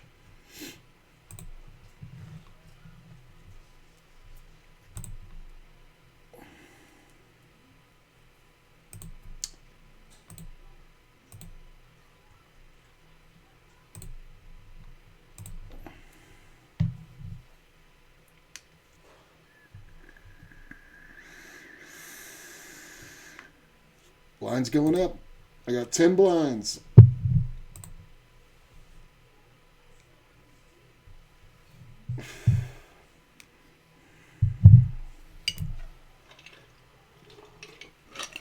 It sucks. I grew up in a state with no casinos or gambling. I played play money poker for like 10 years, but never really learned the game. Yeah, but it's never too late, man. That's the good thing about poker is that you get a real lot of longevity with it. I mean, look at Doyle Brunson. And if you talk to him, which I've been blessed enough to be able to, and he said it in interviews too, he'll tell you, it's like the old saying, we don't stop playing because we get old. We get old because we stop playing. It keeps your mind active. My grandmother played up until the day she died. She was always sharp as a tack at 98 years old, and people didn't even know how much she played.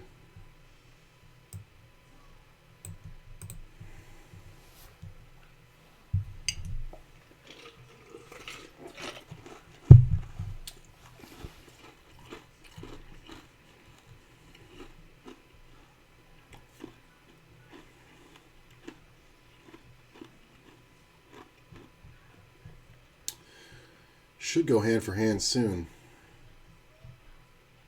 Where's this guy? He's over here. This guy's over here. Look at this. The two shortest stacks on the same table. This is such a strong jam. Oh, hand for hand. We cash. That's the money. Yay.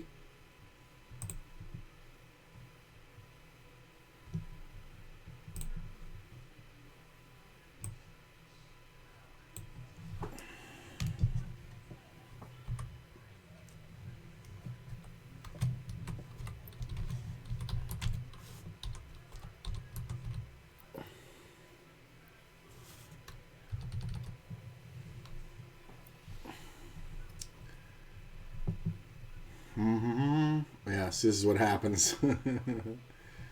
91%. Ooh, picking up outs. Nope.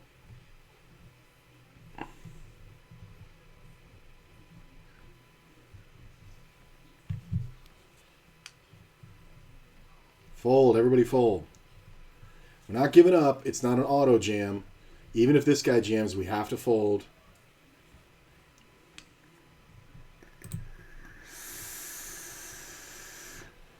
Next pay jump at 45. We're not playing for pay jumps. I think the next significant one, yeah, they're all pretty significant. Go up 30%, 30%. Yeah, it's not bad.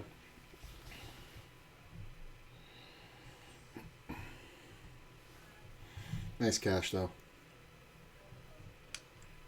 All right. Can't ask for much more than that. Shoving 61 to 35.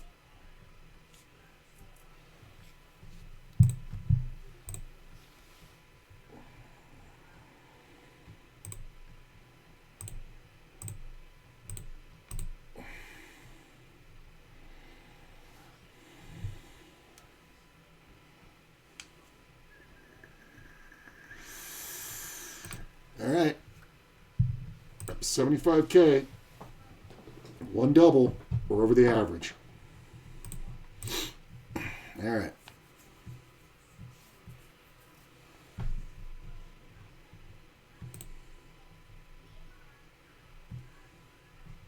Well, I guess we should change the table felt, right? Red felt. Red felt hype.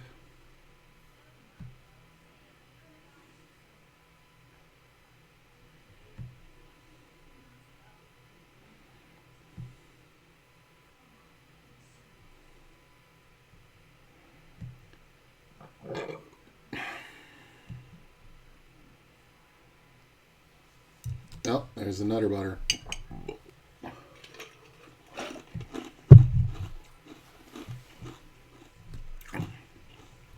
They're dropping like flies now. Come on, move people into this table. Don't break this table.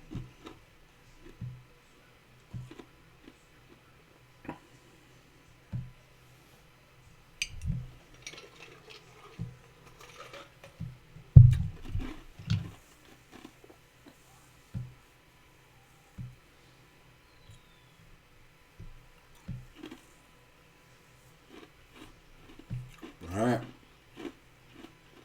In the blind, I'm squeezing. I can't see the hand. I'm squeezing. Oh, I see a red ace. Okay, and the other one's a spade. I can't see it. I'm squeezing. I see that ace. I'm squeezing. I see the black. It's an 8. Okay, this could be good. If I get enough folds, this could be good. I mean, I'd like it to just fold to the button, then I'll just get the money in with whoever. Although we are 2 spots off of a pay jump, so that is a consideration. If this player raises, it's the worst. All right, we're not folding. Not folding. We're going all in. Let's do it. Nice. It's an easy steal. 84-8. We're climbing. Double down.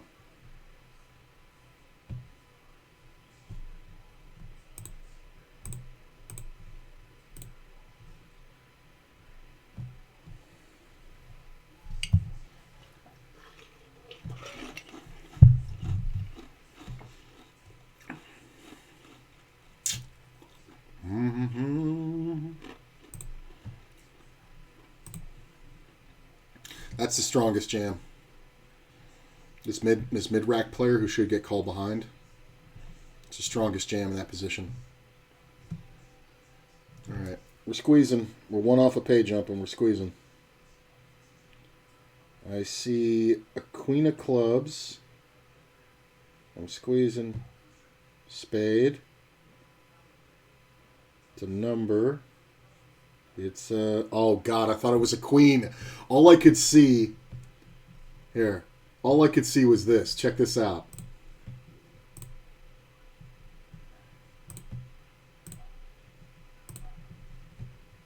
This is very tempting, but I have time. All I could see on that one was this. It looked like two queens because I was looking like this. So I thought it was two queens for a second. The queen 9 isn't really a jam. The queen 10 is, so this kind of sucks. Or not queen 10, the queen jack is. But it's definitely a fold. Come on, somebody have a king.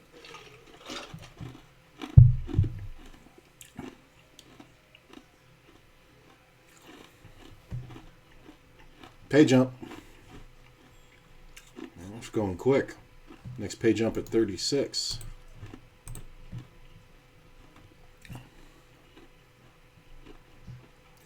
It's probably good.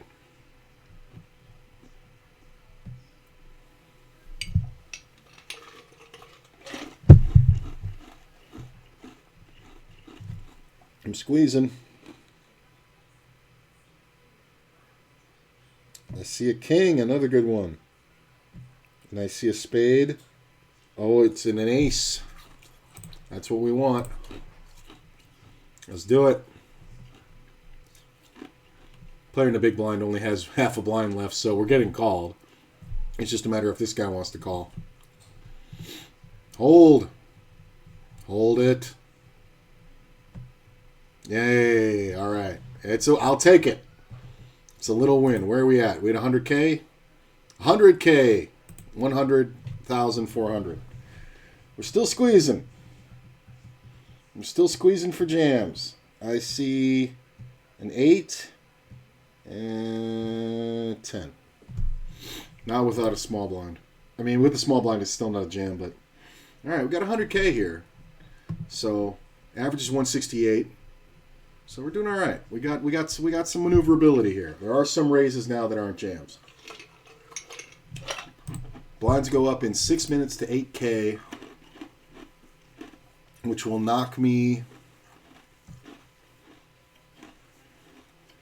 down to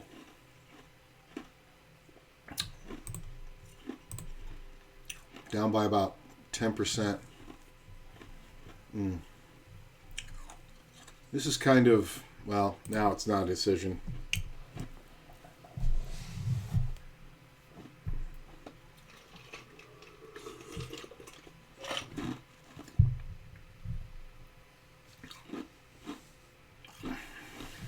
All right, squeezing.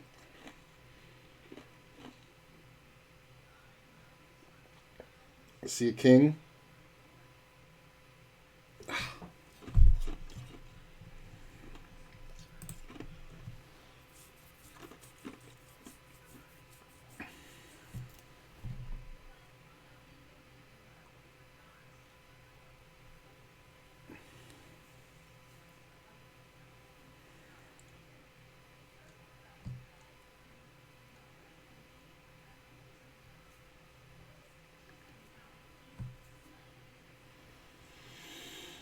Yeah. God damn it. Look at this lockup I would have had. Oh, yeah. My man makes it. That's crazy. Squeezing. 5. Queen. No good.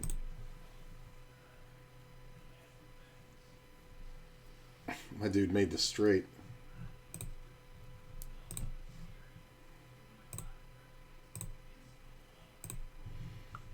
That's crazy. He would have fucking 3-outed me.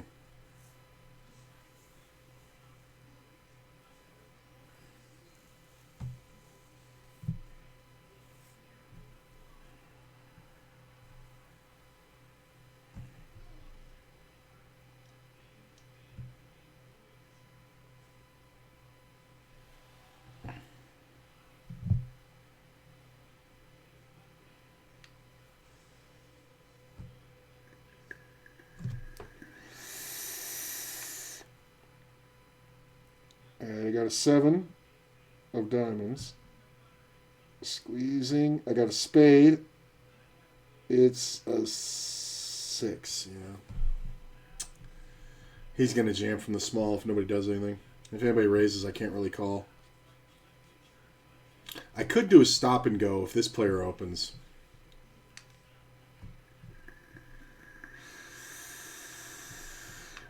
I mean, I'm at 90K.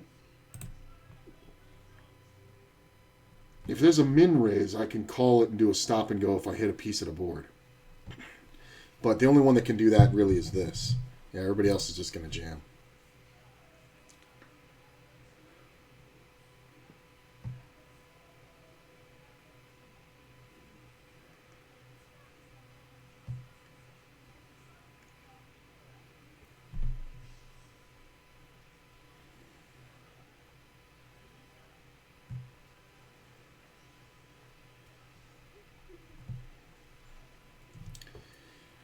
All right, come on. Give me something good. 3 of clubs. Suited. 10 of clubs.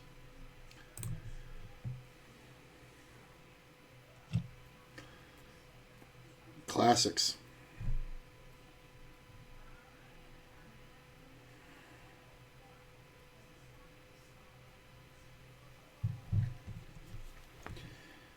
Come on.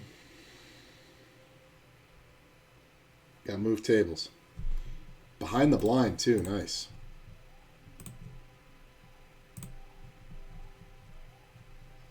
All right, I don't mind this table so much. This isn't bad.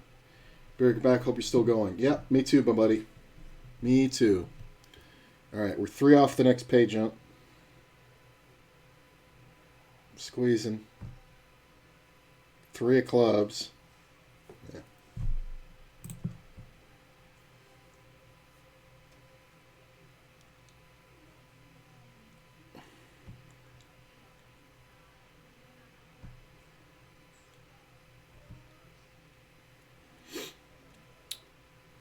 Two off the next pay jump. 7, 9.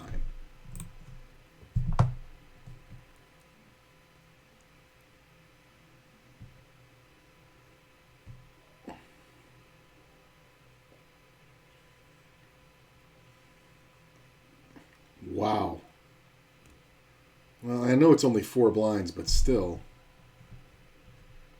3, 5. I mean, live cards, 60-40, I guess, but come on. Give me them aces. 7, 4. Yeah.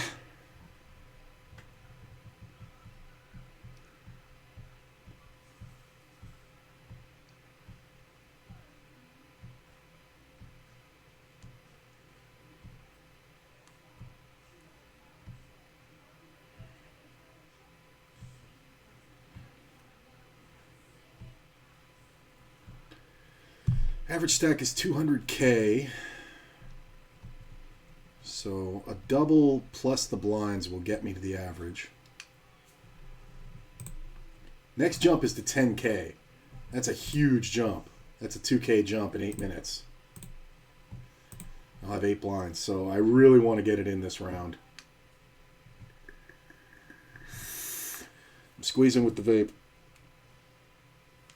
I'm just going to hold it like this and slowly reveal. Deuce, 3. All right, come on. Something good for the blinds. Come on. 2 off the next pay jump. It's not insignificant. It's $5, yeah, but that's still, you know, a little better than a 7th. So what is that, like 12%, something like that? No, like 13%, 14%. Significant.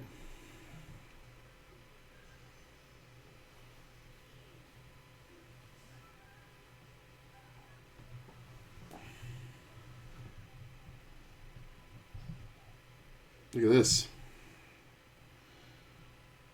I mean, you 3-bet, you should want to get it in. He's an asshole. I hope you get timed out. Better yet, I hope you have aces and get cracked. Good. No 10. Good. Now you can't even win. Good. Get the fuck out of here, you slow rolling asshole. Come on, squeezer.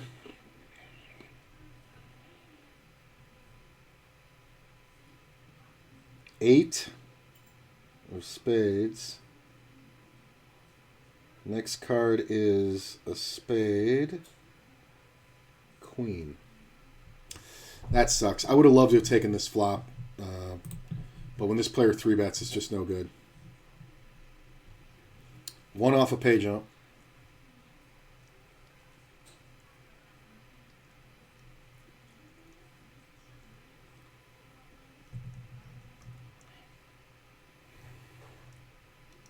Pay jump. All right. Next pay jump at 27. Climbing up there, man.